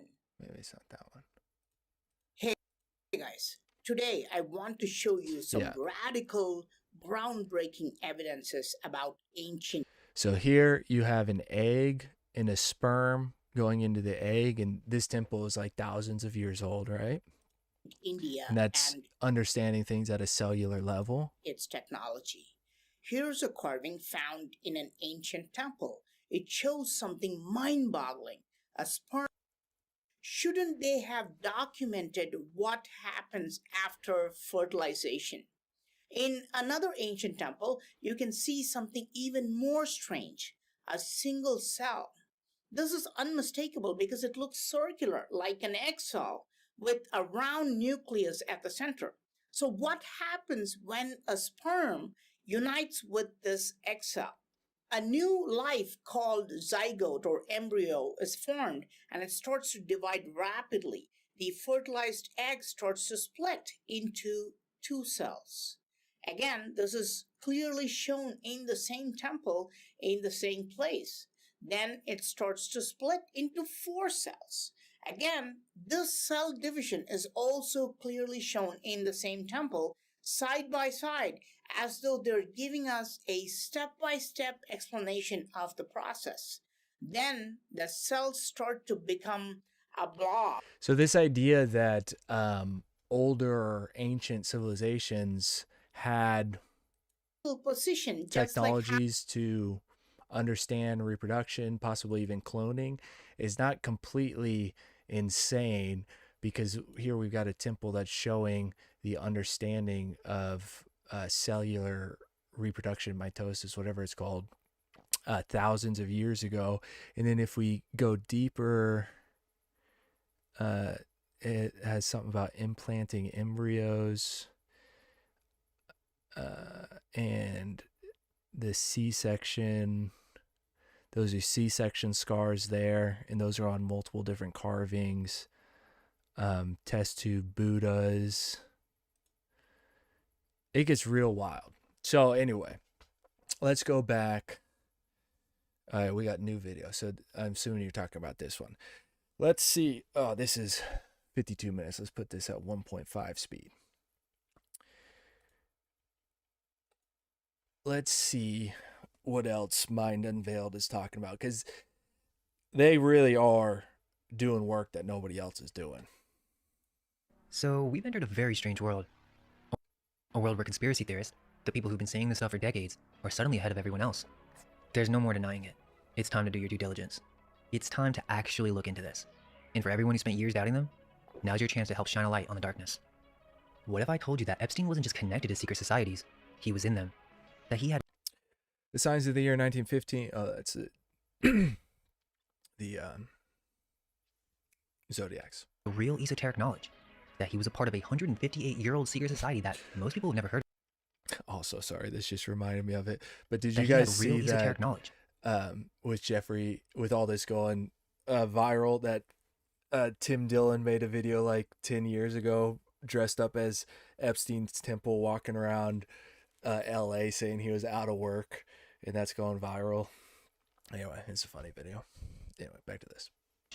That he was a part of a 158-year-old secret society that most people have never heard of, and he even wanted to start his own. Let me know if that speed is too fast. Get ready, because after this, you'll never see the world the same. In part 1 of Epstein Unveiled, we went through the genetics in detail. The baby farms, the egg doctor, the CRISPR research, the DNA kits shipped to Dubai. And there's still more to discuss on that front. But right now, we need to go to a layer that I didn't get into in part 1. Because for a lot of people, it's just too unfathomable. It can't be real. Epstein, the inner circle, and the occult. Now, before we dive into this methodically. So, one thing to know, I don't know where he's going with this. I've never seen this video. And obviously, Epstein was a nexus point. He was a hub doing a bunch of things. But what we saw before was that Alex Jones was saying that he is a representative of the Rothschilds. And we saw Sol pointed out that the Rothschilds are very much involved with all of this designer baby making. And the Rothschilds go back hundreds of years, well, over 100 years from whenever they created their banking empire, but then they are considered, we looked at the document of them being in the 13 bloodline families. So it's all connected. It's a big club, and you ain't in it. I want to address some things. If you've been online the past few weeks, you've probably seen some pretty wild claims about what's in the files. It would seem that the Ball or Bale bank account was some type of OCR error, and I did look for spirit cooking and cannibal terms, but I couldn't find any EFTAs that could confirm this. So there is a lot of noise out there, a lot of reaction content, and that's really why I wasn't interested in looking into this in the first place. But my workflow is, if I can't verify it, I'm not going to use it. I just want to show you what's actually in the documents and connect the dots. That's it. I'll have the EFTA numbers on your screen so you can look it up yourself. What's actually in there is worse than the noise. So let's start with this. This is an email from Epstein's files, and keep in mind, at this point he's already been convicted. Someone in his circle is sending him this. Suggestions for an old guy, super smart, well connected, that wants to continue legacy of old school secret society. Continue the legacy, not start one, continue one. An old school secret society. The same month, this comes in. Just got a note from Bob Pixie. Zodiac is one of the really cool ones. 12 members, still very secret. Dinners in exotic locations. Okay, so I looked into the Zodiac Club.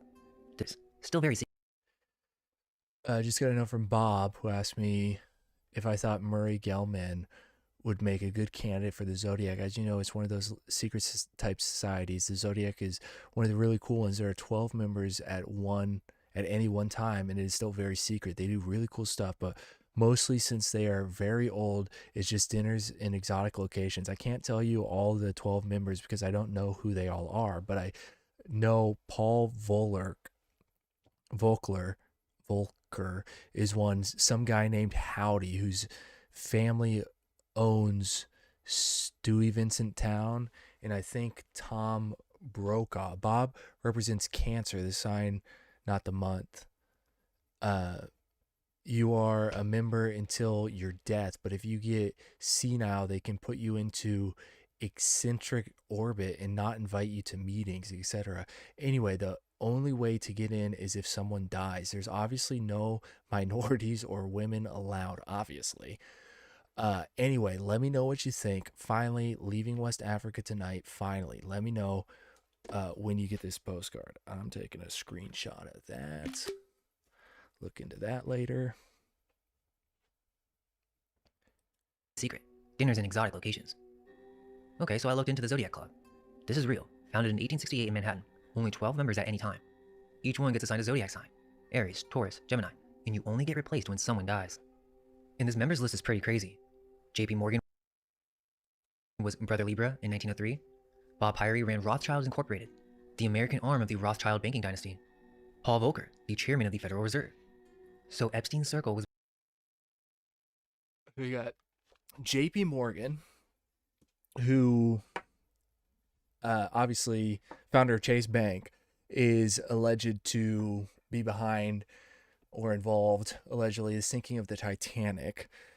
And then you've got the head of, or the chairman of the Federal Reserve, and the Federal Reserve created in 1913. At the time, it was audited and found to be owned 80% by the Rothschilds.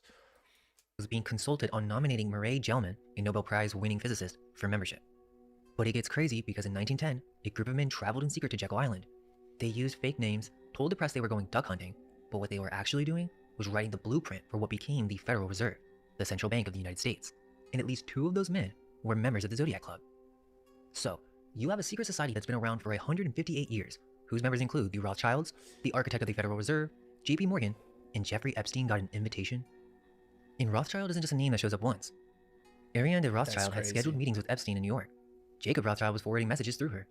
Epstein was sending gifts. This is the type of stuff nobody talks about because nobody has enough information. Nobody's done the connections, and the average conspiracy theorist doesn't actually know enough about secret societies to make these types of connections. And some of the people that look into secret societies, they just aren't, they haven't actually studied any of the text, so they don't know what any of it's about. But this, the 12 Zodiacs, where it's a society of only 12 people, that's the money. That's the money right there. Gifts to Alistair Rothschild at NYU. There's even an email to Peter Thiel that says, quote, "As you probably know, I represent the Rothschilds." That's just... I mean, I'm real into this stuff, and I have never heard of the 12 Zodiac Secret Society, and I am deep into these rabbit holes. So, dude, Mine Unveiled is goated. Sitting in the files. And it doesn't stop at the Zodiac Club. This isn't Epstein's own bio. He wrote this himself. What connections have you found? Ku-Tang Clan.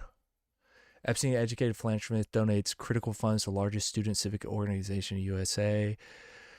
Epstein 6 Foundation, bank cutting edge science research across the country, just provided critical funding to the Junior Statement Foundation, the largest political and civic organization for students in the U.S. Funding comes at a pivotal time in the history. Just this month, the prestigious Ronald Reagan Presidential Foundation partnered with the JSA to offer a variety of ways to recognize students for leadership, integrity, and citizen skills. Every school member within the JSA will receive a packet with 4 Ronald Reagan commemorative coins to be awarded to outstanding student loans, to be awarded to outstanding student leaders. 4 certificate achievements and opportunities to have student leaders recognized in the Ronald Reagan database of outstanding student leaders. The Jeffrey Epstein 6 Foundation was founded by Epstein in 2000 to support cutting-edge science and since expanded into supporting science education, early development, and many other areas of learning. The Junior Statements Foundation started in 1934. Something else we looked at today was in 1934. Oh, that's when that movie was made, The House of Rothschilds, with the recognition that young people should have their voice heard in the fields of politics, civil, and international policy. Provides an unprecedented platform for students to exchange ideas through debates, think tanks, and task forces, offers the chance for students across the country to meet with one another, explore collaborative policies they are passionate about, and to meet political civic leaders. Now, this is just me completely guessing, but I'm going to assume and wager that the JSF, the Junior Statements Foundation, JSA, is a filtering program like many programs. Former member of the Trilateral Commission, the Council on Foreign Relations. Yeah, that is, they believe in doing evil acts to promote goodness, some serious sick in the head.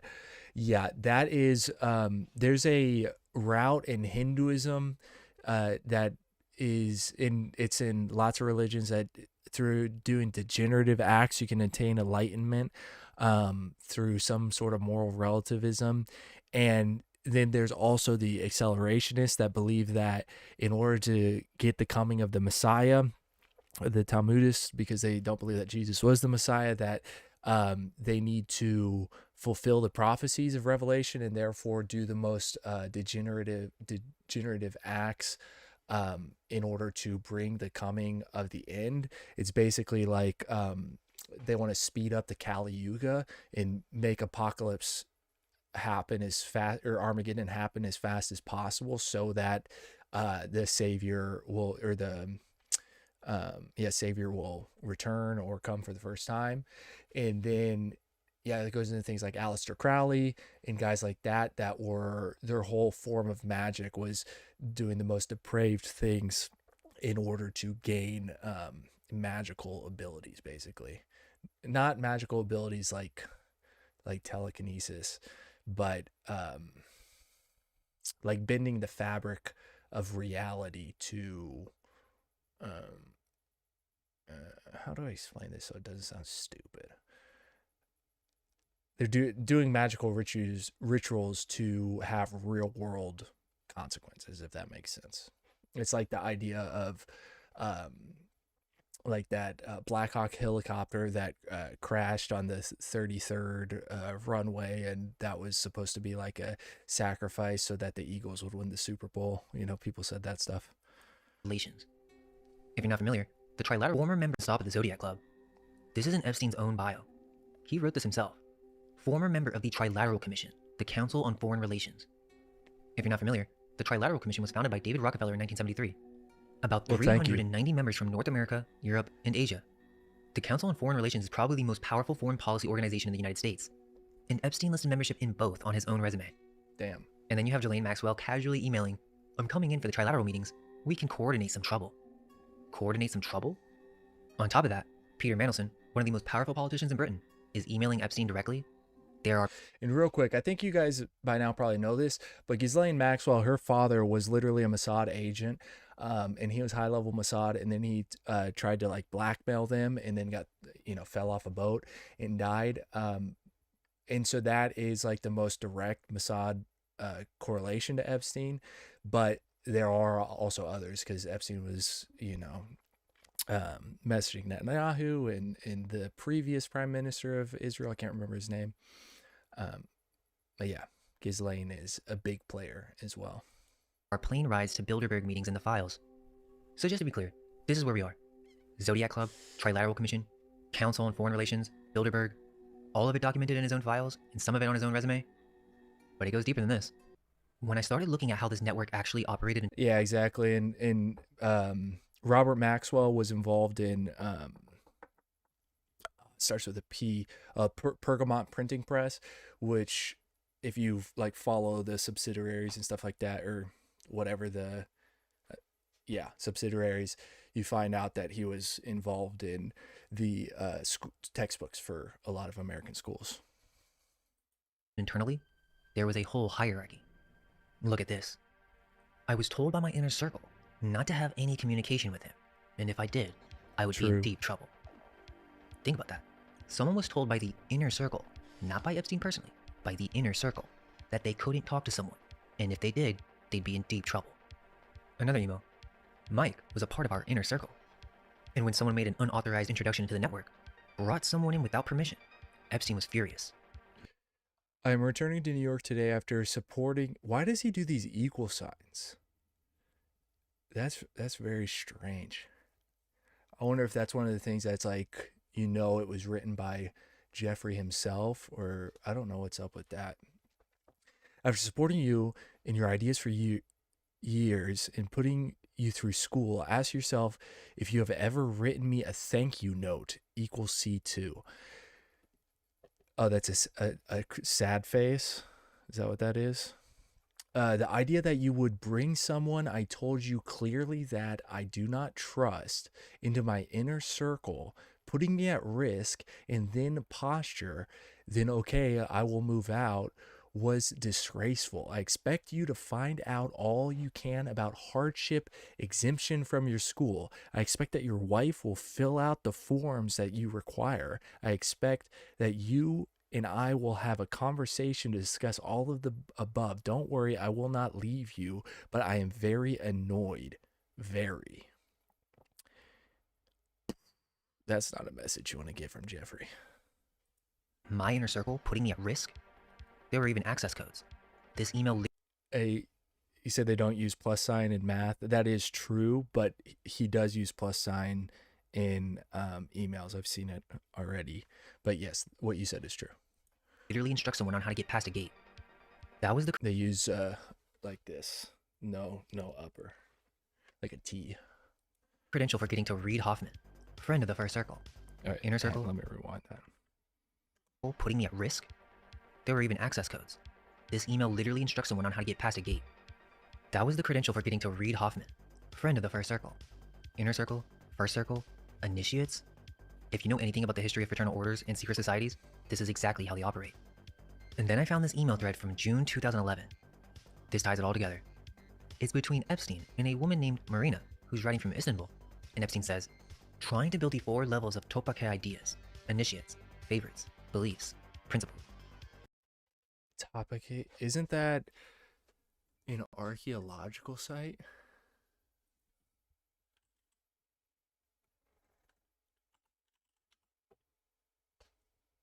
Oh. It's a movie?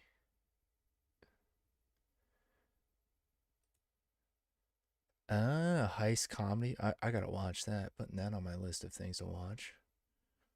Screenshot. Let's go back and read this email. Sleep. Those aren't... Oh, wrong one. Okay, by accident you have written a Nabokovian sentence. At your disposal means available. In your disposal means in the garbage can. The answer to your first question you already knew. The second question, the harem, meant protection for those inside from those outside. Mozart wrote the Seraglio there is a main theme. Recapitulation echoed, enhanced by its variation, many movements, intrigue in the melodies. The harmony in the wings can be heard as you spend the summer's eating experience. Try to open form judgment only after they've been fully digested. I truly look forward to spending time with you. There is also Queen Mother. I am wondering if 400 women in your disposal. Okay, so that's the reply to that one. Thank you for remarks. I love these colors. Always a little detail. I am leaving for Singapore tonight. Totally in love with this Palace. symbol. That's the Ottoman Sultan's residence. The Topkapi harem had a formal hierarchy. Yes, I have seen Europa. Highly recommend anybody that hasn't seen that. I believe you have to go over to BitChute to watch that. I haven't ever listened to Isaac Nappy, but yeah, it is relatively old news. What up, man? Greece in the house. Make Constantinople great again, brother. Novice, trainee, favorite, chief consort. And Epstein is designing his own version of that. Topkapi Palace, that's the Ottoman Sultan's residence. The Topkapi harem had a formal hierarchy. Novice, trainee, favorite, chief consort. And Epstein is designing his own version of that. 4 levels with names. And Marina responds, by the way, what are the levels at Jeffrey's harem? She's asking about the levels like it's an existing system, like everyone knows about it. And Epstein responds by quoting Mozart's opera, The Abduction from the Sarajevo, which is literally an opera about women held captive in a harem. The harem meant protection for those inside from those outside. That's the same language secret societies have used for centuries. Protection for the initiated. Let's keep going. On top of that, someone sent Epstein a Bohemian Grove documentary with a note, so I thought of you. And it goes deeper. Moritz Skaugen, a Norwegian shipping magnate in Epstein's network, emails Epstein from Singapore. EFTA 018774737. Greetings from Singapore. On my way to California to try to understand about the people at the Bohemian Grove. So it's not just a documentary. He's flying to California to investigate the Bohemian Grove and reporting back to Epstein? Epstein donated $50,000 to the Order of the Golden Sphinx Gala, another secret order. The Circle of the Inter-Alliance, a Paris elite club? It's in his emails. Okay, Zodiac Club, Trilateral, Bohemian Grove, Golden Sphinx, Circle of the Inter-Alliance. A 4-level initiation system modeled on an Ottoman harem, and an inner circle with access codes and consequences for breaking rank. This wasn't a guy who went to a couple of fancy dinners. He was collecting these things. And he named it EFTA 0. Yeah, he's legit. He knows what he's doing. I'm sure you guys have seen the photos allegedly of him in Israel with long hair. Just in case you haven't, let me pull those up. Epstein spotted.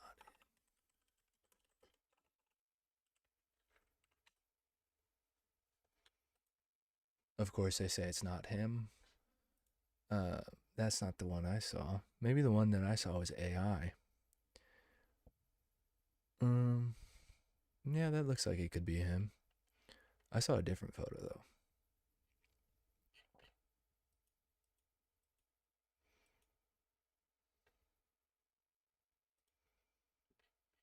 Show the photo. Okay, back to the video.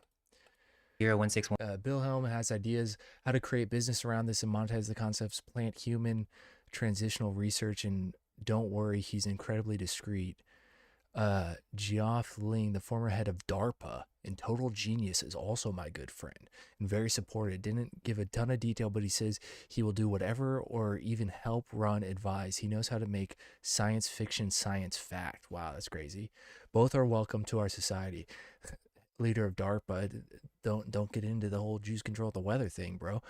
They will join Ed Wood and Caleb. Perfect. Geoff is crazy. I like crazy in his wiki. 13019. An iMessage from 2017. Epstein is discussing who should be brought into his network. Bill Hyman, former DARPA head, Jeffrey Ling, Ed Boyden from MIT Neuroscience. Both are welcome to our secret society. They will join Joy Ito, Ed. Wait, tell me more in the chat. What are you talking about with John Wayne Gacy? Boyden, and Caleb. So Joy Ito is in the secret society? Our secret society. That's what he called it. His network of MIT, DARPA, and Gates Foundation connections. And it's not metaphorical. He literally typed it. But the thing is, if you look at this text chain, the person texting Epstein, the DOJ redacted their name. Every message the sender's blacked out. But if you read it, you can figure out who it is. J redacted their... Wait, I want to see that graph. But the thing is, if you look at this share of world population living in absolute poverty, it's going down. Forbes, where Bill Gates goes wrong. It's not how much foreign aid is spent that matters. this text chain, the person texting Epstein, the DOJ redacted their name. Every message the sender's blacked out. But if you read it, you can figure out who it is. The sender says Jeffrey Ling, former head of DARPA, is, quote, a very, very good friend of mine. He tried to make me work at DARPA. They say they're in Seattle with BG, Bill Gates, through April 29th. They name Mark Sussman and Jeff Lamb, Gates Foundation leadership, calling them old guard gargoyles refusing to let other opinions in. I sent Bill a note after talking to Wash. He's causing them to rethink the shareable deduction overseas program. Donald is not pragmatic. That takes thinking ability. He is setting himself up as a part of yesterday's establishment and their perceived mistakes. I mean, that's actually kind of true. And it would shift the focus of the thinking into science to sex. This also told that Dan Wadendorf was a gross felony to be spoken of like that by another woman. Bill won't believe you. His Mark Sussman, Geoff Lamb, and the full development environment leadership so old guard, and they are gargoyles refusing to let others' opinions in. And when BG goes to see Jared and Ivanka, they tell him he's a genius, and Trump tells him he's a genius to his face. It's okay. What year is this being sent? And it's okay. He will believe it when it happens. And then here, I told you so. Trump tells everyone that exact same thing. Exact. Basically, this is advice on how Gates should handle Trump.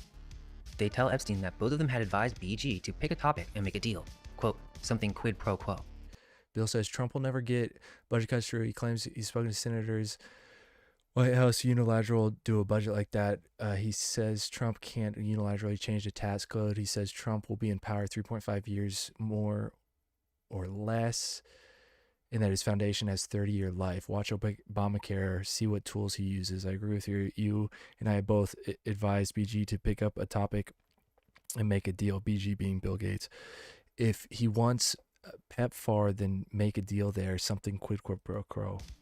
And Jeffrey Ling isn't just some random person. Do you guys know who this is? He founded DARPA's Biological Technologies Office, the division that builds brain-computer interfaces. So this MW calls this guy a total genius who knows how to make science fiction science fact. And Epstein's response? Who do you think MW is? You think that's somebody that we've all heard of, or do you think this is somebody low-key? And I agree with you that the stuff with Gacy, that there's some sort of interaction. I just don't know much about Gacy specifically. Both are welcome to our secret society. This is most likely Melanie Walker, Gates Foundation executive, World Economic Forum agenda contributor. Oh, well, there you go. Melanie Walker. That's who MW is. And former DARPA advisor. Why is she trying to recruit people into a secret society? And then there's this. EFTA 0190303. Giving pledge. I pledge. Not me. I don't pledge it. Left hanging, not getting anything in return. Their possession, help, estate planning. In the past pledges, he can be initiated into their brother. Pledges may do things for brothers, like serve as designated driver on weekends. If the brother feels a pledge has completed his pledge education to their satisfaction, he can be initiated into the brotherhood. The actual initiation ceremony is shrouded in mystery. It may take several hours. It involves chanting, robes, blindfolds, and candlelight. The pledges will be initiated in secrets of the fraternity, from the secret mottos and grips, handshakes to passwords and meanings behind rituals. He will be sworn to secrecy. Why not follow the giving pledge with the initiation into most selective group joint project? Who is this from? To Boris from Epstein. Many feel I'm an American. Polio is not a problem here. We have our own problems. He is getting a U.S. tax break. Does not seem fair. 35. March 2013. Epstein writes to Boris Nikolic, Bill Gates' personal science advisor. We talked about him in part 1. It's about what he calls uncensored comments about the Giving Pledge. The Giving Pledge, Gates and Buffett's initiative where billionaires commit to giving away most of their wealth, and Epstein proposes turning it into a secret fraternity. The actual initiation ceremony is shrouded in mystery. It may take several hours and involve chanting, robes, blindfolds, and candlelight. The pledge will be initiated into the secrets of the fraternity. From secret mottos and grips to passwords and the meaning behind rituals, he will be sworn to secrecy. Why not follow the Giving Pledge with an initiation into the most select group? Yeah, we're here, guys. Sworn to secrecy. He wanted to build a secret society out of the world's richest people. And he Yep. sent it to the man who advised Bill Gates on science. Is he trying to compete with Skull and Bones, create his own thing, or is this like an offshoot of Skull and Bones? Because, you know, the secret societies, they end up getting like watered down as more and more people get into them. Like, for example, the Masons, now low-level Masons are pretty much useless to the big establishment. The Masons are more like a filtering system because you can work your way up to level the 32nd degree, but to become a 33rd degree, you have to be chosen to be a 33rd degree. You can't actually work your way up to that. So I think that the Masonic Brotherhood is like a filtering system for the elites. So anytime you see anybody that's a 33rd degree, that means that they were selected. I don't know if that's true the whole history of Masonry, but that's definitely true now. So it's usually like a filtering system, but I'm wondering if he was wanting to start a society to compete with things like Skull and Bones, because there's already plenty of societies that the elites are a part of, because, like, you know, George Bush was involved in Skull and Bones, but maybe they're like sectarian fighting within it, because at a super high level there are multiple different groups vying for power. It's not just one monolithic group. There is a group excuse me, that has like the most power and the biggest network connection, but there are other groups competing with them. I'm not saying those other groups are good or have our interest in mind, but they don't have mutual interest. Maybe sometimes they work together, but they're also vying for power against each other.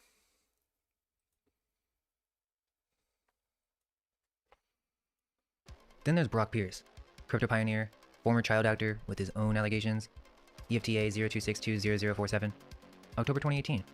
Pierce and Epstein are texting about visiting Little St. James, and Pierce casually mentions where he... Have you heard anything about the current Pope, Pope Leo? Because I heard things about Francis, and then I never dug too deep into them. I do think that the Vatican is infiltrated, but not necessarily in the way that some people talk about, because a lot of people talk about the Jesuits, but I think part of the Jesuits are bad, but I'm not completely against the Jesuits. It depends. I've read a lot of history. Well, not a lot, but I've read a couple books on them, and it changed my opinion about them a decent amount. They definitely do some bad things, but they also get blamed for a lot of things that they're not actually responsible for. And so some of the stuff I see against Jesuits I think is just like anti-Catholic propaganda. But have you seen anything specific about Leo, Pope Leo? He lives. Sure thing. I live in the first Masonic temple built in the New World, 250 Calle de Cristo, in San Juan, Puerto Rico. That's his house, and he's planning trips to Epstein's island from it. David Hansen. You might not know his name, but you know his work. Creator of Sophia, the world's most famous humanoid robot, the one that went viral, the one that got citizenship in Saudi Arabia. David Hansen is all over the Epstein archive. Whoa. January 2013. Ben Goertzel, one of the world's leading AI researchers, sends this email to Epstein and Hansen. I was talking to Jeffrey Epstein today, and he's potentially interested in having you make him a custom humanoid robot for him. He's been talking to you about you potentially funding our joint AGI robotics research efforts, as well as about him. They're trying to do full-on ex machina. Have a billionaire with a custom humanoid robot, similar for what you did with Phil Dick robot, Bina 48 robot, Einstein, etc. Also, Jeffrey has an interest in AI. When is this? 2013. Oh my God, that's 13 years ago. Wow, that's over 13 years ago. That's crazy. I'm sure the three of us have a great discussion about AI robotics at some point, and maybe intersect with him sooner if you both schedules agree. He has various residences, but a main one in NYC. If the robot Epstein gets built, it will be my pleasure to eventually use OpenCog to increase its IQ even higher than of the real Epstein. Robot for him. He's been talking to you about you potentially funding our joint AGI robotics research efforts, as well as about him sculpting a Robo-Epstein for you. That would be awesome. A Robo-Epstein? A humanoid robot in Epstein's own image? Hansen sent Epstein a 6-page white paper for something called the Genie Lab. $84,000 a month, $3 million over 36 months. The research included mind uploading, quote, using AI and large datasets to create functional portraits of existing personalities. So this whole idea of uploading your consciousness to a robot or to the web or to the computer, I don't know.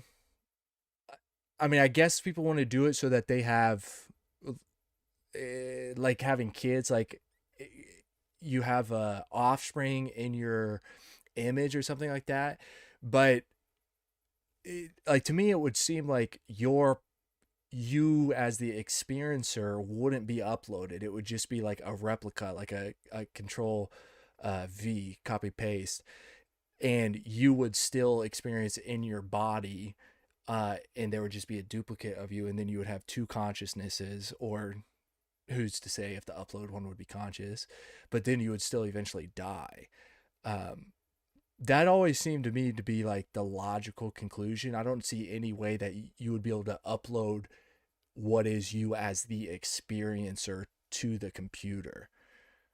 Same with like, what was that one show where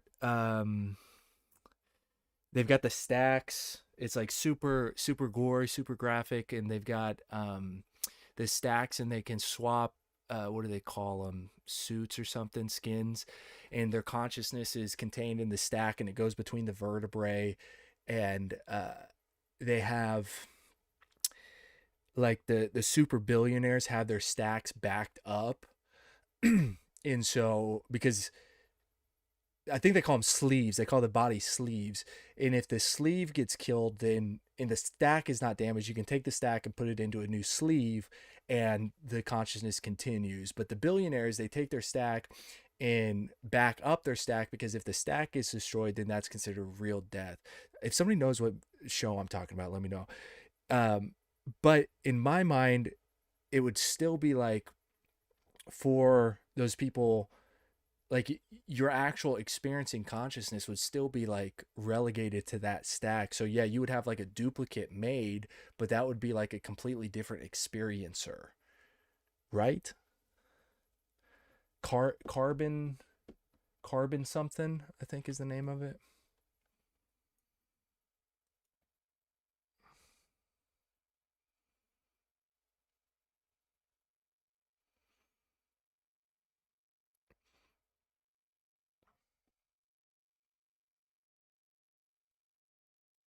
I need to rewind. I think I agree with you, Kutan.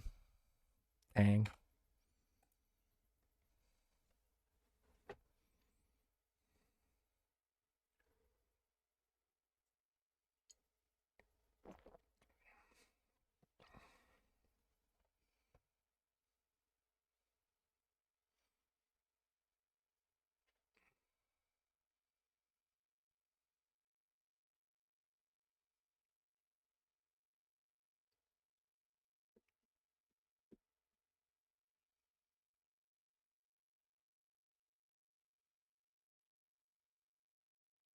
Yeah, altered carbon.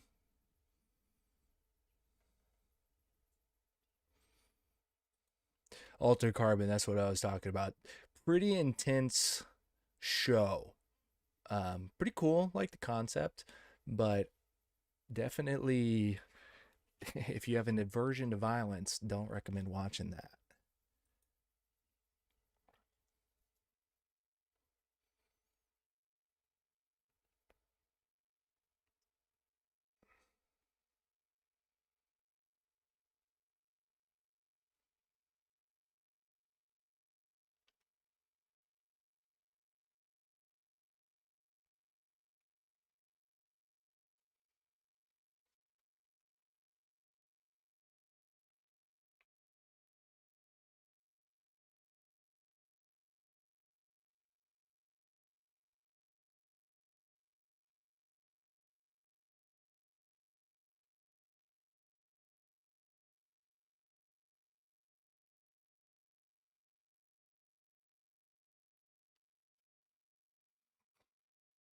Wait, what is that? New Rosicrucian? Thanks, Jeff. You're asking fun projects. I think mostly starving for great conspiracies today. 10 to 12 coordinated secrets. What about a new Rosicrucianism of sorts? J. June Institute. I don't know what J. June is. The Rosicrucians, they're allegedly kind of supposed to be the good guys among the secret societies. And yeah, if you look at the framing of everything they're doing, Epstein is doing, in his own mind, it's framed as good. They don't ever frame it as evil.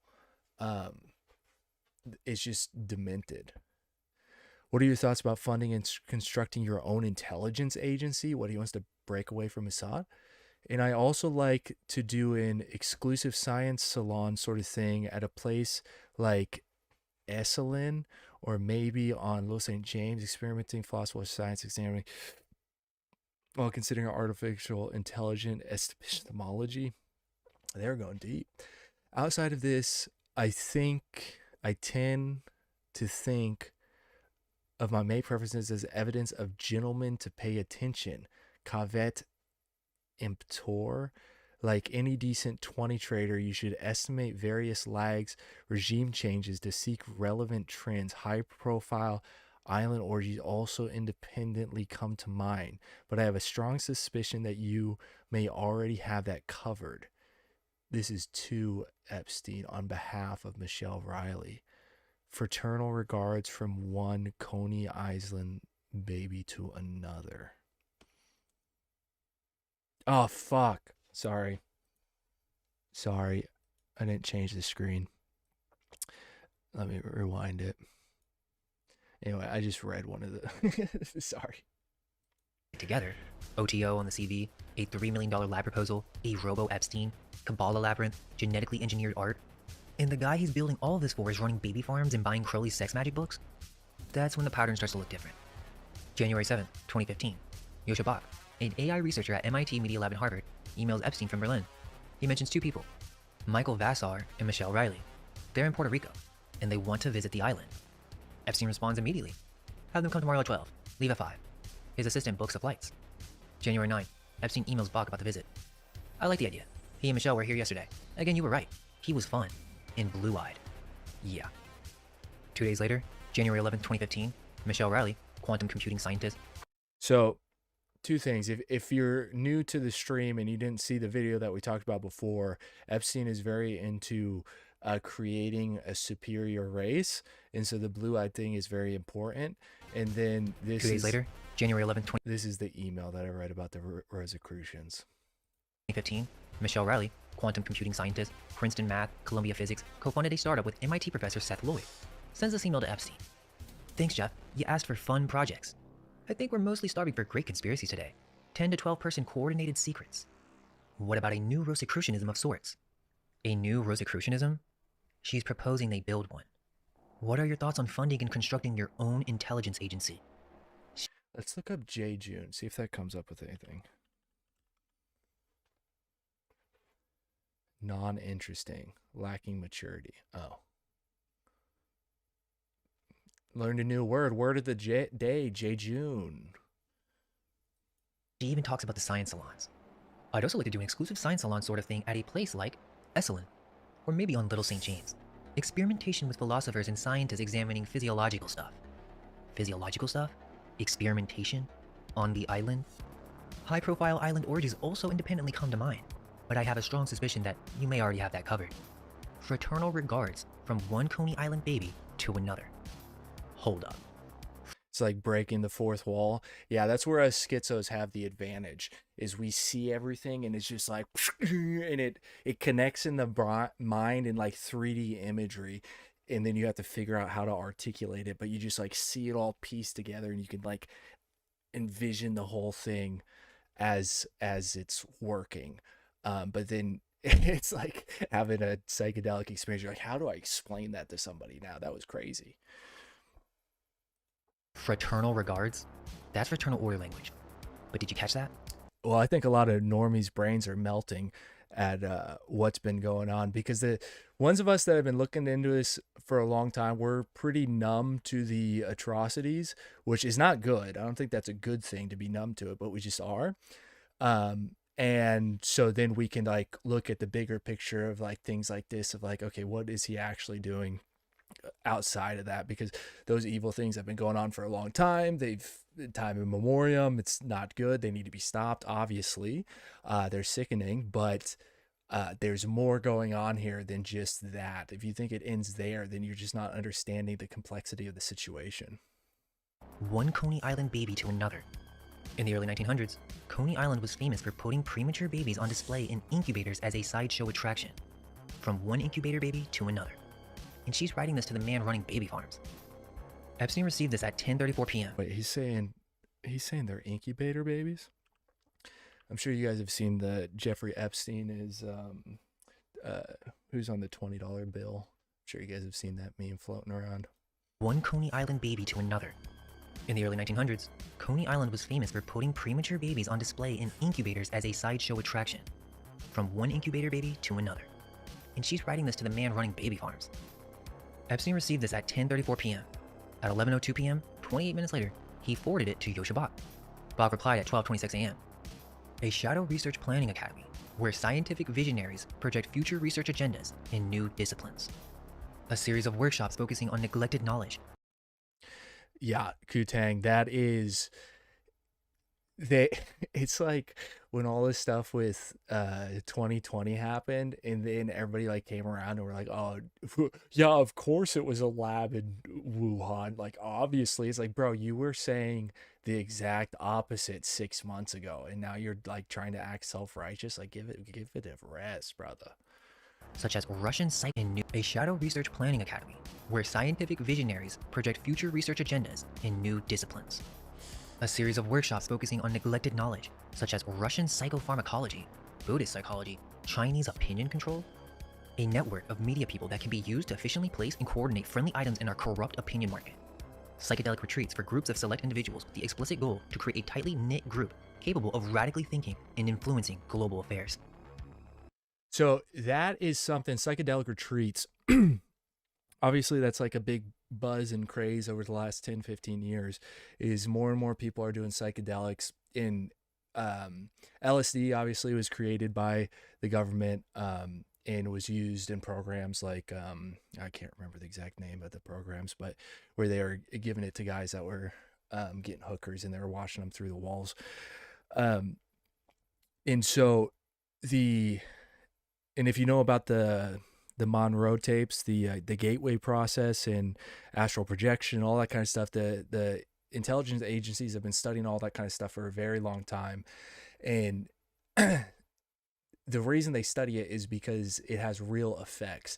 Now, during a psychedelic retreat, depending on who you have as like your shaman, if they were a nefarious person while you were intoxicated, they could basically brainwash you, like hijack your mind. And also, if they were trained in trauma-based mind control, then they could traumatize you in that time, and then also kind of make you into like a sleeper cell Manchurian candidate kind of thing, or give you Stockholm syndrome, that kind of stuff. But using it it says for groups of select individuals with explicit goals to create a tightly knit but disentrenched group of individuals capable of radically rethinking and influencing global affairs. So I would assume, I don't know, but I would assume if he's trying to create a group of tightly knit, an entrenched group of individuals, they would then, I would guess, they would mix the psychedelic retreats with the sex magic and create those psychic bonds like that. And then if they were to align that with some type some type of mantra or collective what's the word, intention before a psychedelic ceremony, then they would basically be collectively creating a massive egregor that they themselves are fueling, and then it's connecting them all even more on a spiritual plane. But that's stuff that, like, if you say that to somebody that's like a total normie, they'll be like, what are you even talking about? Creating egregores to connect on the spiritual plane. It's like, yeah, that's what some people, like, you don't know the level that people are on, bro.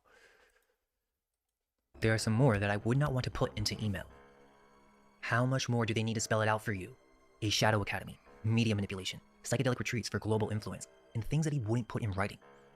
Bach wasn't an outsider. Epstein funded him directly. He stayed in Epstein's Manhattan apartment. What is devil's breath drug? I've never heard of that one. Let's Google that. Dude, Kutang is tapped in. Devil's breath drug. Scopolamine. Powerful, derived from plants of the nightshade family. Angel's trumpet, datura, and hydro Niger. While it has legitimate medicinal uses such as treating motion sickness and post-operative nausea, the gastrointestinal spasm is low. That's a new one.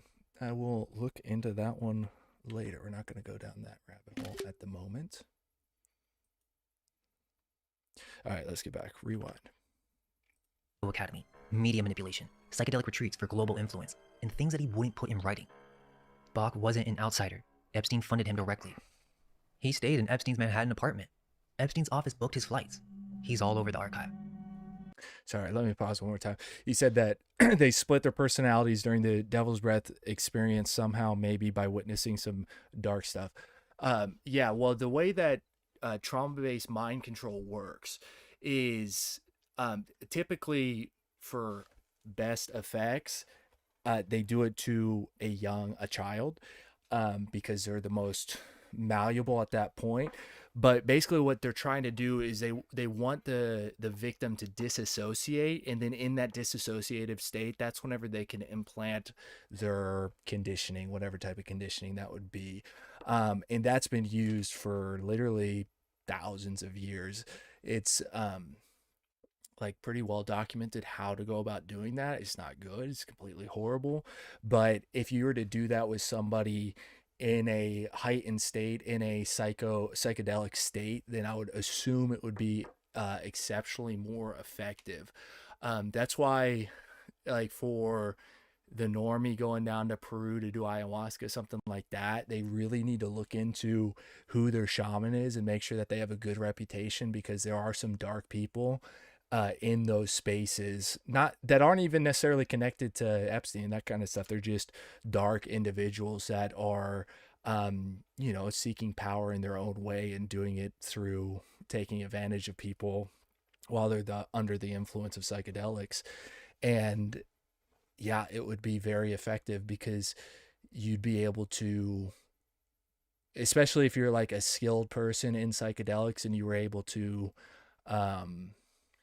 kind of like control your form. This sounds so crazy, but like control your form in that extra dimensional space, then I would assume you would be able to have like very effective sessions.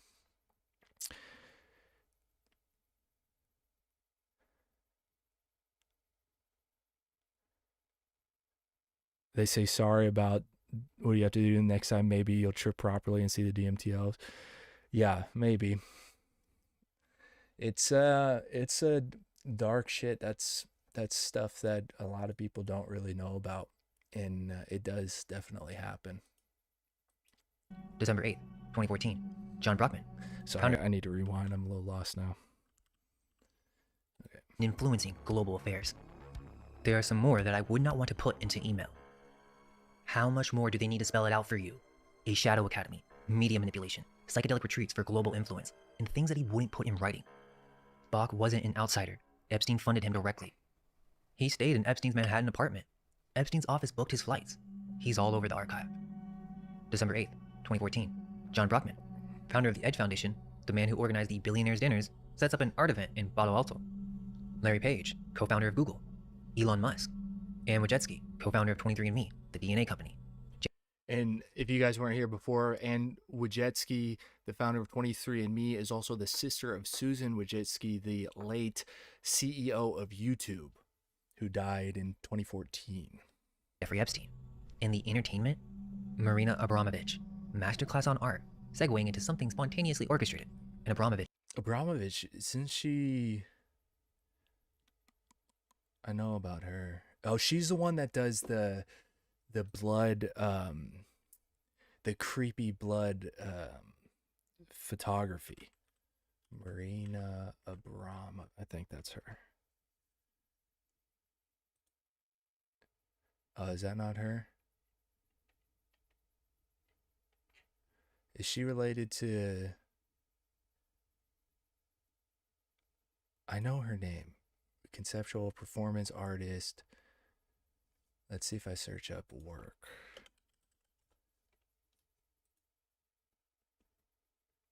I thought she was the one... Okay, she's doing some creepy shit. Looks like a little bit of poo play. Piece. Marina Abramovich, the performance artist, performing for a room containing the co-founder of Google, Elon Musk, the CEO of a DNA company, and Jeffrey Epstein. You, however, are far more mysterious and intriguing. That's how Brockman described Epstein to the other guest. Mysterious and intriguing. Also on the guest list, Mucha Prada, and a footnote about the architect, Rem Koolhaas.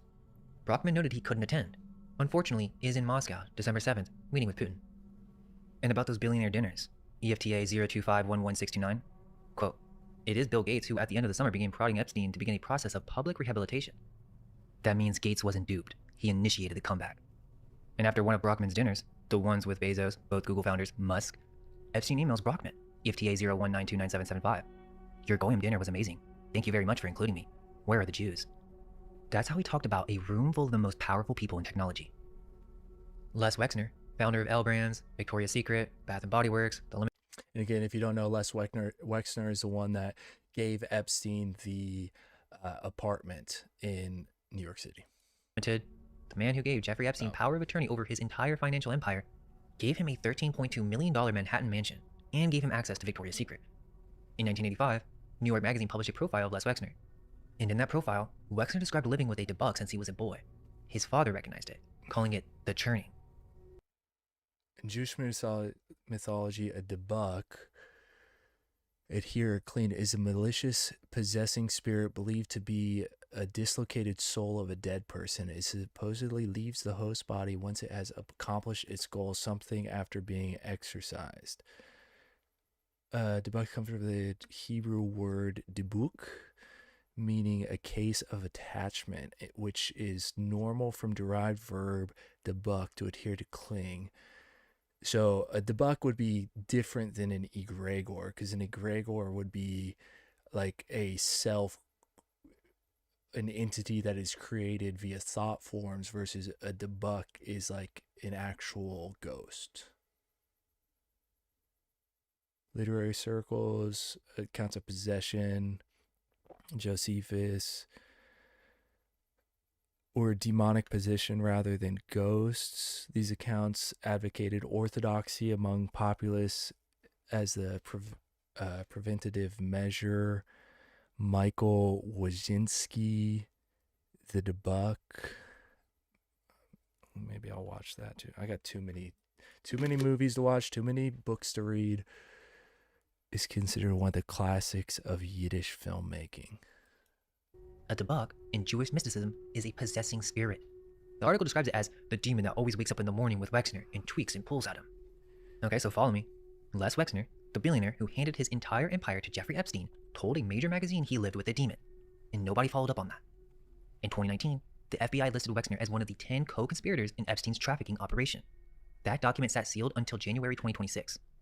Power of attorney, $13 million mansion, Victoria's Secret, FBI co-conspirator, and he told you that he lived with a demon. Now again, I don't think it's a crime to have books on magic or even sex magic, but with this context, we need to cover it because Bloomberg News verified some of Epstein's book purchases. Modern Sex Magic, Secrets of Erotic Spirituality. Apparently, the book contains what the publisher describes as the rarest of Crowley's sex magic instructions and the sexual secrets of Kabbalah dating back to the Temple of Solomon. Secrets of Western Tantra by Christopher S. Hyatt. Hyatt co-founded the Thelemic Order of the Golden Dawn. In the preface, the Aeon of the Child, Crowley's New Age, ruled by a child god. Basically, the reason why I bring this up is because most likely, Epstein knew about the creation of a moonchild. Now, most of you probably don't know what that is, and if I explain it right now, you would think I'm crazy. So I'll break that down properly in Well, let's look into it. If you say it sounds crazy, a magical war between a group of white magicians, not the color white, the right-hand path, versus a group of black magicians, not black people, but the left-hand path, over an unborn child. It was published Mandrake Press.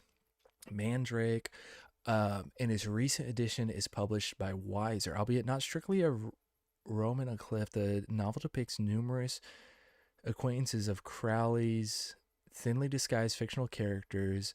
Note of the Moonchild provides some insight into possible real characters, so this doesn't actually describe what a Moonchild is. Let's look it up, because he said you won't believe me. What is a Moonchild in occult? Let's do that. No, not Alice. Let's see what. Oh, homunculus. A homunculus is basically like a lab created baby, or an alchemical created baby, which if you guys want to go down that rabbit hole, Mind Unveiled has videos about homunculuses as well. But what specifically is a moonchild in difference to just a homunculus? All right, anyway. in its own video. The reason why I bring this up is because most likely, Epstein knew about the creation of a moonchild. Now, most of you probably don't know what that is, and if I explain it right now, you would think I'm crazy. So I'll break that down properly in its own video. All I'll say for now is, if you haven't seen Homunculus Unveiled, go watch it. Did you see how long that is? All I'll say for it's 10 hours long. For now is, if you haven't seen Homunculus Unveiled, go watch it. Using magic for good through the collective unconscious is way cooler. True. Magic is a neutral thing. I even think personally that Kabbalah in it of itself is like a structure, and then can be used for good and bad. It basically like right hand, left hand path thing. I don't practice Kabbalah, but yeah, magic in itself I think is a neutral term. And you know, some people say Jesus was a magician. People would say that's heretical. It is what it is. Interestingly, he also had chakra and kundalini workbooks, Merchants in the Temple by Gianluigi Nuzzi, an expose of Vatican financial corruption in child abuse scandals. But let me show you something that goes way beyond the bookshelf. So Epstein didn't just read about Kabbalah, he was being taught it, apparently, by a man named Mark Fisher, EFTA 02428-208, March 10, 2010. Thought about our conversation, remeditation. Actually, it's not that hard. Why? A Jewish soul is very different structure. Different ingredient components relates to its higher levels differentially and has different higher levels related to itself and other people in different manner than a non-Jewish soul. To use repair methods meditation on something as sensitive as a soul requires the right tools. You cannot fix an Aston Martin with a Ford pickup truck tool set. With the right meditation, it isn't so hard. If you're coming to New York the week of the 22nd, that is good for me. It is off the week for chemo. All the best. I have number. Rough week last week. Mouse or couldn't talk or eat. On the mend doing regularly. That's from Mark Fisher. So Mark Fisher had cancer.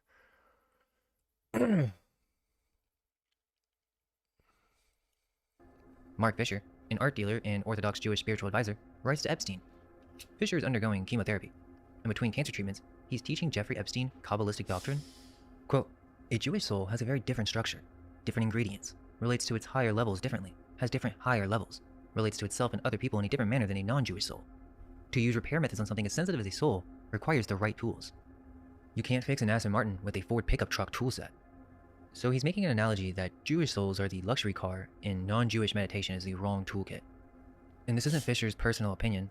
This is standard Tanya doctrine, the foundational text of the Kabbalah. Ford souls, we up? Lubavitch. And Fisher was teaching it directly to Jeffrey Epstein. Over the next few months, Fisher sends Epstein the Shema Yisrael, the most sacred prayer in Judaism, and asks for his Hebrew name and his mother's Hebrew name. In Kabbalah, you pray using someone's name through their mother's lineage. He offers weekly phone sessions on Gematria, Torah law, and meditation to their mother. I've been meaning to send you this for a while, previous email. With that said, music, language is soul. And you, Jeffrey, pretty talented musically. It's pretty simple. Do this at the piano or anywhere else you choose. I'm attaching a YouTube clip with a good tune. Copying. You already know the words. Just a riff with this musically. Sing the words. There's nothing spiritually higher than Hero Israel. The Lord our God is the Lord is one. In other words, the oneness of God. I'll give you more building blocks and add this onto your meditative pleasure. So that is very similar to what like Orthodox Christians would suggest doing, just a little different. But the Orthodox Christians would, it's basically the same in all like spiritual traditions. The idea of mantras and chanting to attain a higher state of consciousness. And so the Orthodox Christians would say to say the Jesus prayer, and you know, depending on what language, you can say it in English. Other people say that the other languages have more powerful effects, because like the Muslims say that the Quran can only actually be read in Arabic because that's the language that it is written in, and it's a basically like spell casting, that you need to actually say the right harmonics in words to have the like resonant effect on your being. And so some people say that with the Jesus prayer that you need to say it in Greek or something like that. But the Jesus prayer is basically, Lord Jesus, Son of God, have mercy on me, a sinner. And then you just repeat that over and over and over again.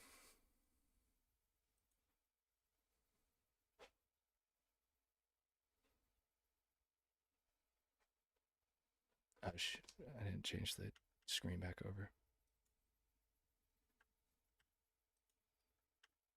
The Shema Yisrael, the most sacred prayer in Judaism, and ask for his Hebrew name and his mother's Hebrew name.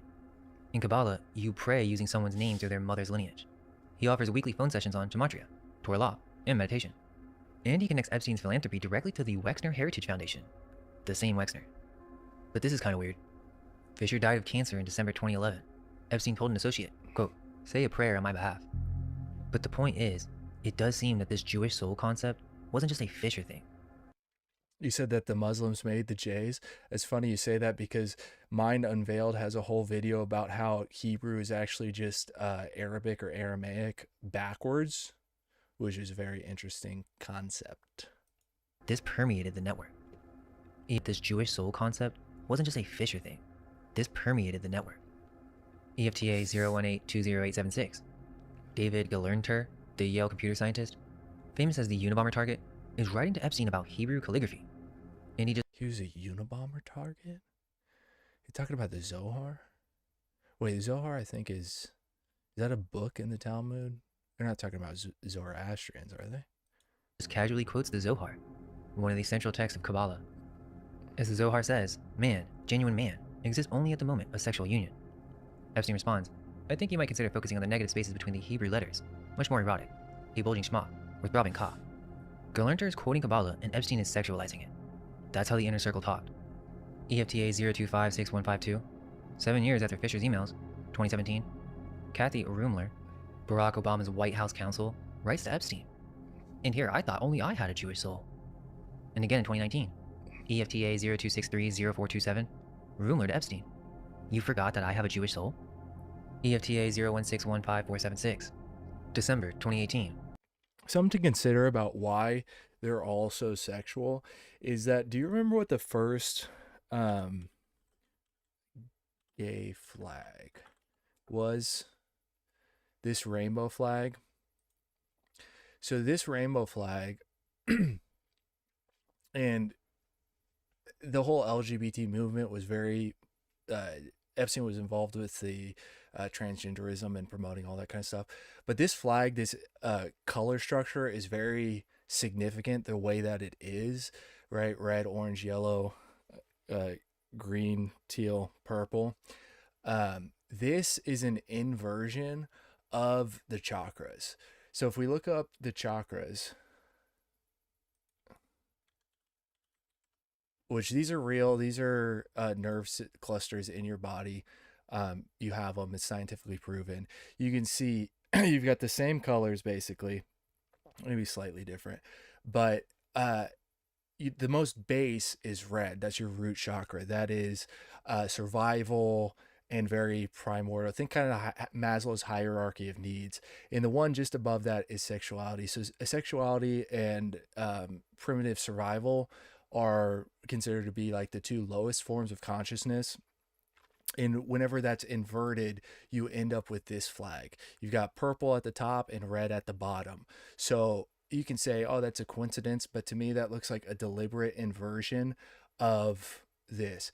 And that would be the idea that they are, instead of going to this pole, which is arguably the Luciferian pole, I'll get into that in a later video, they go down to this pole, which is what I think is arguably the satanic pole. And then the heart chakra is the Christ consciousness pole. That's why Christ says he's located in your heart.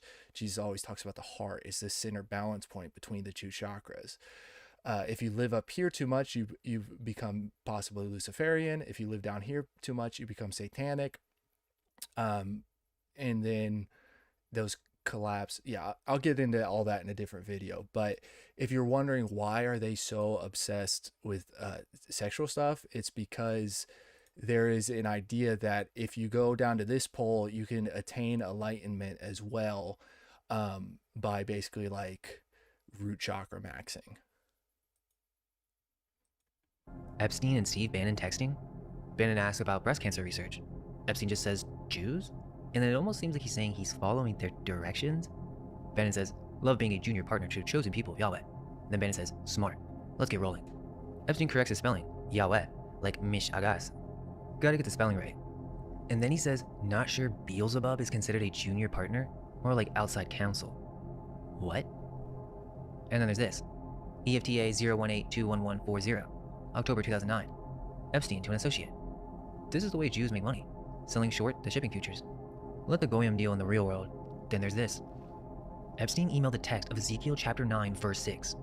Slay, utterly old and young, both maids and little children and women. So, Crowley sex magic, the aeon of the child, Kabbalistic soul doctrine, a Bible verse about slaying children. This is what was on the bookshelf and in the inbox. But it wasn't just books. EFTA 02443141. Maxwell emails Epstein. To take an oath, ancient Romans put a hand on their testicles. That's where the word testimony comes from. Epstein corrects her. You have it backwards. You were required to put a hand on the other person's. The etymology is real. Testimony does come from the Latin testes. But the point isn't the joke. The point is she's sending him esoteric trivia, and he already knows more than she does. That means he was studying this. Okay, now let me show you what they built on the island. This is EFTA 027074666. Architectural calculations for Little St. James. The architect, Eon Nicola. 1.618. Phi, the golden ratio. Every Masonic temple, every cathedral, and Epstein's dome. Nicola calculated the golden ratio for the rocks, for the doors, for the dome. The blue and gold striped dome on Little St. James, which by the way the internet has been calling a temple since drone footage first surfaced, was proportioned using sacred geometry. Both properties, Little St. James and Zorro Ranch, Epstein had sundials constructed. Masonic tradition. Epstein personally directed their construction. Then there's a structure on Little St. James that was permitted as a music pavilion. But what was built deviated significantly from the plans. Blue and white striped walls, gold dome, acoustic panels, soundproofed walls, a door engineered to prevent people from leaving. Inside, a bookcase flanked by two pillars. Jachin and Boaz, the pillars of Solomon's temple, and every Masonic lodge in the world. Also, take a look at the ceiling. A music pavilion with soundproofed walls, a door that locks from the outside, and the pillars of Solomon's temple. Zorro Ranch, the New Mexico property, stone circle. Sounds like a place for rituals and possibly initiations and a lot of things you don't want to be a part of. May 2017, an email from a Saudi-connected intermediary to Jeffrey Epstein about a political meeting on the Yemen conflict. The man who presented to you with the holy black Kaaba dress holds all the strings in his hands, certainly with Washington. The holy black Kaaba dress, the kiswa, the cloth that covers the Kaaba, replaced once a year, given to heads of state, one of the holiest objects in Islam. A man with connections to Washington presented it to Epstein during a political meeting about a war. In a separate exchange, Epstein asked his staff, did you take the Islamic cloth to be backed, mounted, preserved, like an artifact? This is a photo from 2014. Jeffrey Epstein and Sultan Ahmed bin Sulayem, chairman of DP World, one of the largest port operators on Earth, inspecting a fragment of the kiswa, Islam's holiest cloth, in the hands of a convicted sex offender. 2003. This photograph was found during the 2005 raid of... Was he the one that we looked up earlier that was the owner of the shipping company? I've got too many tabs open. I don't find it. But I think that was the guy that was looking for a designer baby in the previous video that we watched, and he turned out to be the CEO of 10% of the world's shipping company. 10% of the world's shipping containers moved through his company, and then he stepped down after basically like yesterday. Of Epstein's Palm Beach mansion and later authenticated in the Maxwell trial. Jeffrey Epstein and Ghislaine Maxwell in an audience with Pope John Paul II. In FBI documents, an Italian cybersecurity figure, described by an FBI source as Epstein's personal hacker, appears in the case files. The same source says this individual may have held a Vatican passport. The Pope photo was displayed in Epstein's Manhattan mansion, and on his bookshelf, Merchants in the Temple, an expose of Vatican financial corruption and child abuse. The Kaaba cloth in his hands, the Pope on his wall, and the pillars of Solomon's temple on his island. Now look at this. An email. A young woman to Jeffrey Epstein. I can't do Tantra because I even don't know you well. Another email. When my mom back to Moscow, I want a lot of Tantra sessions. I definitely want to learn about Tantra. We did exercises, and I had... She would be in shock. Is she so you... So if you don't know, Tantra is basically sex magic. Used within the confines of marriage is not necessarily a bad thing, or with a devoted partner, but used with basically vassals, which is how I would assume Jeffrey would be doing it, just basically siphoning energy off of people, is not good. But friends don't want anything. I definitely want more like books to read, workshops. Thank you so much for the experience. Is it possible to have more sessions with her? I want to know more about Tantra. Also, we did exercise, and I love you so much. What did you like most? Does your friend want to go alone? She said you were great. Learn about Tantra. We did exercises, and I had... did your friend she liked, but would be in shock? So you during the Tantra, I didn't tell her anything. She couldn't stay with us because 3-month baby was crying and couldn't stop. That's why she left, so would I. She would be in shock. Is she so you during the Tantra? I didn't tell her anything. Next, a numbered list. 1. Kundalini. 2. Prostate massage. 3. Tantra. Obviously, it would... Multiple for men. 5. Multiple for you. These are all on YouTube. I'm going to watch it a bit later. Arrived in NY today. He had Same from... Oh, this is 2009. I was like, BlackBerry. Advanced knowledge of spiritual practice merged with sexual acts. And it was numbered like a schedule. Had Kundalini class. Can't wait for my Kundalini class. Wow, where in NYC? Had Kundalini class. Wow. A Kundalini teacher wrote to Epstein, "You want to live forever? I can show you how." Look at this email. Epstein instructs his financial manager, send $10,000 to Sacred Space. The service? 50 digital detox massage ritual gift certificates? I have a little elf's wish that will buy some of my digital detox massage ritual for your friends. 20 for the various girls and 20 for blank patients, and it blank. We will coordinate it. Your support would mean so much to me. Set up your wellness. New York 4 times. More 20 for the pistachio various ice cream. girls, 20 for patients. $10,000 massage rituals for various girls from a company called Sacred Space. Epstein was also deeply involved with Barbara Carella's Urban Tantra Sacred Sex program in Charles Muir's Source Tantra School. This is kind of weird. Epstein visited the Dhammakaya Temple in Thailand, a 4-day trip. Day 4, Dhammakaya Temple. Dhammakaya is kind of strange. It's one of the most controversial Buddhist organizations in the world, cult-like practices, a massive golden dome, UFO-shaped, and it seats over 1 million people. The Thai government has raided it multiple times. Daniel Siad sent Epstein a link to the Dhammakaya website. In Marrakesh, Epstein had a property with underground disco, underground city, underground tunnels. Look at this email. Everything must be... They were running a ring in Marrakesh too? I've been there. I mean, I guess you could definitely get away with it there, but... kept underground. I just need to find access. It literally may be unfathomable what is going on underground. September 2010, Al Seckel, He said everything must be kept underground. You're right. The more it seems like there is nothing on the surface, the more there must be underground. I just need to find access. Were they building like a new Darren Kuyu? Maybe unfathomable what is going on underground. September 2010, Al Seckel, a cognitive neuroscientist who organized Epstein's island conferences, and Pablos Holman approached Epstein with a proposal. Would you be interested in having all that crap that comes up on a Google search on your name basically disappear? Epstein, yes. Is your yes to our hacking of the internet sites to cause all that crap to disappear? Send the wire details. Listen, the other stuff mysteriously disappears from searches will drive some jerks crazy because they will have no idea how this was possible. Isn't technology fun when you have the right friends?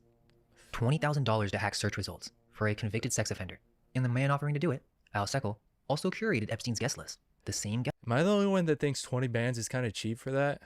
guest list that included Larry Page, the co-founder of Google. 4 years later, Seckel fell off a cliff in southern France. But before Seckel died, there's something else in that same email chain. October 2009, Seckel and Epstein are discussing cold fusion. Epstein writes, regarding cold fusion, I killed Pons years ago. Seckel asks, how did you kill him? Stanley Pons, the chemist who claimed to discover cold fusion in 1989. His career was destroyed. He fled to France and never published again. Epstein claims he argued against cold fusion funding in Congress. Says he met with the head of the Mormon church about it. Whether that's true or exaggerated. Did you see all that stuff they were saying that Mormon blood is like a delicacy or something like that? I can't remember exactly what they were saying, but they got a lot of involvement with the Mormons for some reason. This is how Epstein saw himself. He wasn't just funding science, he was deciding which science lived and which died, and he was bragging about it. Now here's how the network maintained its power. Look at this. Epstein emailing himself? Subject line, Wexner. 4 emails in 1 minute, each one adding another line. Wexner, necklace. Mother suicide Sharon. Taxes. New Albany. Bankrupt. Never ever. Each email adds another piece of leverage. Necklace, mother's suicide, is he implying that's a fake suicide? Taxes, bankruptcy, a pressure file? The same Wexner who said he lived with a demon. The same Wexner who gave Epstein his mansion and his financial empire. Ghislaine Maxwell had a playbook for it. If you call, I'd start by saying whatever you saw was fake and part of a blackmail scheme. When blackmail came from the outside, Epstein handled it. There's a Russian girl attempting to blackmail a group of powerful businessmen. Epstein, give me a few days to get information about her. He was a fixer. EFTA 024350005. Epstein to Boris Nikolic. I guess you were one of the altar boys that was not abused, but now feels left out. What the fuck? That's how he casually talked about it. Y'all want to see something crazy? It wasn't just notes to himself. This was an operation. EFTA 024-63816. May 2016. So, I just had a thought. The whole Catholic altar boys thing, is that supposed to be connected with trauma-based mind control too? Epstein emails himself a memo in real time, documenting a shakedown as it happens. Kadash and Jean-Luc blackmail. Today, at approximately 5:04 p.m., I called Michel Kadash. He told me that boys had gotten Jean-Luc total immunity for $3 million. Jean-Luc would not go in to speak. Whoa. To stop a witness from testifying? EFTA 025-73903. Someone emailed Epstein directly. Jeffrey, how many compromising pics of me do you have? Epstein's response, all great. EFTA 023-71291. An associate writes, has all that vile publicity finally gone away for good? Or do they keep stirring the pot for more blackmail money every few months? And the person writing this just... I am thrilled we got more money. I love the lawyer Martin telling me I deserve more. Made me hate my idiot brother even more. We're ahead of billing from last year and it's quite time. We'll stay in touch. How are you doing? Has all the vile publicity finally gone away, or do we keep stirring the pot? More money every few months. Hope you're well. Just in the weekend at David Koch, the Koch brothers in Palm Beach. We had lunch for 70, including 9 acting Republican governors, Pataki, Giuliani, Trump, Wilbur, Ross. Was fascinating. Peggy. Just spent the weekend at David Koch's in Palm Beach. And then the destruction. EFTA 017-48314. A memo from his operations team. The document retention policy that we have been operating under is as follows. 1999 through 2006, we shred. 2007 through 2014, we scan and shred. Companies to shred. Little St. James, FTC, JEVIF, Zorro Ranch, JEGE, FT Real Estate, Hyperion, NES, every single entity. We're literally just seeing the tip of the iceberg. EFTA 0247. There's a book called Hyperion. I wonder if they're... Because all these people are fucking geeks and, you know, like Palantir and stuff like that. I wonder if they're basing that off of the book or if the book's based off of what's going on. 4072, January 2016. Epstein writing to Ariane de Rothschild. I recognize that in the past, only you had all the pieces and compartmentalized, with good reason. Copies of the girls' passports, yours, medical emergency numbers, current wills. No one in Europe should see all. In the same thread, someone says, Oliver liked the idea of a special Kazakhstan program as a story to tell others. So cover stories for this operation. FBI document, sitting in the Epstein files, top of the page, secret/no foreign. No foreign nationals. Kazakhstan, like Borat Kazakhstan, like Cohen Kazakhstan? Cohen Borat? Classified intelligence? What is this doing in a sex trafficking case? But there's another secret no foreign document I found. EFTA 01683612 and FBI FD 1023. That's a confidential human source report, filed December 2021 out of the Los Angeles field office. Under the active Epstein child sex trafficking investigation, the source says, Epstein was a construct who was playing a role. Specifically, Epstein was running an Israeli state-sponsored technology collection and extortion operation. Whoa. That's pretty Epstein's explicit. operation lured some of the most powerful and influential people in the world to his home, where they had the opportunity to have you-know-what with you-know-who in lavish situations. This would have been recorded in some way, which could be used to control... Man. Epstein stated two main sources of money. Close with Ghislaine Maxwell, all aspects legal and illegal. Father Robert was wealthy, agent who died at 80s, falling overboard a yacht. Assassinate Maxwell close to Epstein. Is currently being prosecuted for helping him groom. Operation lured some of the most powerful and influential people in the world to his home where they had the opportunity. This would have been recorded in some way. Control covert operations, billionaires, Wexner. I don't think there's anything new here. Dershowitz. You-know-who in lavish situations. This would have been recorded in some way, which could be used to control and extort non-cooperators as needed in the future. And about his death? Due to the number of secrets, Epstein must have been aware of it. It's not surprising he did not last long after being put into custody. The source also names Robert Maxwell, Ghislaine's father, as a very wealthy Israeli intelligence Mossad agent. This is a classified FBI intelligence document. So wait, the FBI knew the entire operation was an Israeli state-sponsored sexual blackmail and technology collection scheme? Did boys ask you to help obtain former Mossad agents to do dirty investigations? This is getting a lot of press. EFTA 02507843, March 2018. Epstein forwards an article about Robert Maxwell, Ghislaine's father, to his circle. The article says, Robert Maxwell threatened Mossad. He told them that unless they gave him $400 million to save his crumbling empire, he would expose all he had done for them. Maxwell passed on all the secrets he learned to Mossad in Tel Aviv. And they're like, nah, bro, we'll just throw you off a boat. You ain't worth 400 mil. In turn, they tolerated his excesses, vanities, and insatiable appetite for a luxurious lifestyle and women. And Epstein forwarded this. January 2018. Epstein writes to Steve Bannon, the man who ran Trump's presidential campaign. I suggest my house, 9 East 71st Street. Similar to SCIF. You choose the time. A SCIF? A classified intelligence facility? Soundproof, no electronics. Epstein compared his Manhattan townhouse to a classified intelligence facility. And in those same iMessage threads, Bannon asked Epstein about his scientific verticals. What has he put time, thought, and money behind? Epstein's answer? Difference between the unexplainable and the occult. Bannon says, I love that. You familiar with Newton and alchemy? Epstein says, very. The Philosopher's Stone. Bannon says, remember, we're showing something that will mesmerize folks. So they're filming something. A documentary. Bannon later asks, do you want to film the island? The ranch? And Epstein defines one of his core intellectual pursuits as the difference between the unexplainable and the occult. Dude, think of how many, like, movies, and I don't mean, like, the blackmail movies, but if they were making, like, a documentary to share with other elites, like, yo, this is what we got going on. Think of how many black market movies, if you want to call it that, there are where they're just, like, full-on documented for their own historical record, all that kind of stuff that they have that they like bring people up to speed with. Guys, Epstein knows alchemy. And at private dinners with Bezos, both Google founders, and Paul Allen, dinners Epstein was at the table for. The instructions were, please cooperate by maintaining radio silence. Show up alone. And I thought this was kind of crazy. So in EFTA 01657089, This is March 2025. An FBI agent emails the former Epstein case team. I was under the impression that there was a homemade sex video of Epstein and Maxwell amongst our seized evidence. Can anyone confirm or deny this? One person responds that I don't recall.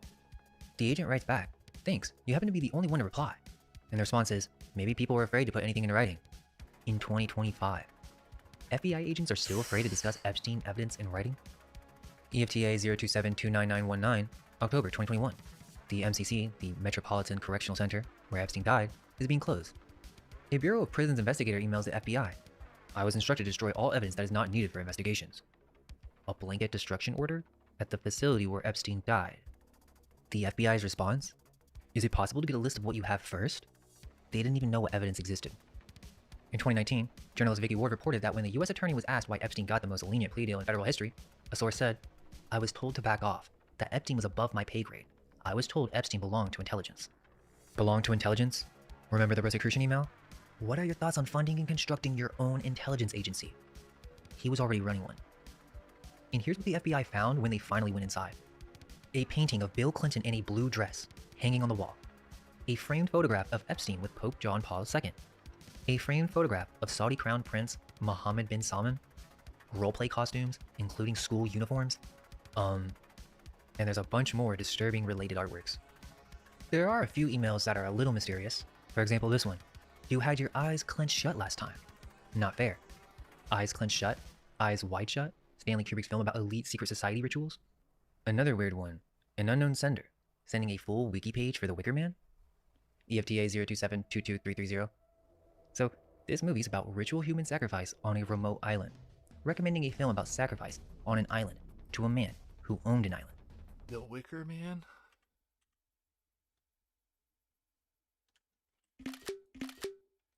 22330. So, this movie's about ritual human sacrifice on a remote island, recommending a film about British Lion Films? Is that what he said? Let me look that up real quick. The Wicker Man. Oops. IMDb 3.8. Nicolas Cage? Come on, bro. If you were here earlier in the stream, I talked about the movie Snake Eyes, where Nicolas Cage in the 80s or 90s made a movie where he investigates the assassination of a Charles Kirkland who was assassinated on September 10th. Crazy. Nicolas Cage is in this too? God damn, bro. Well, Nicolas Cage was also in, what's the one? National Treasure. So he's definitely deep. Sacrifice on an island to a man who owned an island. One more thing before I pull the thread. In part 1, I showed you a victim who wrote her diary in Cipher, Railfence Cipher, and the DOJ decoded it. But there's another one, and she describes even more names, even more powerful men, and she describes a financier who bit her and threw her on the floor. She describes a former Treasury official, a football team owner, a US senator that she says looked like a grandfather but wasn't, and she names them. She's actually literally writing about the system. Yeah, you're gonna have to look into that one on your own. Let me pull the thread. 1868, the Zodiac Club is founded. 12 seats, Rothschild, JP Morgan, the architects of the Federal Reserve. 1985, Les Wexner tells New York Magazine he's lived with a demon since boyhood. 2003, Epstein and Maxwell have a private audience with the Pope. 2007, Epstein purchases Alex. Wait, Nick Cage was neighbors with Tom Hanks? Because Tom Hanks, whenever he moved to Greece, everybody was saying, oh, he's moving there because Greece is more lenient. Mr. Crowley's sex magic books. They made good movies, though. The Aeon of the Child. 2010, he asks for help continuing an old school secret society. Gets invited to the Zodiac Club. His advisor offers to hack Google. He pays in wire transfer. 2011, he designs a 4-level harem modeled on the Ottoman Palace, the same email thread as a dinner with every tech billionaire alive. 2013, the creator of the world's most famous humanoid robot, an active member of Aleister Crowley's OTO, pitches Epstein a $3 million lab for mind uploading, and a robo-Epstein. 2014, Marina Abramovich performs for Larry Page, Elon Musk, and Epstein. 2015, a quantum computing scientist proposes new Rosicrucianism, a private intelligence agency, and experiments on the island. Epstein forwards it in 28 minutes. The reply? A shadow academy, media manipulation, psychedelic retreats for global influence, and things he wouldn't put in an email. 2017, a man with connections to Washington presents Epstein with Islam's holiest cloth, the Kiswa, during a political meeting about Yemen. His island dome is proportioned using the golden ratio. His temple had the Pillars of Solomon. His doorways were built so people couldn't leave. His files had a classified intelligence document. And when the U.S. attorney asked why he got the lightest deal in federal history, the answer was, he belonged to intelligence. Everything I just told you has a document number. Part 1 was what Epstein was building. The genetics, the baby farms, the egg doctor. Part 2 is the secret societies, the occult, and the control system that protected it. Part 3 goes into the consciousness network. We haven't touched the psychic experiments, the remote viewing, or the scientists studying how trauma unlocks telepathy in children. We haven't even scratched the surface. But that's part 3. Dude, Mind Unveiled is so goated. They're so good. Oh my goodness. That was intense. Tom Hanks is related to John Wilkes Booth and Abe Lincoln. John Wilkes Booth, he's the one that shot Abe, isn't he? John Wilkes Booth. Yeah. Yeah, he's the one that shot Lincoln. He's related to both of them? That's crazy. All right, let's see.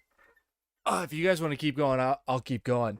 But I need help onto what we're going to go down next. We can either... Well, Mind Unveiled doesn't have anything else about Epstein. There is another channel that is also very esoteric that we could dip into. But I need to pee super bad. So, one in the chat if you guys want to keep going. And the Wicker Man. Let me close some of these tabs.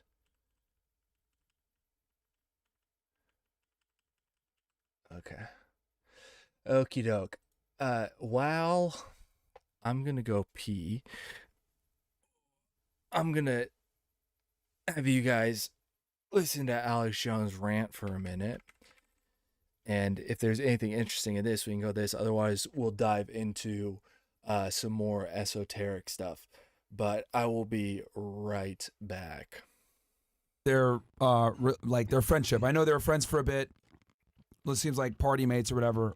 What was the... Well, here I think he's just running cover for Epstein, so or for Trump. Get forward a bit. Admitted, yes, he is our main global. Oh, she founded that. And the Clinton Library. Yeah, there's 3 found.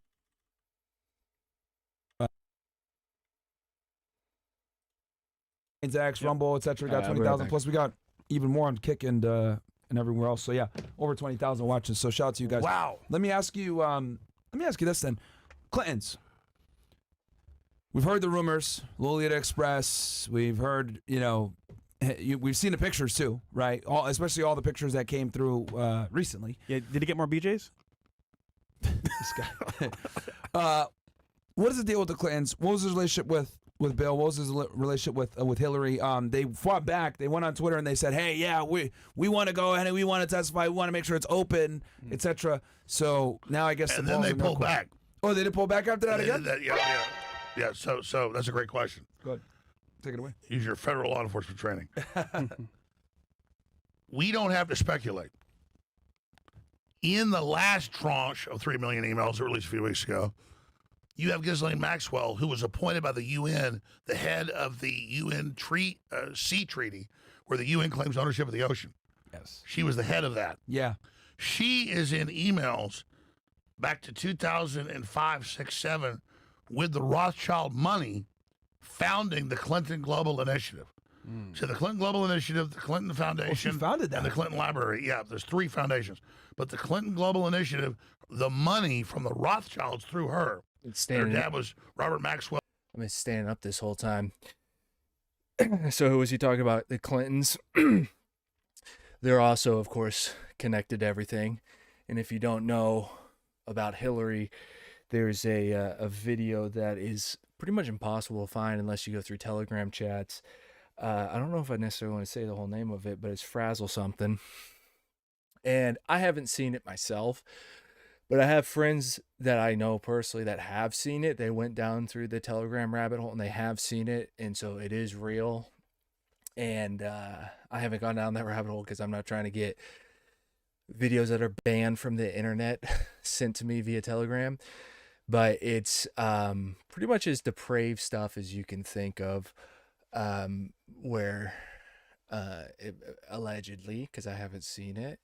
It's HC, basically cutting somebody's face off, a little girl's face. So horrible, horrible, horrible shit. But yeah, they're all connected in this. All right, so one in the chat if you want to go down the esoteric route, or two in the chat if you want to listen to Alex rant. Well, the MI6, Mossad agent, all that. Be a multi-billionaire on most of the media over there, newspapers, TV stations. Fell off the boat, you know. He fell off the boat. And that business is handed to him, Yeah. to Epstein. And so with the Clintons, you have them literally being given the money by Epstein. So again, Epstein is David Rockefeller's factotum or his legate or his executioner. Because again, when you're a powerful, super, ultra rich person, you got to have people you trust. Of course. And so this is like his demigod. And so he's the head of the Trial Commission. In the emails, and the Rothschilds admit it, yes, he is our main global representative of the richest family on earth. Okay? And this is admitted by the Rothschilds. They're apologizing today in the news. The King of England says, I'm ready to have my brother arrested. That's what I'm saying, guys. This is the mother lode, okay? Yeah. Like, this is everything vindicated. We're going to ask you about King Andrews and the Brits next. After Absolutely. This. So I cannot I mean, you know me. You've been on my show, and it's not a slow news today, but hey, you're a great guest. Okay, yeah. No, you got good plumbing. But the point is, I got a fucking soul. No, you did a great job. What I'm saying is, no, I'm on my own show. I'm like that. This I can't. No, this is a big deal. This is not hype. That is why we went in before about who the Rothschilds actually are, because peace out, Mahone. If you guys want to keep going, I'll keep going. I've been going for this is a 6-hour stream already. But if you guys want to keep going, we'll keep going. But one in the chat for more esoteric type content, or two in the chat for Alex Jones, and we can compare what Alex is saying to some of the things that we've learned, because Alex is very tapped in, but I do think he does run some cover sometimes. And I don't know if that's because he doesn't necessarily know all of it, or maybe he's stuck in his own paradigm, or he's a cover agent to be determined. It's a big deal. This is not hype. It's real. This is huge. This is over the fucking top. I mean, thank you, Jesus. Thank you, God. Thank you, Lord. History is Valentine's Day 2026. Holy fucking Toledo. Christ is king. Yeah, Christ is king. So, yeah. The relationship with the Clintons is they're his bitch, because he's Trilateral Commission Rothschild. So when people say, like, this guy was the boss, he was the boss. Because when Rockefeller died, he was his toady. You know, I did not know. I don't think it was the boss. I think it was definitely very high level, but the highest levels, I think, are still kind of shrouded in mystery or low key. Like he was definitely very, very powerful. Oh, so just so I make sure I have this right. So Ghislaine basically founded the organizations, got the funding for the organizations, and Epstein controlled the purse strings. Yes. For the Clinton foundations. Wow. That's right. He goes, Rothschilds, which funded on record the Rockefeller Federal Reserve. They set it up with his dad. They donated the land for the UN, San Francisco and New York. David Rockefeller wrote books. They set up the whole New World Order, baby. And this guy is the gopher. But anybody knows you're a gopher 20, 30 years. Boss dies. I already said this 5 times. The guy. This is fucking David Rockefeller, man. This is. So you ask the Clintons. Yeah, the Clintons are downstream from this. He was a Clinton's boss. Jeffrey Epstein was a Clinton's boss. So what was like? So obviously they relied on him for funding. Ghislaine Maxwell actually founded the but not just organization the funding. secured the money. The funding comes in, and all the politicians are bought. They do what you say. The funding's secondary to the control. So just real quick, just to interject here real quick. If I want to run in politics, these are the esoteric options right here. Epstein, Ball, psychics, and the Carthage connection, or transhumanism in the New Age. Or we can see what Alex has to say for a little bit. I got to be a part of that system. Have to be. There's no way I could ease in by myself. Got to be a part of the system, is what you're saying. Yeah, and I'm not defending Steve Bannon. So Fresh just asked, to get into politics, do you have to be involved in this? I have a friend that was in politics. He got pretty high level. not governor, but like speaker type level. And he got out because he realized that people were calling in favors. And he realized that if he went any higher, then he was going to end up being controlled. He didn't get to the level where he was invited to these types of parties. And so I don't know that every single person in high level politics has to go through that, because I think there are opposition. But yeah, if you want specific levels of funding, you kind of do have to go through that. And to get any high level politics, you're gonna need you need funding from people, because you're a public servant, so you can't fund it yourself. So you're gonna need to owe debts to somebody somewhere, whether it's Epstein specifically, like that specific group, or a different group. It is up for debate. Bannon. Yeah. Because he did make some jokes about kids, and I like Steve. He's very smart, and he's done a great job with the rebellions in Europe and everything. But he knows back when he's a financier, well, you go to the king. So they're like, why is Steve? But it's never about, other than like one email. It's all about money. And then the causes are good, which is crazy. Why did he hold on to the interview so long? Well, he never released it. Only 2 hours of 9 hours. That's what I'm saying. Like, why did he never release it? Like, he held on to it for I think years. Epstein realized he shouldn't have said the things he said. Like, David Rockefeller recruited me when I was 30. And again, you want to hear about we'll get the British, but let's do Bill Barr first. Sure, go for it. Type in the Bill Barr connection. Bill Barr's father, space relations. His name's okay. Bill Barr's father, space relations. It's Donald Barr, but the point is, okay, we'll pull that up for you right now and get up. So his dad is. You want the wiki page or whatever you want? Okay. So space relations. Just pull up space relations. Bill Barr's father, space relations. Bills, please.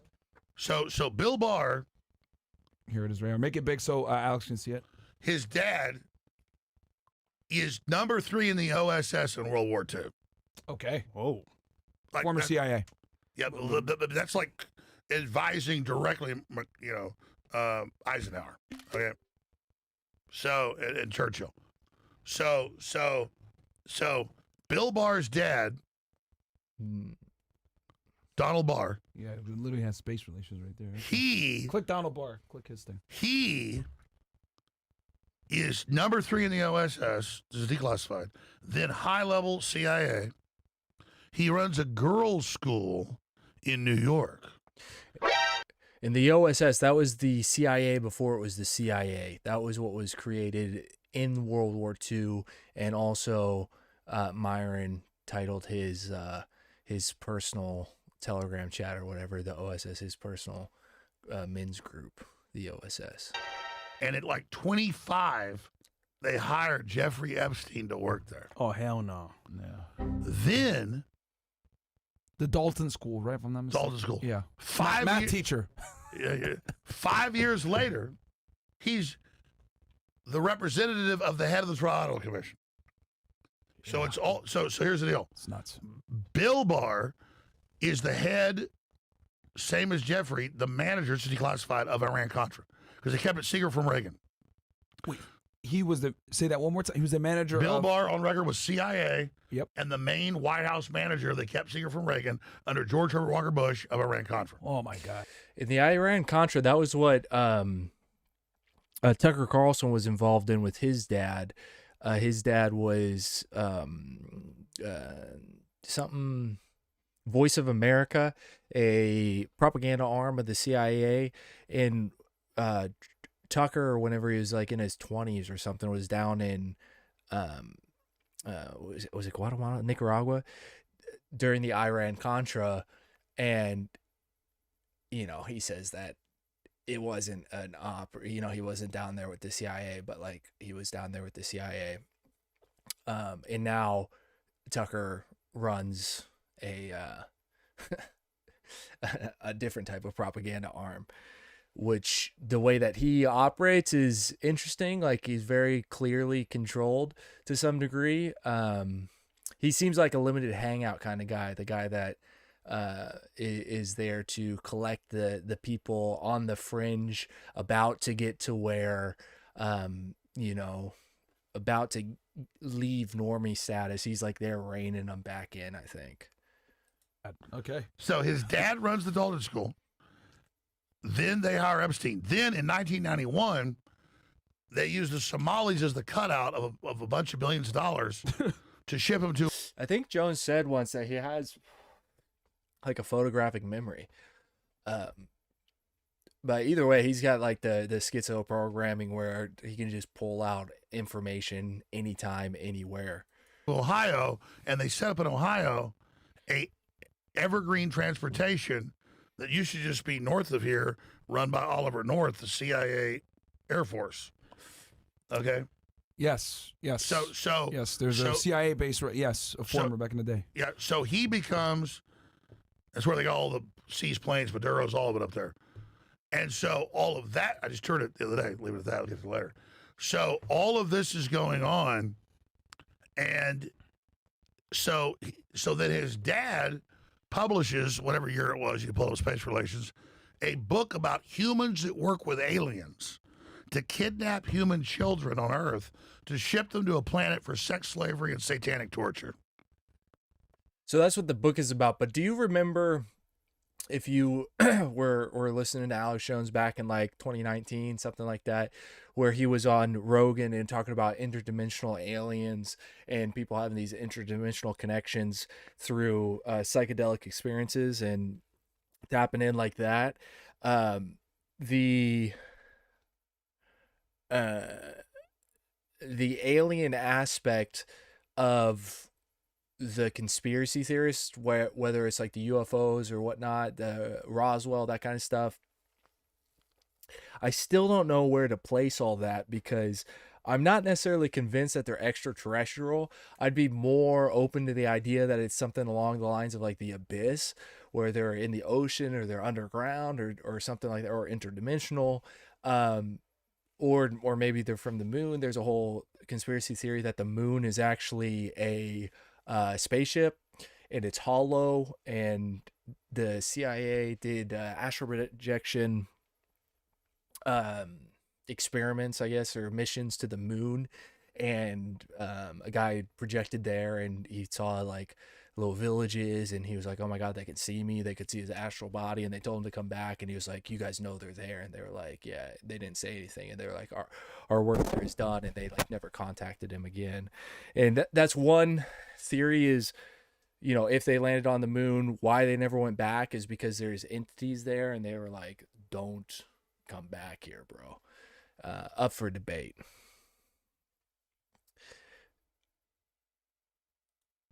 Here's Space Relations. 1973. He's not as fat as he used to be, but he's gained a bit of weight back. He's not the Ozempic Alex that was there like 6 months ago or whatever. Yep. But yeah, his recall is impeccable. Very, very high level. Aspirational, whether or not people like him. So this number 3 in OSS writes a science fiction book about intergalactic sex slavery of human little boys and girls. And his son is the head of the Iran-Contra liaison. And then he hires Jeffrey Epstein, and 5 years later becomes the head of the Trilateral Commission. Oh, shit! Wow. Wow. Now we're getting it. Because The Trilateral Commission being an organization that connects nations, kind of like the WEF, but they connect international governments. these old men need an energetic guy that'll do what they fucking tell them. Yeah. So he's a young. The Trilateral Commission is generally considered to be part of the NWO, New World Order. I see what you're saying. Young guy, gopher, I'll do it. I'll make it happen, etc. Because you know, I always thought it was weird And how I'll like, deliver all you old men, all the girls you want to screw. Yeah. He was like a promoter in Miami Club. Yeah. He brings all the girls. Well, if you listen to him speak, he's actually very well spoken and very charismatic. Like, and he's very smart. Even though, and he's like, you could tell he's a very good, like, he has a New York accent like that. Like, and he's a bullshitter, but like, the guy's charming. I could see why. Well, they got to pick somebody. Yeah. And so, I remember like 20 years ago, I'd interview experts on Rockefeller, and he would just do test scores. They do these psychological tests and stuff. That you know, you'd have, we're going to give you a scholarship. We do all these Minnesota multiphasics and stuff, and then you'd be in Wisconsin or wherever, and David Rockefeller would be in the line at the cafeteria. I said, we'd like you to come work for us. Is he talking about the GATE program, or is he talking about something else there? It's like the Pink Floyd song, "Have a cigar, son. You're going to go far. You're going to live forever." So, yeah, I mean, the point is we now all the pieces have gone crystal clear. But because it's not like he went to Harvard. It's not like he went to Yale. He didn't go to any of these elite institutions. I don't even think he has a college degree. Yeah, like, no degree, and why- he's yeah. the head guy at a girls' school. Yeah. And now, Like, and now, why did they pick him? 5 years later, he's the head of the Tribunal Commission. Like, why did they pick him? Like, why did he? Was it because he like was the girl guy? Like, you could get them women? Like, It was because he's a pedophile. okay. Whoa. And they just chose him. I mean, you know, this goes on and on. Gift of gab. But the point is that now it's all coming out. And There's a quote, I think it's from the Protocols, where they say something about how they want to make where everybody in a position of power is so corrupt and disgusting that if the masses knew about what they were actually doing, they would destroy the whole system. But by doing that, by having them all pedophiles, corrupt, whatever you want to label you want to give them, that they are able to control them all. I think that's in the Protocols. But yeah, I don't know if they're aliens or spirits or what, or different entities, but it's something. And they're talking about draining kids of blood. They're talking about, have you seen all this stuff? I haven't seen that in the files yet I because I heard was on about the this in plane. But Hollywood, but I didn't think it was actually. Look, we could go through that. happening in real time. We can go through that. Leonardo DiCaprio's been implicated. New ones today is huge email list of him and Woody Allen talking about, yeah, you know, I'm mainly on a human diet. I'm cannibalism. It's really made me lose weight. I grind the bones up for fiber. And then they talk about in other emails, the last tranche, about, yeah, I've been on this cannibalism diet for a while, but now I'm going to get off this for a while. Wow. And this is in the emails? It's in the emails. What about Jay-Z? Well, here's the deal. People like P. Diddy are spinoffs. Yo, he's not the main arc. He's not the main arc. No, he's not. No, but yeah, but Diddy is. Yeah, Diddy had his He's like a his side own little arc. weird stuff. Yeah. And if you Side look, there's journey. people connected to Epstein. Side journey. They set up feeders into it. I don't know that I would say Diddy is a spin-off. I think that's possible that he like saw the meta and built his own program, but I don't think Diddy is smart enough for that. I think more likely what it was is they have their different people in different industries. So what we saw in the very beginning, this speech from JFK, he mentioned that there's a global monolithic ruthless conspiracy, and he mentioned that they're in the military, politics, and he mentioned like every single domain, economics.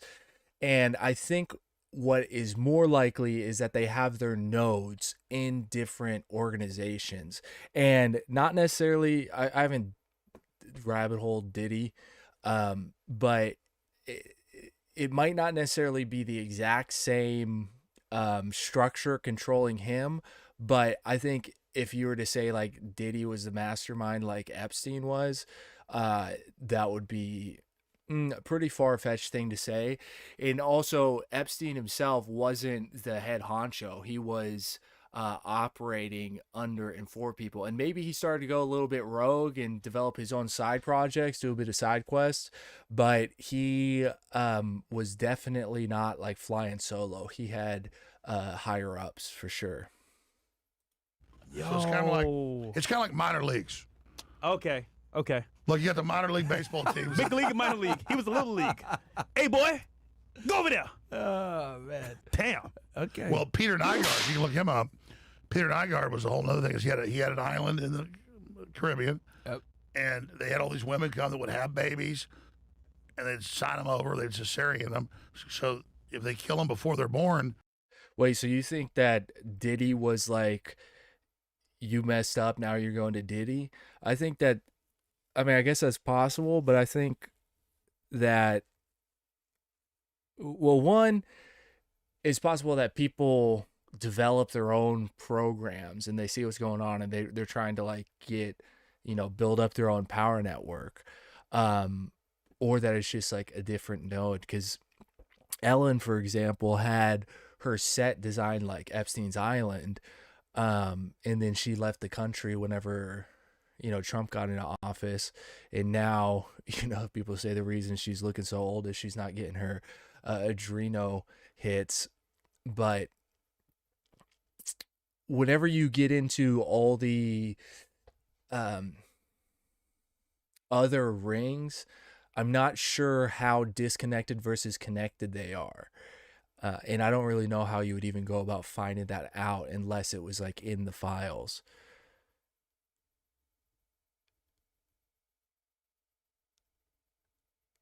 Interesting. He was the guy, when you don't go on Ellen, you get hurt. Maybe, but like he had what, Bieber and Luda and all that. I don't know. I think he was like the music industry node. Because now they've got, what's that other guy, the fat guy that did Whiteface, Drewski. I think he's their like new industry node. Or they allegedly, allegedly, of course. They take them out where they're born. They don't legally as a person. Oh my! And then the thing is, would artificially inseminate the women, and then if the baby is your baby, the stem cells are like 100 times or more powerful. So then they would drain the babies of their bone marrow, their blood, and inject them in these old men. Some of the clients were George Herbert Walker Bush and others. And the thing is, Nygaard's in prison right now for this in Canada, but Nygaard is on TV shows admitting and like telling women, "Hey, I'll take your period blood, I'll take a baby, I'll take whatever, I'll pay you for this. A baby's really what we want."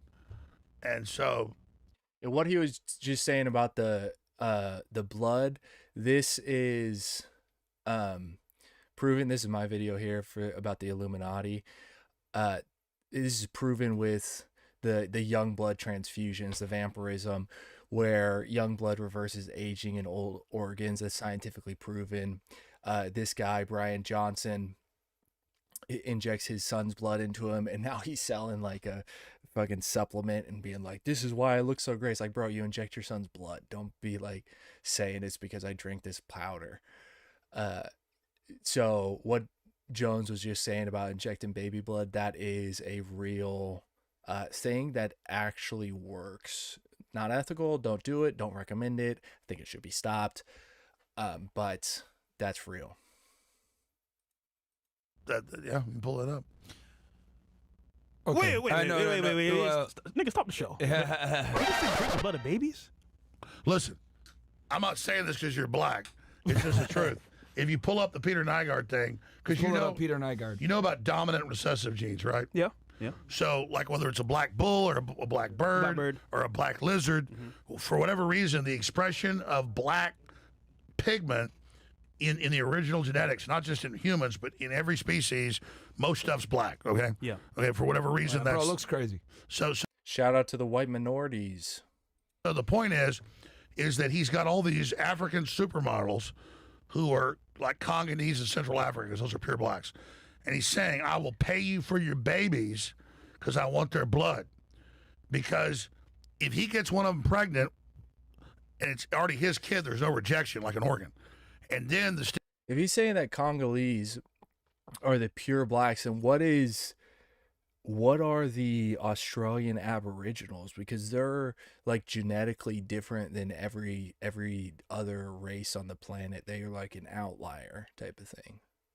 Stem cells are 100 times better because a white person, it is the big joke, like the black Israelites, you're a cave-dwelling mutant. Well, yeah, it is like X-Men. Whites are mutants, but blacks have mutations too. The point is that they want black babies. That's what they call it, walnut sauce in all the documents, for blood transfusions. That's what's come out about P. Diddy demanding the black guy give him blood and all that, because it's what you want. And if you take that into consideration, that they want black babies, which Alex is the only person I've heard say that, but it brings the whole Planned Parenthood thing more into perspective, because Planned Parenthood was put into black communities, and the lady that started it, what was her name? She was a eugenicist, I think is the term. Who started Planned Parenthood? Yeah, Margaret Sanger. I'm pretty sure she was like a staunch racist, wasn't she? Allegedly.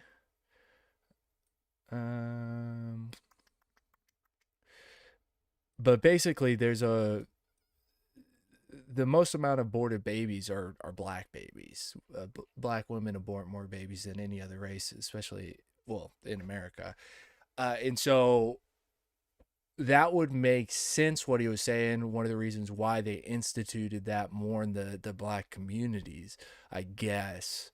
But that's just, I don't know, connecting some dots that might connect, might not. So the best blood transfusion or stem cell would be from a black person, and then the best stem cells would be from a black woman. The way to supercharge that is to get a black woman pregnant, kill your baby and drain it, because now it's part you get full download. So you can pull up footage of Nygaard trying to get black women to sell them babies on TV. What? Yo, I know this sounds, folks, I'm just telling you what's going on. No. You can't make this up. We could probably find a clip. It's on YouTube. These are vampires. It's on YouTube, guaranteed. The real vampires actually kill their own children. Well, I've done a bunch of reports. I'll type in Peter Nygaard, real life vampire. Just put it on X. Peter Nygaard, real life vampire. I did a report last week on it. Okay. But I did a report 15 years ago before he got arrested. So I know, I've got sources. So for those, because we're obviously kind of in this world, so we're listening to, like, yeah, we've heard this before. But for the people out there that might be like, what's going on here? Like, they might not be familiar with this stuff. Can you kind of explain, like, this whole ritual thing, baby thing? Why do they do it? How do they do it? Is it not going to focus? People hear about the conspiracy theories and everything, but they don't really understand it. So if you could kind of, like, explain it for them. Well, they got a video if you want to watch this.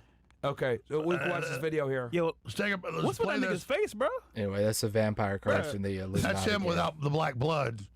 Just he went from like looking totally young, like 85, to looking like Count Dracula in like a year without the black blood. By the way, I'm not just saying this because there's a bunch of black folks working there. This is what it is. Like, watch my report. I mean, let's play this. Hey, black is beautiful.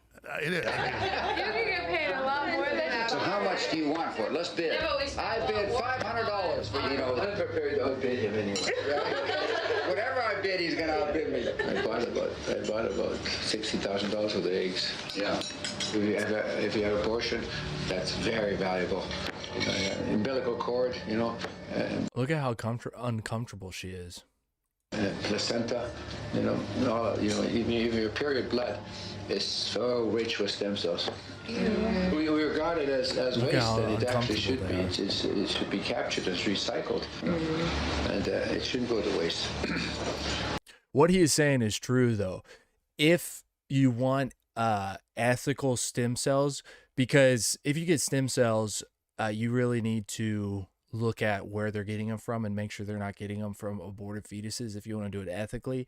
If you want ethical stem cells, the only way to really do it is to save the placenta and the umbilical cord from the birth of your own child, and then you can use that for you and your children.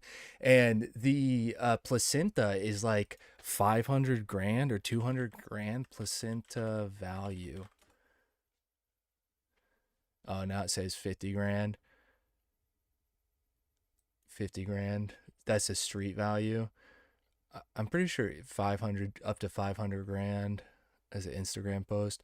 But that really is like the only ethical way to do it. And the Hindus have a tradition where they Hindu tradition, umbilical cord in necklace. Katutuka. Basically what they do is they've got the red thread. No, that's not what I'm looking for. Let's see, Indian, if it comes up for that. But basically there's this group of people in India that when they're born, they cut off the umbilical cord and then they put it in a little vial, and then that's put around the baby's neck, and that person carries it for life. And if they ever need it for medical purposes, then they have their own stem cells that they can use. I can't remember where I saw that, but you know, the Hindu Indian traditions, a lot of those things the modern Hindus, the modern Indians don't really know what they're doing. But if you actually look into it, a lot of the stuff that they have in their religion is pretty sound stuff, because Hinduism is the oldest practiced religion. It's life for somebody, you know? Him. Okay, go. And it's life for George Herbert Bush.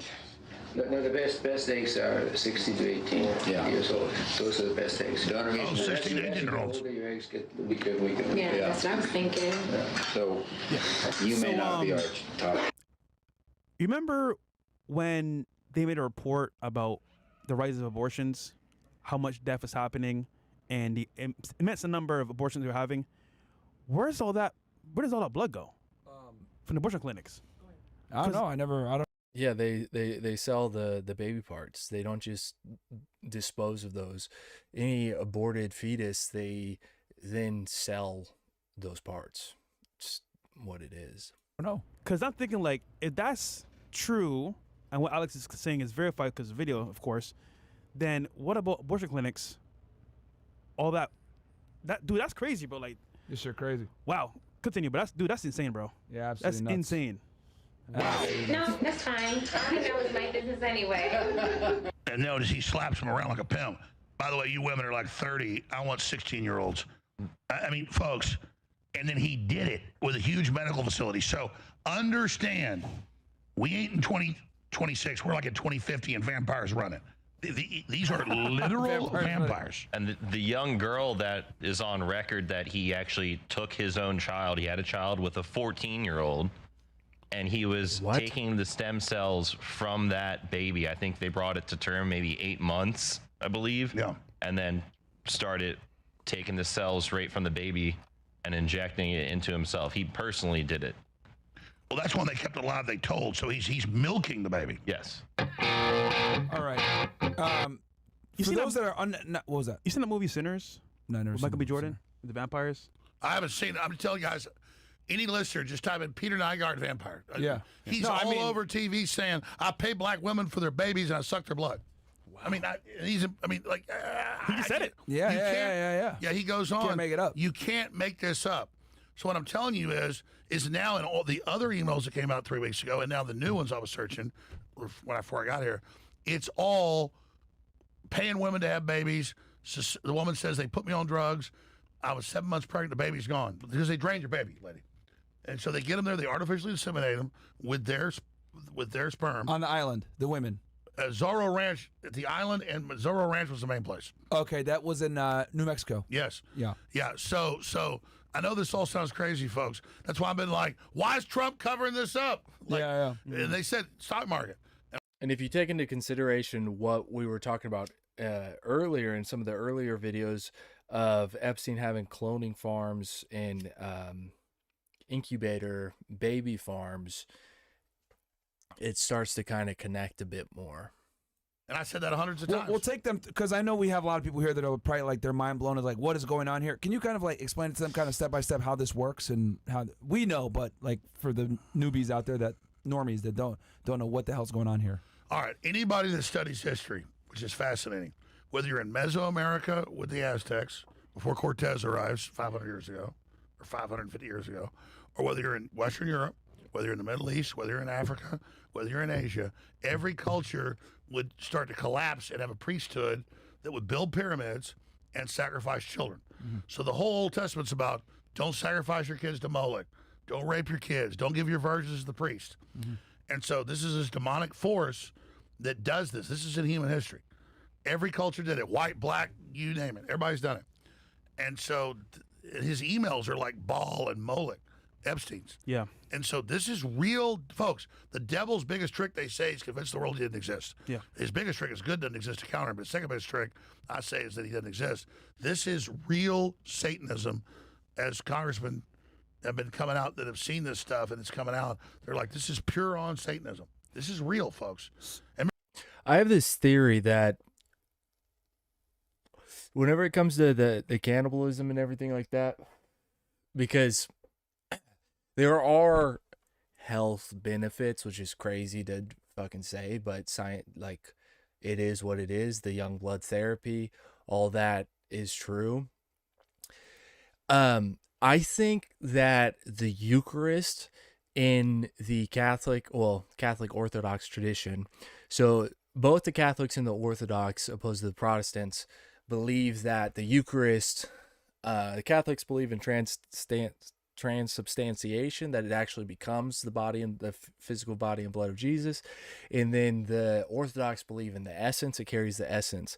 I think that the reason there is so much cannibalism is because it's the inversion of the good, right? Like they invert things. They that's why they do the terramaxing and everything like that, because in the torturing and everything, because it's an inversion of the things that are good. And Manly P. Hall even talks about that, this 33-degree Mason, that they invert it because evil as its own thing doesn't actually have any power, and that the only way that it can get power is it has to take like the pyramid structure of good, any type of hierarchy, and invert it and take that same structure and pervert it.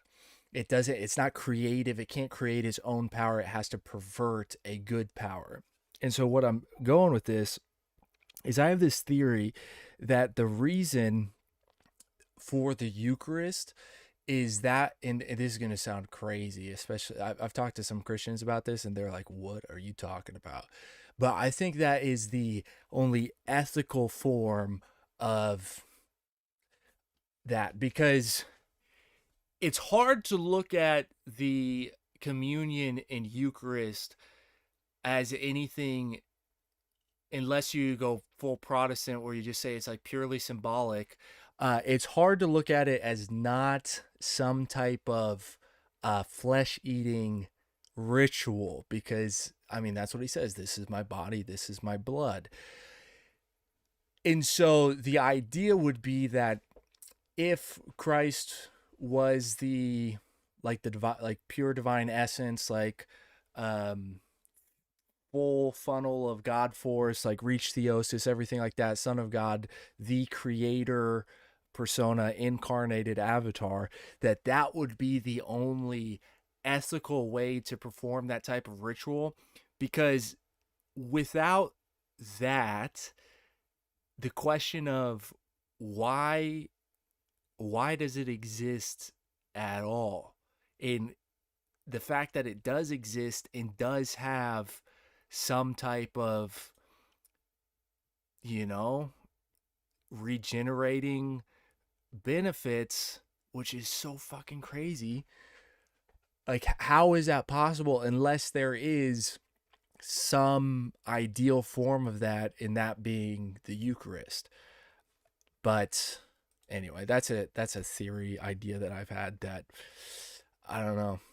The whole conversation is uncomfortable to have because it's fucking disgusting. Remember in the 80s, it came out, all the human sacrifice of Satanism. They called it the satanic scare, the hysteria. It was real. And I interviewed Ted Gunderson, who was the head of the FBI in L.A., who they wanted to be the FBI director.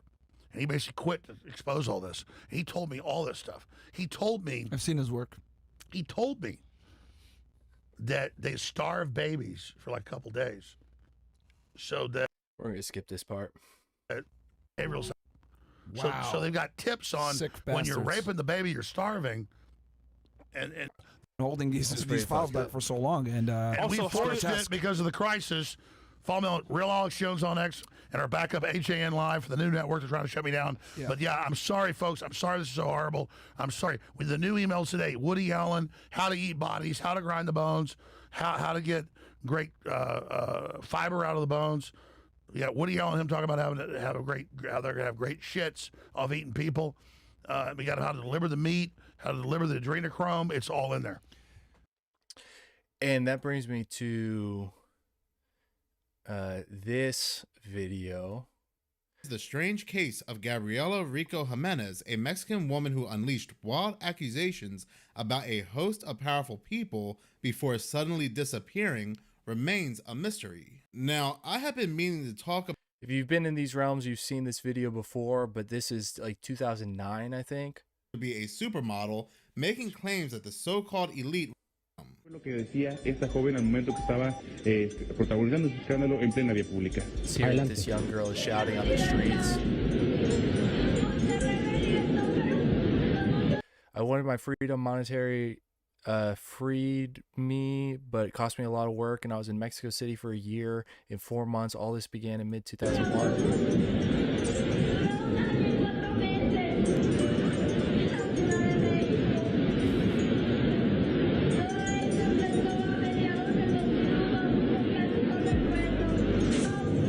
I barely remember. They were young and powerful, and they killed them.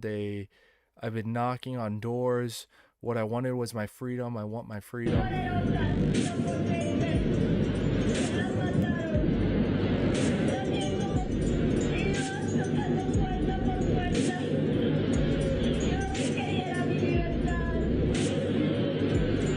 It's fucking horrific shit.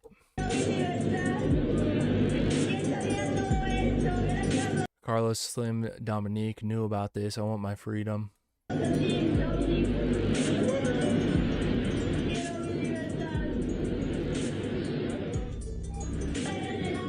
It hurts my soul that they took him away. Leave me alone. They have already taken me to the police station, and they told me that they knew nothing.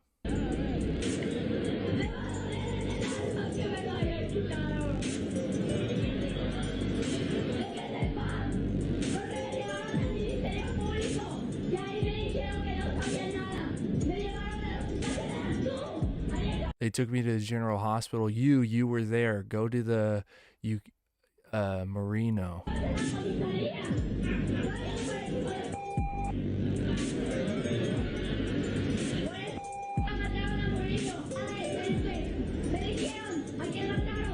They told me, who did they kill? The Queen of England, the Queen of Germany? The princess and Mickey Mouse? It was also him.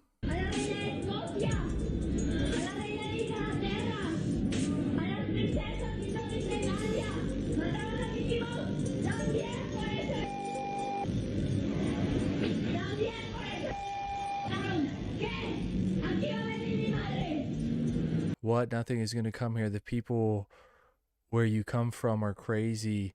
They get a lot of people. Death to the kind of human. Go away.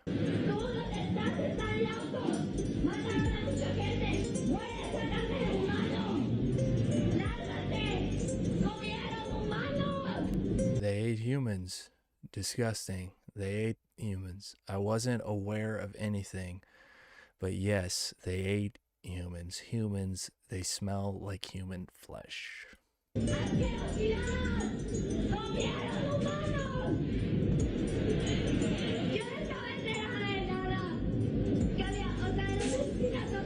And her shirt says yum yum, which there's a song by Justin Bieber called Yummy Yummy. And then she disappeared. And that was like 2009, I think. So if you've had your eyes open, if you've been aware, none of this information is new information, unfortunately. Fresh and Fit for Rumble, guys. We'll go to Fresh and Fit on Rumble. I'll get my stuff up. We got like 25,000 you guys watching right now, pretty much. Damn. So, yeah, we're going to move on over to Rumble, guys. Come on over. Rumble.com/Fresh and Fit. Come on over. And for folks that don't know, Trump just ordered all the files released. It's all coming out. So, absolutely nuts. Just for some more normalcy here, because that was a bit crazy. People in Hollywood have been saying this for decades. Hey, I was at this party. I saw this. They're killing the babies, eating the babies. And I'm like, okay, maybe just go a little bit crazy. But all the accounts of people saying this, Ryan Garcia, other people, it's like, this is actually true. So then, how do you stop this from happening? Could you even stop it at this point? Well, imagine it's a rite of passage. Like, MS-13 makes you do a satanic ritual. The old days, the mafia, Italian mafia, you had to kill somebody, make your bones. Other mafias, you had to do this or that. It's a rite of passage that you're corrupted. They got dirt on you. Yeah. And so this is a rite of passage. That's what this is. Wow. That's sick, bro. Now, that's sick. Is there? He completely avoided the question of what do you do about this? How do you fix it? And there is only one way to fix it. And the first step in that is to refuse to become demoralized, to refuse to think that there is no solution, to refuse to become apathetic, and to spread that sentiment. Because if enough people were to become non-apathetic, it could be fixed. I can't say what would need to be done. It would be against YouTube guidelines, and I can't recommend that stuff. I don't recommend that stuff, but what I do recommend is making sure that people do not become disheartened, do not become demoralized, and want to change things, because there is only one solution for these types of crimes, and you can deduce. Vitality reasons for doing this? Is it for control? Is it both? Is it... It's vitality. It's for political control, but also they believe they get vitality out of it. Like They live longer. To live longer. Like the Queen Mother came out decades ago, had kids' blood transfusions. But families would volunteer to be paid money, and the little kids would get blood for her. And you know, like the new PDD stuff just came out where his assistant, you know, would sit there and they would just give him pints of blood all the time. Absolutely nuts. Okay, so I guess we can go into the UK. Yeah, royal family. Yeah, let's go into the royal family. Andrews, the Rothschilds, etc. So, and you said we need to arrest my brother. Somebody, one of the. Well, even the king has said, okay, they've raided the prince, they've raided Lord Mendelssohn, they've raided all these people. There's all these resignations, all these big mega banking resignations in the U.S. It's all Democrats. And that's what I said to Trump. I said, why are you doing this when they're your enemies? It's going to come out anyways. They're just going to implicate you. So the whole thing's going down. Shit. So what is the British connection there? I mean, obviously we know we got London, the city of London, finance, etc. Very big. Rothschilds are British first. But what was the connection with Epstein and the Rothschilds, specifically when it comes to the United Kingdom? Well, the Rothschilds are based in the UK. Yep. People don't know, like 500 years ago, they had a pawn shop in Germany. And then they learned to, people wanted to keep their gold there, so they would give them receipts to it. That's where checks came from. Yep. And so for every ounce of gold, they would loan out 10 ounces, basically. Yep. And Epstein talks about that in fractional reserve banking with Bannon. Yeah, he does. He explains it. So then by the Second Napoleonic War in 1815. And he told the families to go out to all the major cities. You know, you go to Paris, you go to Munich, you go to here, you go to there for the Rothschilds. I mean, exactly. Yeah. And they play everybody. And they've written books bragging about it. Yeah. And so movies. Everything. Napoleon has come back, and he's fighting Lord Wellington at the Battle of Waterloo, and they send a carrier pigeon to the coast to a fast ship, a corvette, and they go and announce Lord Wellington is lost, Europe is lost. Yeah, I think before I said that it was World War II, but yeah, I get some of the exact details wrong sometimes, but the concept is there. Napoleon has won. The stock market crashes 99%. Damn. And the Rothschilds, this is public history, buy up the entire stock market. Now they own the British Empire. That's the most powerful force in the world. Then, 100 years later, they found Israel. It's the same story. And so then you have them funding J.P. Morgan. You have them funding the Rockefellers, funding the railroads. The British had lost in the war with us in 1776, but by 1789 we had our country. But they came back in. Andrew Jackson fought them famously, said, "I don't let the British take over through their banks." But by 1913, they set up the Private Federal Reserve. That there's not been an audit for 100 plus years since then, but there was an audit before, and the Federal Reserve was 82% owned by the Rothschilds. This is public documents. You can look it up. And so it's not a separation. You have the Rothschilds over here. You have the Rothschilds over there. He was the Rothschild representative, Jeffrey Epstein. U.S. side? Yeah, U.S. side. Okay. Well, really globally, you read it. The point was he was the Trilateral Commission spokesman for David Rockefeller. And David Rockefeller, was already 80-something years old when he hired Epstein. Yeah. So Epstein stood in and did stuff for David Rockefeller. Because he didn't want to give up power, so we had to pick this guy to do it. Yeah. Wow. And because so he's not gonna give his family power. He's not gonna anybody else. It was this guy. I don't want to go back to the baby thing too much, but I just got to know. I think that's what you're talking about. People like Nygaard and these weirdos that want to do it for vitality reasons. Was Epstein's role to get them the women that would do this, or the children? Like he was a recruiter to find the women and the Absolutely. kids. 14-year-old girls having sex with politicians is just the first level. Yeah. And then it becomes Satanism, cannibalism, medical experiments, human cloning experiments, having women have babies as surrogates. You can drain the babies, and then that's all in the emails. Gotcha. So he did mention the cloning, so that's good. Not a lot of people are talking about that aspect of it. At that first level, seems like a very side piece that people are ignoring. Well, he's the one getting them the 14-year-olds. Well, I mean, I guess that's kind of understandable for the average person that thought like the world was, only corrupted by money. When they see everything that's going on, they're like, yeah, cloning is like the least worst part. And you're like, yeah, I guess. Yeah, that's probably true.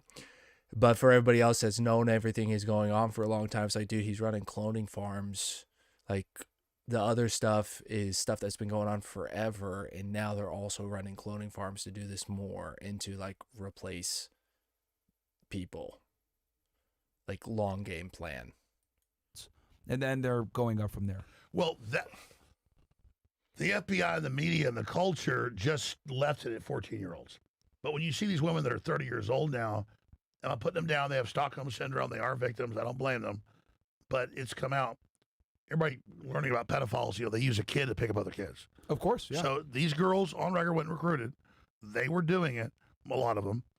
The media goes, oh, Jones is attacking victims. No, I'm stating the fact that they have this limited hangout where you stop at 14-year-old girls. Wow. No, it's cloning. It's draining babies. It's baby surrogates. It's all of this. And now you see surrogates where one Chinese guy has 200 kids, and and they all get anchor baby money, and the dad all gets their welfare money, and where do the kids go? I mean, this is like, people ask, what's the new Epstein? Like, who's the new Epstein? It's been externalized. It's gone from beta to open. Transgenderism. He's all saying they're going to launch that decades ago. And the limited hangout that he just mentioned about the 14-year-olds, I think that's intentional too, because I've heard boomers, and this is so crazy, but I've had conversation with boomers where they're like, yeah, but she was 16. It's not that big a deal. And it's like, that's not first of all, that's not even the tip of the iceberg. And second of all, what the hell kind of argument are you making right now? Like, really? But I think part of the limited hangout is because of that as well. He did donate quite a bit to transgender research. That's because they said if you can convince somebody that a kid can make decisions and there's no age. In California, parents go in to have a medical a dentist or surgery or whatever, and at 12, the kids have to fill the forms out. California, it's a misdemeanor now to have sex with a 12-year-old. That's insane. 2 days in jail. What? That's insane. Yeah, look it up. So what the fuck? Yeah, look it up. So look it up. California, it's now a misdemeanor to have sex with 12-year-olds. That's crazy. So the point is, it's about ending the age of consent. It's about saying that kids can speak for themselves, so the state and these systems can come in. So this is all about destroying any protection of children. So when it comes to abortion clinics, I know, for example, there's a ton of abortions every single day being done. What happens to that blood and all that Well, that's stuff? right. The women don't know that a abortion at 6 weeks, they get like 20 grand. Yeah. An abortion at 3 or 4 months, they get like 30, 40 grand. When they kill a baby right before it's born, they can get up to $500,000. This came out in lawsuits. The Democrats indicted people, put them in jail in San Francisco that found it. They were delivering babies with beating hearts to medical research facilities. Look at that up. Babies with beating hearts delivered to medical research facilities in California. Wow. So the woman's homeless, the woman's whatever, she doesn't know, she's drugged up, delivered the kid. Remember me on Joe Rogan like 8, 9 years ago, I talked about the governor at the time who had been a former harvester doctor, and he says, we keep the baby comfortable.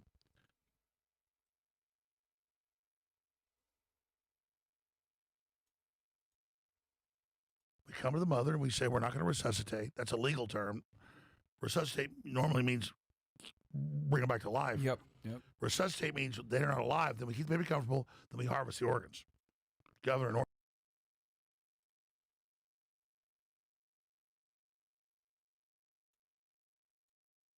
Northam. So This is all about harvesting children. Crazy, crazy stuff. Crazy stuff. All right, it's getting late. It's getting real late. There's another 2 hours of that, and I don't know. We end it there. We go through. We can go through one more video, or we end it there. Let's see. Talked about that. Talked about that. Talked about that. Did that. Did that. Did that. That.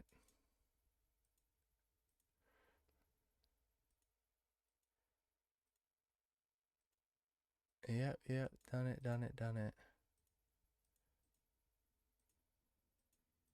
It's dark stuff, man. It's really dark stuff. If you want to see that whole that whole interview with Alex, you can see that right there. And we covered some very interesting stuff, I think, with Mind Unveiled and all of them.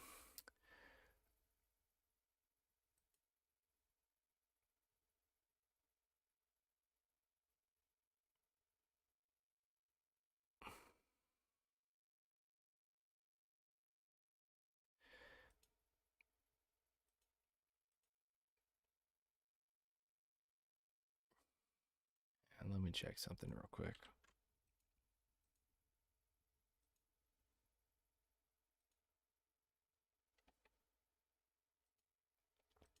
Okay.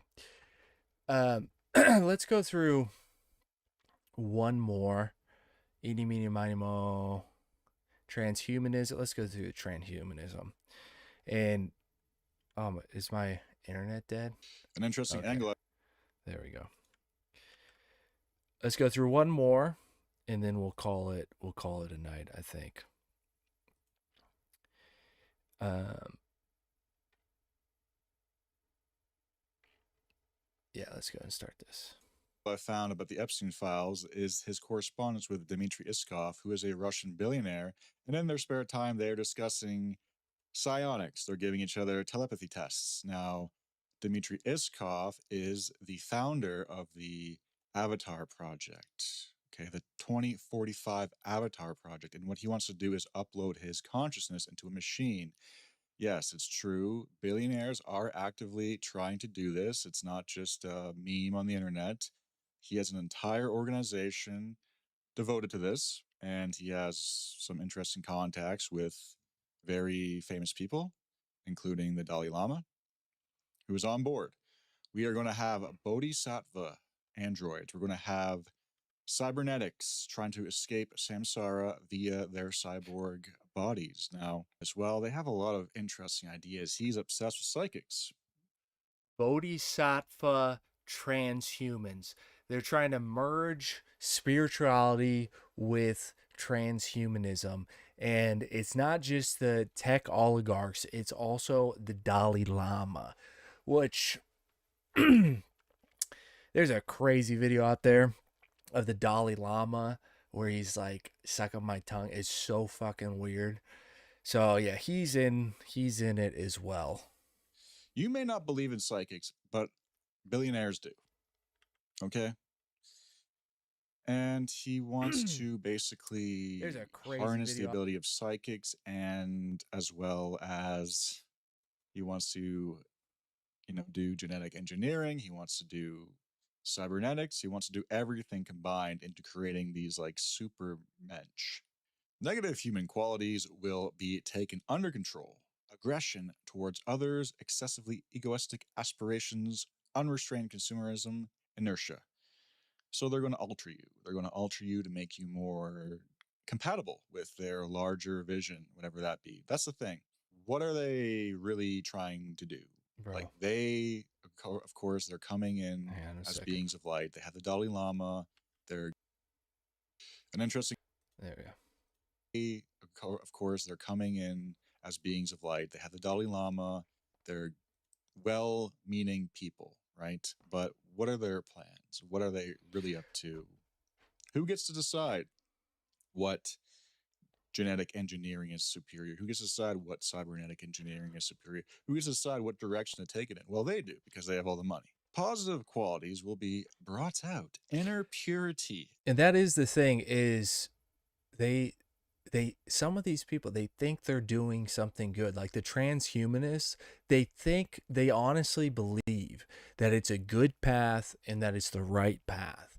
And that's the problem. They say hell is hell is paved, the way to hell is paved with good intentions. The intentions of some of these things are not bad intentions behind it, but it is not the direction I think most of us want humanity to go. And especially if it comes along with everything else in the file, like, no, it's all right. Let's just end all that. We can drop AI. We can end all of those rings, and let's go back to 2020 or 2004 internet, please. Beauty, sympathy, love for all living beings, harmony, altruism, the ability to serve the good of society, sacrifice, and commitment. Okay, what if I don't like society? Okay, what if I don't feel like I want to love and light my way through everything in this world? Okay, love and light. There's a lot of that going on here, and there's a lot of new age people as well surrounding Epstein, and we can get to that too. The creative awareness of the genius will be revealed, along with the resource of development of the personality, stability of the emotion, will, initiative, figurative thinking.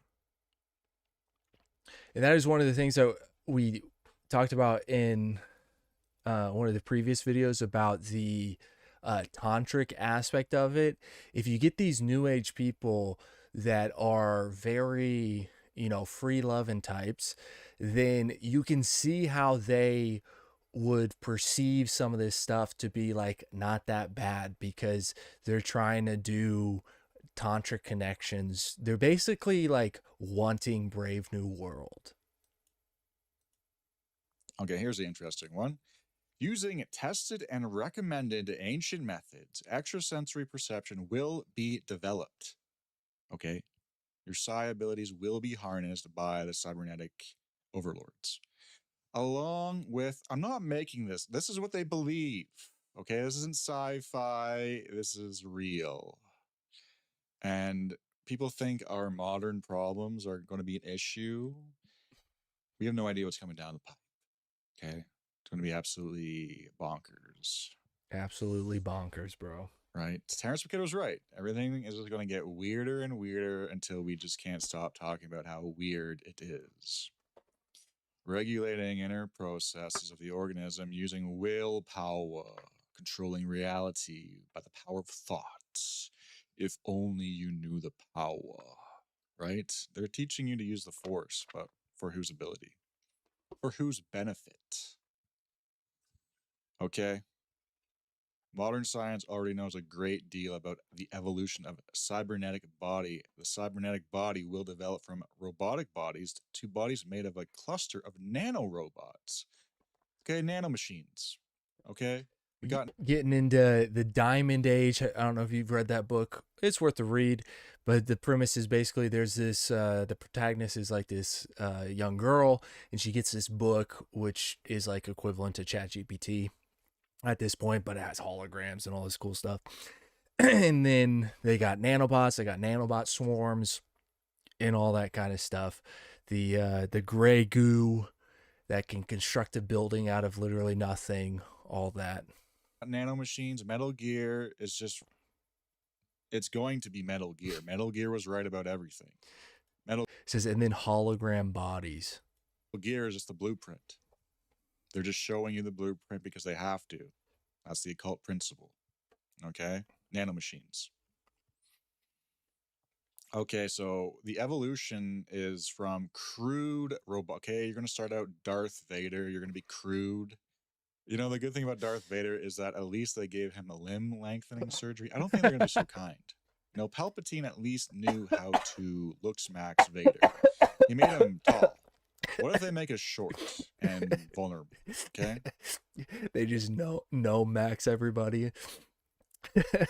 I don't think they're going to be looks maxing us through our Robux, but we're going to be crude. And then whoever is chosen, right? And then they're going to be nano robots. That's the next level. Okay. You're going to be like the Spider-Man suit.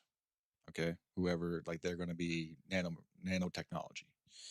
And then they're thinking the pinnacle of transhumanism is a hologram body. Okay. So I guess I get it.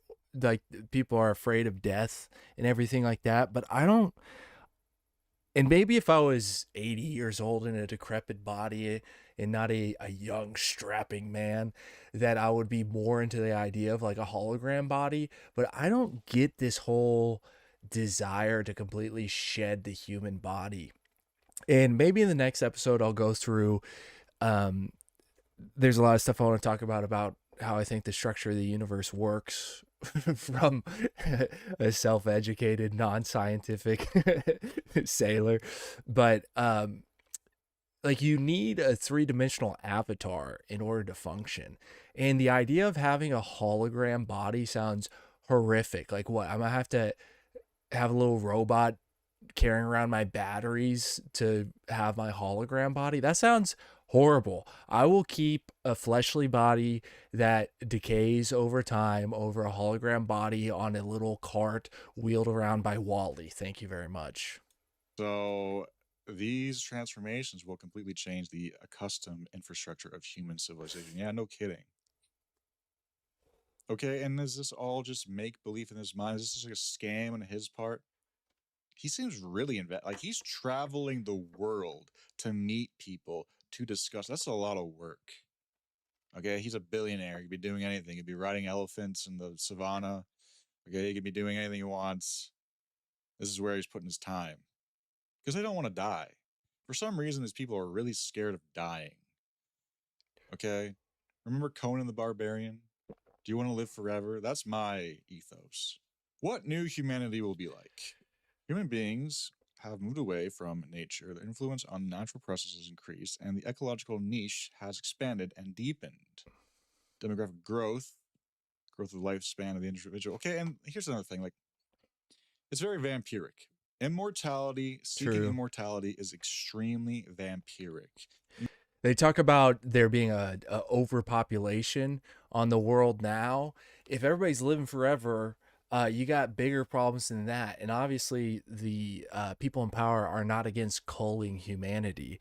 But yeah, you're going to have a class of people that live forever, and then a bunch of plebs that are literally loosh farmed, that they are just siphoned off of for like a battery to keep the eternal elites, like in Altered Carbon, where they're living forever, just swapping skin suits. Like, that is not, like, even if I was in elite, that doesn't appeal to me. It's not my flavor. I'm not interested in that. And what you're doing is you're creating a karmic traffic jam. Your time's up, bucko. New souls gotta be in. Okay, new souls gotta come to Earth. You gotta get out of here. What you're doing is just you're an excess soul. You're taking up time. You're taking up space. It's getting out of control. Okay. You don't need to be here. Like, who wants to live here forever? True. You want to live here forever? True. God, that sounds awful. Okay, a change in the inner nature of the human being in accordance with the growth of the scale and consequences of their activity. Yeah, we already know that. The main features of neo-humanity. The aspiration towards self-improvement and self-development instead of creating, accumulating, and consuming materials. Okay? And this is what the Dalai Lama is working towards with them. You would think the Dalai Lama is somebody trying to escape, well, I don't know exactly what Tibetan doctrine is, but somebody trying to escape samsara would not necessarily be interested in this immortal living on this plane. You're consuming way too much materials, all right? We gotta, like, min-max this stuff. 1 pellet a day. The ability to unite in a collective gigantic mind, the new sphere, a complex, organizing, free society of progress. The ability to unite in a collective gigantic mind. No. Stick with the collective unconscious.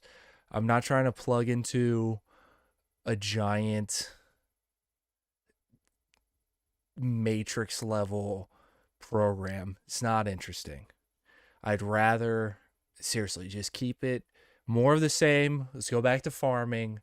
This whole transhumanism agenda is, I don't understand how people find it appealing, honestly. Like, even cyberpunk, I understand the appeal to cyberpunk, but transhumanism sounds horrific. Evolution and synergism, values, ideology, the mentality and economy are focused on moving towards on the growth of the global nature of goals and tasks. Okay, you're going to be in the new sphere. You think the internet's bad? Wait until you're in the new sphere and you're just a giant bubble mind. Okay, and you're sharing that bubble with people you don't want to share it with. And then you just got ads going straight into your consciousness. That's why I just despise this whole. It all is linked together. Love is light, all is one is all. Cybernetics, transhumanism, it's all this weird collectivist hive mind Borg society that they want to plunge us into for whatever reason. And I think the crux of it is they want all of us to kind of be the Borg, but they're going to be like the ascendant Borg and not actually tied to the hive mind, and they can control the Borg at their own will and still have their own individual personalities. I think that's exactly what the draw is to the elites, that they have this idea that they are going to be the sky people in altered carbon, and everybody else is going to be this collective goo that they just get to manipulate and control and farm everybody for everything. I think that is more the appeal to the elites, because nothing else makes sense. I don't see how this image is appealing to anybody. I don't even see how this is appealing to the Dalai Lama, that creep. But like a collective gigantic mind, why don't you just escape samsara and fall into the collective Brahma and go that way? Why create a technocratic Borg, as he said? Okay. Now, the world will become the way we plan it to be. The world will be the way we want it. Underwater floating and flying cities.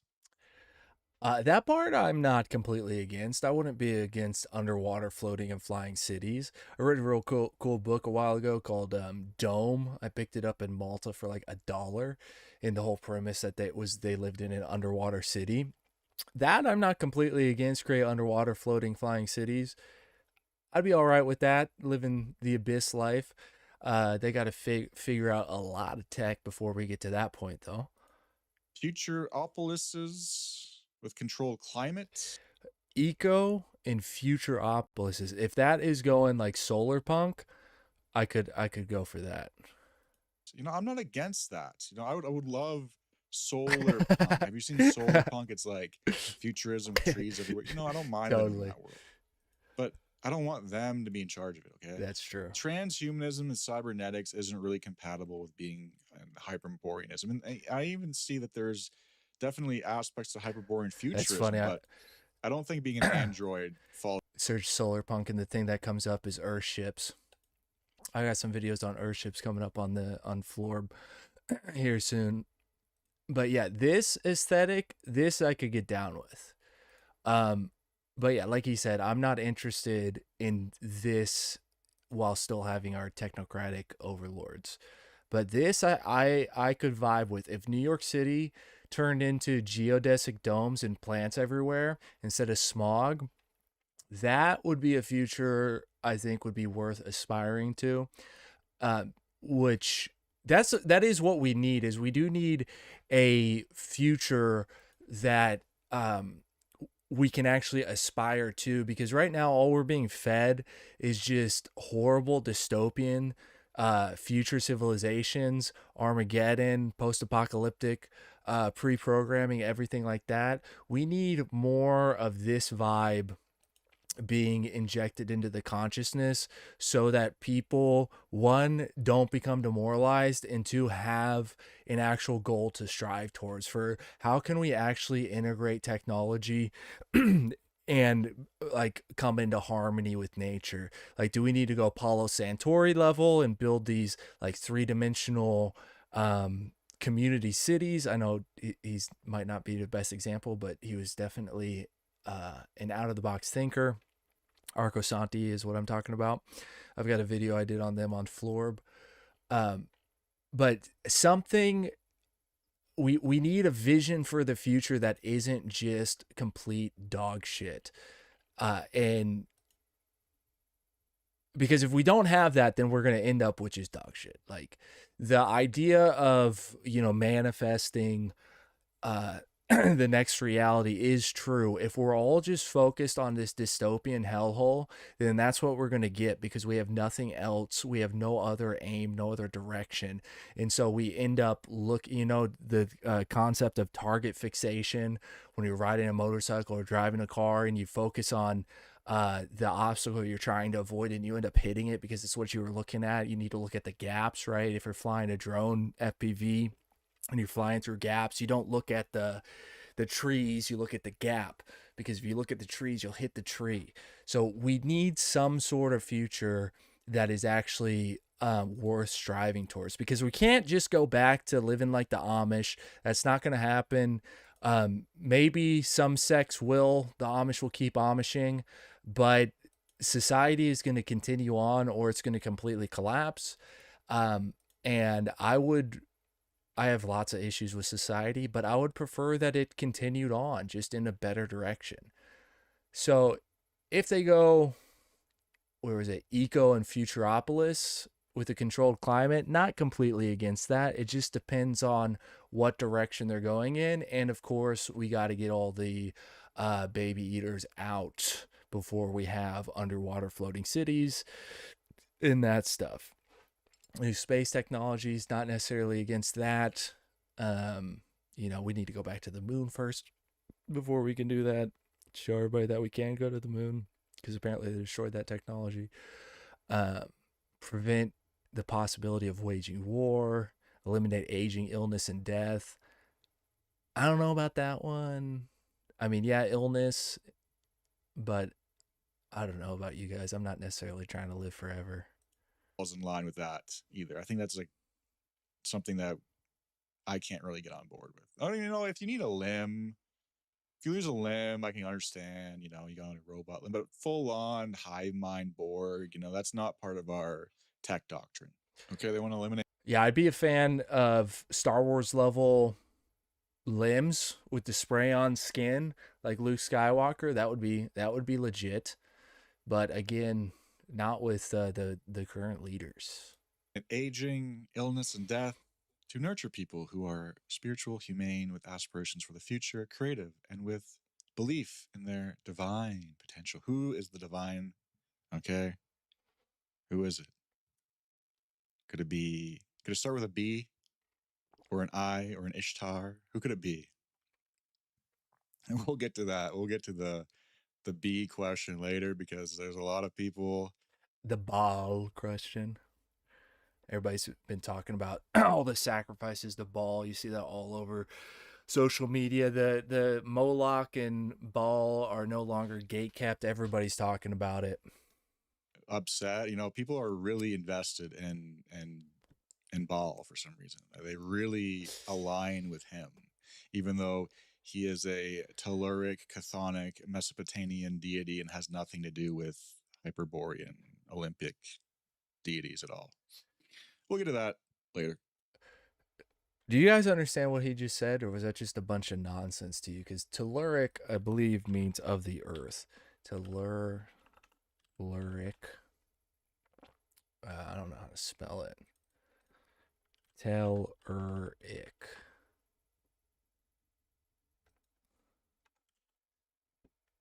Telluric, there you go. Yeah, pertaining to the earth. Okay. At the back end, we'll have a meta discussion about how this is all unfolding and how we need to talk about it. Okay, that's interesting stuff. To introduce new organizational techniques for managing. Okay, so we know we get it, right? We get it. Like Dalai Lama's on board, cyber bodhisattvas. Again, just because you're in correspondence with Mr. Jeffrey E doesn't mean you yourself are involved in the same illegal activities he was. True. Okay, just have to put that spell out there.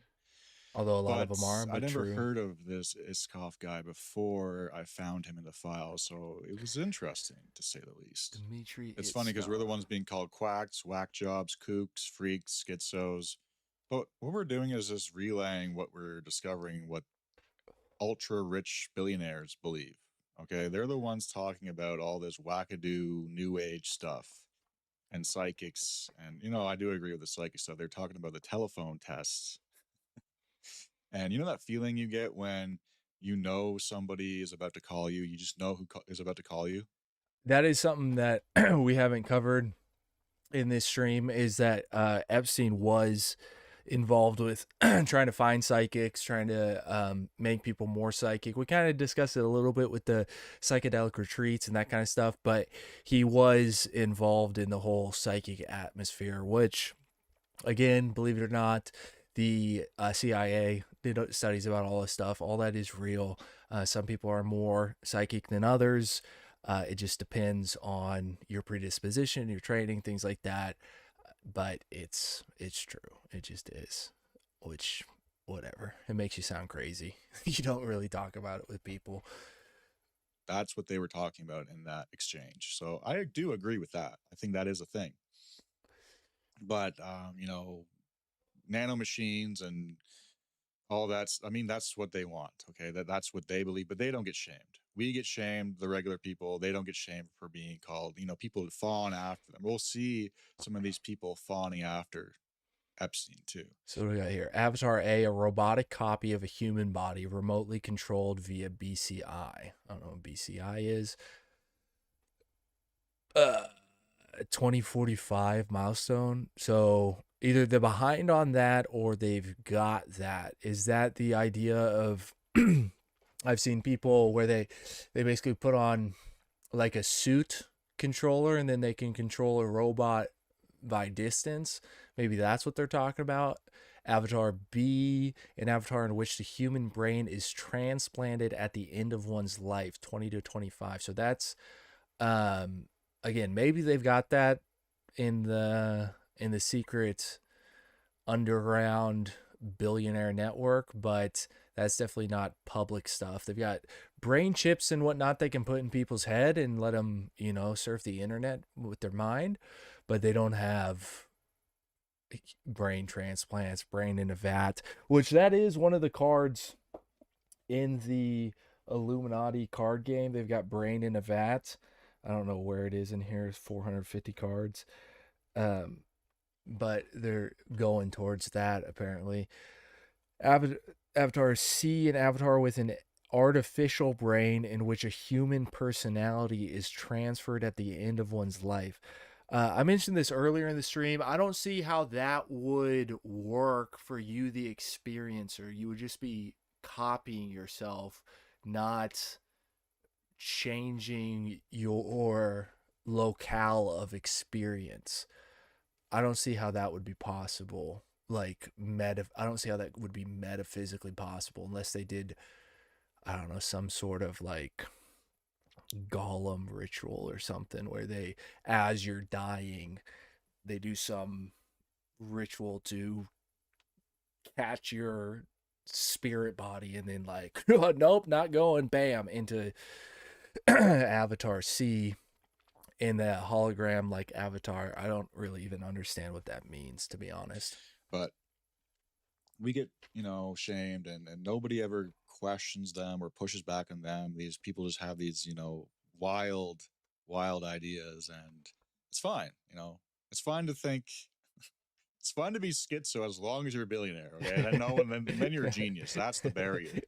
That is the barrier between schizo and genius. Is how much money you have. That's what the normies respect. So interesting stuff. We have some more people on the docket for you as well.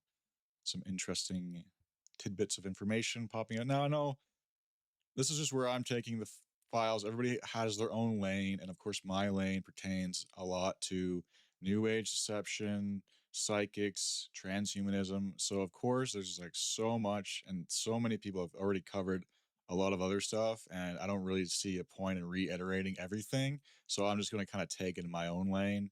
And I hope you guys appreciate that. So in the previous video, we're discussing the fellow who was procuring the psychic women. And this guy, I did some more research on him. Gino Yu. I don't know if that's how you actually pronounce his name. Oops. I will also have a shaman with me, as well as a psychonaut that grows his own mushrooms. Gino tells me he would be most happy if Blank wants to join our accommodations in Davos, and also offers to take her along to Zurich and Marrakesh after the WEF. And we talked in the previous video about Marrakesh having the underground networks that were talked about in the emails, and I'm sure she would have a lot of fun. Jeffrey already met with Gino. I included Gino's email address above, Joshka. So yeah, this what we were just talking about, again, it's in the files. It sounds absolutely nutty, but these are real conversations that powerful people are having. Research on him. Gino Yu. I don't know if that's how you actually pronounce his name. Okay, but he is this big, or was, he's retired now. He was this big new age guy, and he'd go around doing conferences and lectures about, you know, mind-body connection and consciousness and very new agey type stuff. But he is in a lot of correspondence with Epstein, of course. That doesn't mean he did anything illegal. Have to put that spell out there, okay? But, you know, he's kind of a weird guy. I mean, he has a shaman with him and a psychonaut that grows his own mushrooms. And, like, the way he talks with Epstein is like an unrequited lover. A lot of the time, Epstein is just giving him like one word responses or leaving him on red. And this Gino guy is just all over it, trying to network with him. He's bringing in other figures within this new age sphere. There's a lot of networking going on. Gino's getting left on red, and so he's double, triple, quadruple texting him like, talk to me, I want to be a part. Chopra, of course, is coming involved here, and lots of big names all kind of converging. Now, of course, I am aware we are being shown what we're allowed to be seen, and I'm aware that there are plans within plans pertaining to this information that's not past me, but it's just an interesting conversation that we can have. And there's elements to it that are, sure, it's, you know, fanciful, but I think there's something reaffirming here that they are into some interesting topics, to say the least. Yeah, and these are the topics that literally nobody else is talking about. Somewhat understandable, again, because the other stuff is more shocking, especially to people who aren't aware of what's going on. But they're into all sorts of stuff, bro. And there's another one I found pertaining to it's talking about free energy and 0 point energy, but it's all redacted. We don't know who's talking here. Again, the thing is that FBI, wake up and get to work. Why are all my forewarnings being squandered? Also, free energy. Do something about this. Correct predictions of next events, including terrorism. So that's like Minority Report, pre-crime, 0 point energy is working, UAP incident, reproducible contact. There, good morning. There should be a law that the board must resolve deputations within 48 hours of this matter. The city should have a final resolution to. The first matter is reproducible contact. As I understand, Ryerson reports Toronto police have a confession out of the abductee who had her own flying car that runs on 0 point energy, and they refuse to share this valuable information with the rest of the world. This is a crime against humanity. Free energy can eliminate human suffering and solve global problems. What is the city going to do about converting that UAP contact already happened in Ryerson? What is this email? The second matter is precognition of events. Since 1990 onwards, I have been given Toronto police name, date, place of the next terrorist events that always squander the good information and never know what to do. Again, this is a crime against humanity. Who do I report new threats to? Don't say Toronto police. They are incompetent and negligent and will just leave everyone to die in vain. They then hide behind a blue wall silence cover-up. It is fairly easy to prove my claims. Quote, the review into MacArthur and Epstein report as audio recording of the corona set of predictions, which also include Ukraine, Kobe Bryant. What is this email? We think that this means total schizo victory. And there's a lot of people cheering online and celebrating that this is a total victory. But here's what I think is going to happen in about a week or two. An email like that, I feel just gut level, and I could be wrong, maybe it's legit, but I feel like an email like that is just nonsensical emails where some guy started talking to him and they're like, dude, you are not in the club, you're just talking a bunch of nonsense. Maybe it's not, maybe it's true, but that is like real far out there stuff. There will be a new news cycle, and the normies will move on to the next thing. Somebody pointed out in the comments, it was brilliant. They said the biggest thing that the normies took from this was Bill Gates getting an STD. That's 100% right. That's So 100% sad. correct. That is the biggest takeaway from all these files. Not transhumanism, not psychics, not free energy, not mushroom shamans. Okay? It's Bill Gates having an STD. And that's what it's going to amount to overall. Sure, people in our spheres will feel reaffirmed, reassured, and yeah, it is partially like that. Again, we already knew pretty much all this stuff before. It's just a different source. It's just a different source of information reaffirming everything we already knew. True. And I think another aspect you're going to see is people downplaying it. They will eventually have to walk back what they were saying, and they will eat their own hat. Okay, it's like things are coming out now that are, obviously they're not going to release the like extreme stuff, but there's a lot of implications that are disturbing.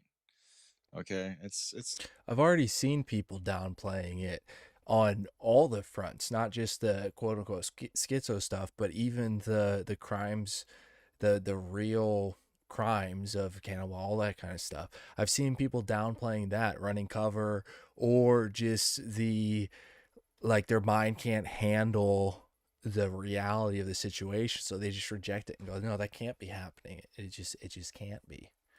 It's kind of a done deal at this point.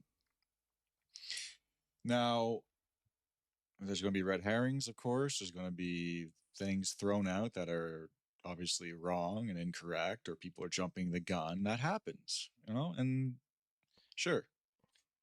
I don't think the ball thing was jumping the gun, by the way.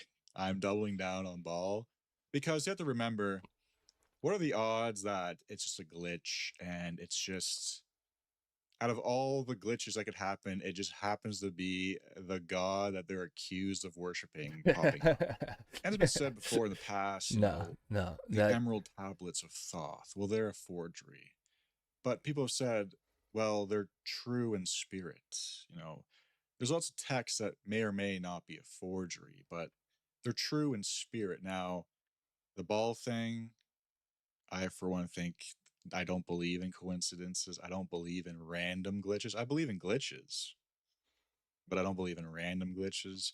And if it happened to be a glitch, then it was like a form of gematria, basically, in my estimation. And if you don't know about the ball and the Moloch stuff, it's basically just the god that they're sacrificing to in hopes for more power and that kind of stuff. Ancient religion goes all the way back to like forever, like as far back as you can conceive of. Estimation. Okay, it was gematria. We were being led to know something was up by something more powerful than us. But that's me. I believe in higher powers, and there's materialists, reductionists who obfuscate everything away, and that is, I mean, that doesn't trigger me. That's fine. That's what they are. That's what they believe in. I'm just, putting forth what I believe, what I think. Now, this channel is about, obviously, powers at be that cannot be seen. And that's always going to be an element in my analysis. So, yeah, do I think it's total schizo victory? And there's like schizo, I made a video a couple weeks ago. I said schizo is going to go viral and we're going to have to pack it up because the normies are going to catch on. Okay. And quiet quitting society. I said that pretty much at the beginning of the video. And now look, it's been viral for like a week now. And, you have all these people dogpiling. And it's, I don't care. I didn't make up the meme, first of all. Okay. I think the rest of this video is him just rambling about, because I don't see any more files in here.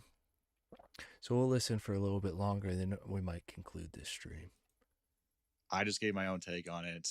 I don't care if people are commenting it as well. It doesn't bother me. Everybody can just, it's the internet, if you want to borrow from me, I don't care. I really don't care. If you don't have to even contribute, like attribute me. I appreciate it if you do. Like that's like attributing somebody. All right, he's just rambling now. This one, he talks about ball psychics and the Carthage connection. Let's take a peek in here real quick. This is a card from the Illuminati card game, which I covered. They got the Shriner hats on during their orgy. Let's see, is this going to play? I just want to cover the psychic aspect of it real quick.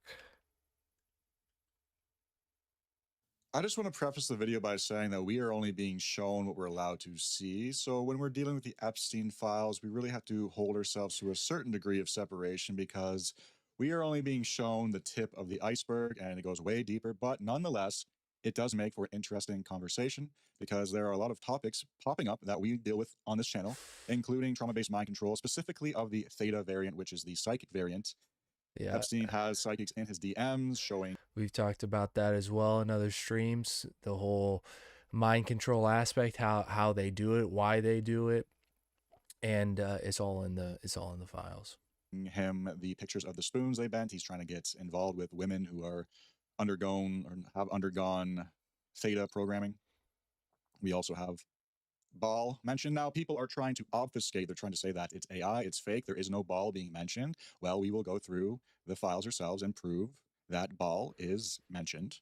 And I've noticed that there is this false dichotomy being spread here that it is just a satanic panic. Now, this is where Hyperborean knowledge comes in because I am not bound to the dichotomy of Satan versus Christ because I am not a Christian. I'm a Hyperborean. What we see here, of course, is he's sending $11,438 to account named Baal.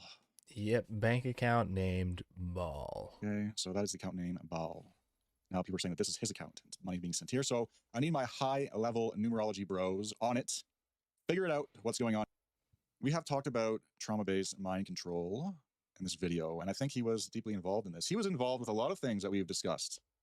We discussed the breeding factories. He wanted to impregnate hundreds of women and have this genetic imprint on humanity, which is troubling because a lot of billionaires out there are starting to do this. They're obsessed with leaving their genetic mark on humanity, and it's happening. They are leaving a mark that is going to be very much felt because regular people don't nearly have as many kids. So Think about it. Think of all the hundreds of kids that these billionaires are having.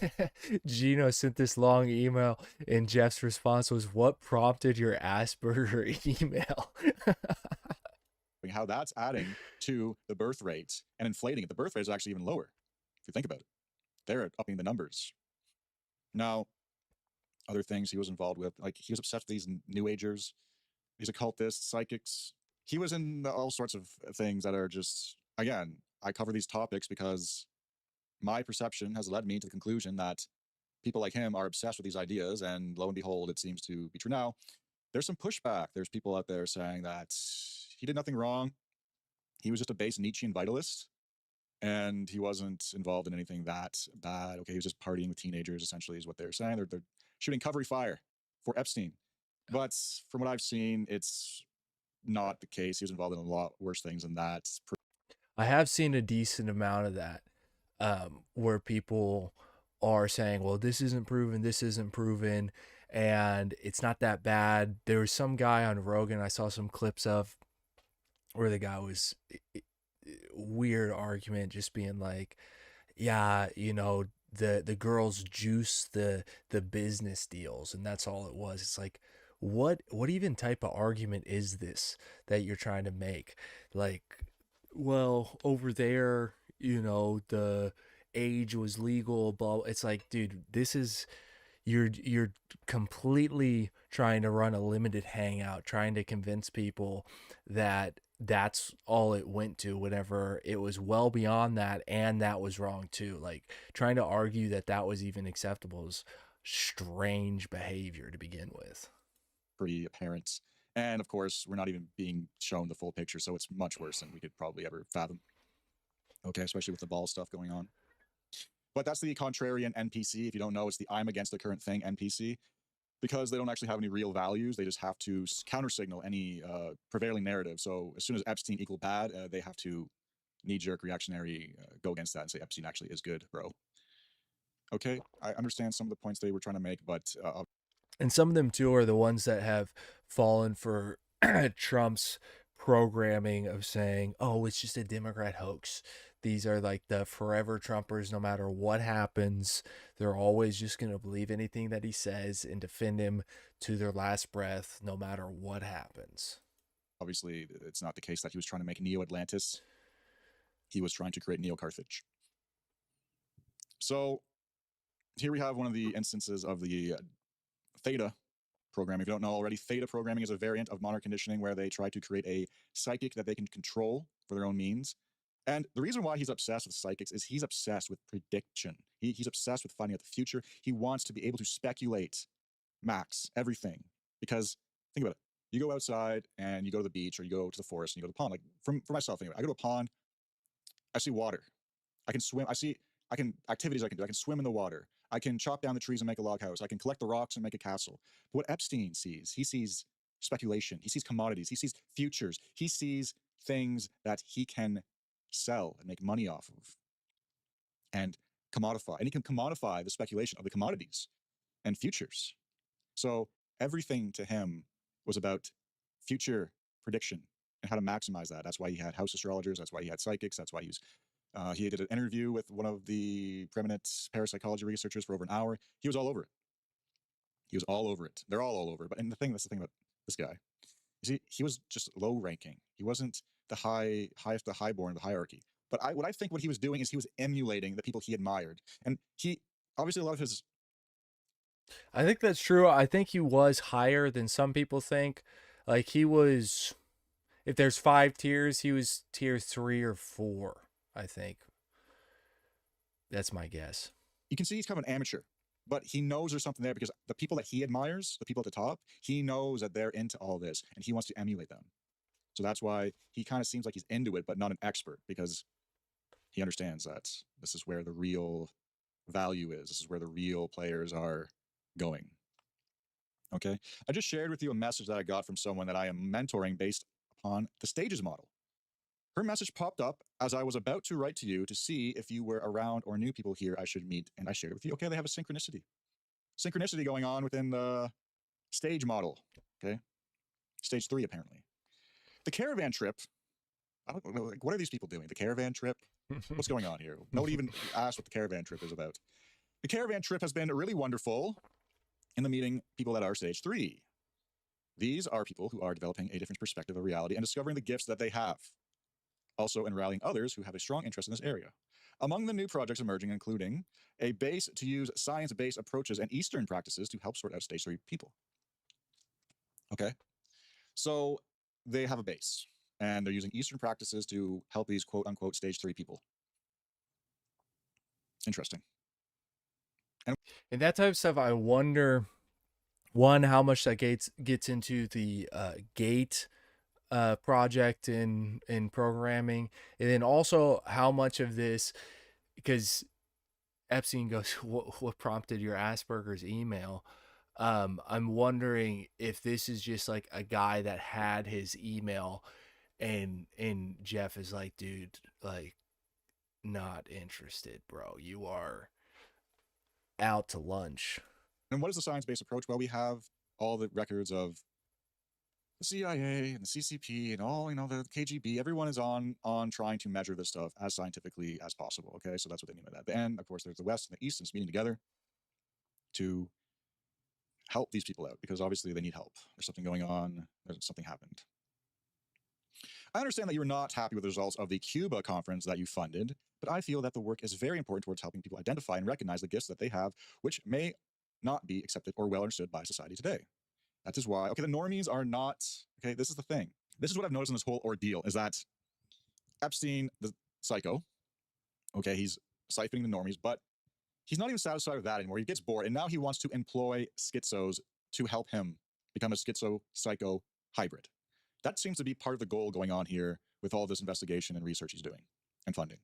He wants more, and his baseline psycho tendencies it's not satisfying enough, so he needs to learn the schizo ways. That is why your support is important to me, and why I am communicating to you my work, and why I am grateful for the path that your commitment of funds has given me the confidence to undertake. So he's funding parapsychology research. My intention for sending you the mail is to show that it is relevant work and that people are benefiting. People that would not normally otherwise fit in are learning to accept themselves, and that abilities beyond what society would consider normal are possible. New models are also possible, such as the alternative paradigms group are finding their way. New forms of knowing without knowing how one knows. Okay. The Bene Gesserits are developing their plans within plans. And that idea, the Bene Gesserits, which comes from Dune, obviously it's in the movies, but I hate to be this guy, what laid out a lot better in the books of what the Bene Gesserit were actually doing. And whenever it gets into the Epstein aspect of the cloning farms, the genetic manipulation, the designer babies, that gets more into the Bene Gesserit idea of like trying to create the Lisan al-Gaib to basically be like the new savior of humanity. Epstein was talking about creating, the perfect race, all that kind of stuff that we already covered in one of the earlier videos that we went through. Okay. He always gives something glib. What prompted your Asperger email? He's always so glib. He's always so smug when he talks. All right. And that's a response that makes me think that he's not necessarily interested in what this guy is talking about, but maybe there's more emails with him and Gino. I think there are, but I'm getting super tired, and we're going to end it there. I hope you enjoyed the stream, a super long one, and there's still tons of stuff in the files. So depending on, I don't know, what happens will depend on where things go from here. But I hope you enjoyed that. Next stream, I think I'm going to talk about not Epstein and more of my own views about how the structure of reality works. So if you're interested in that, then be sure to tune in for that. But I hope you enjoyed. We're going to end the stream here. Have a great night. It's late. Sleep well. God bless. And don't ever become demoralized. Peace.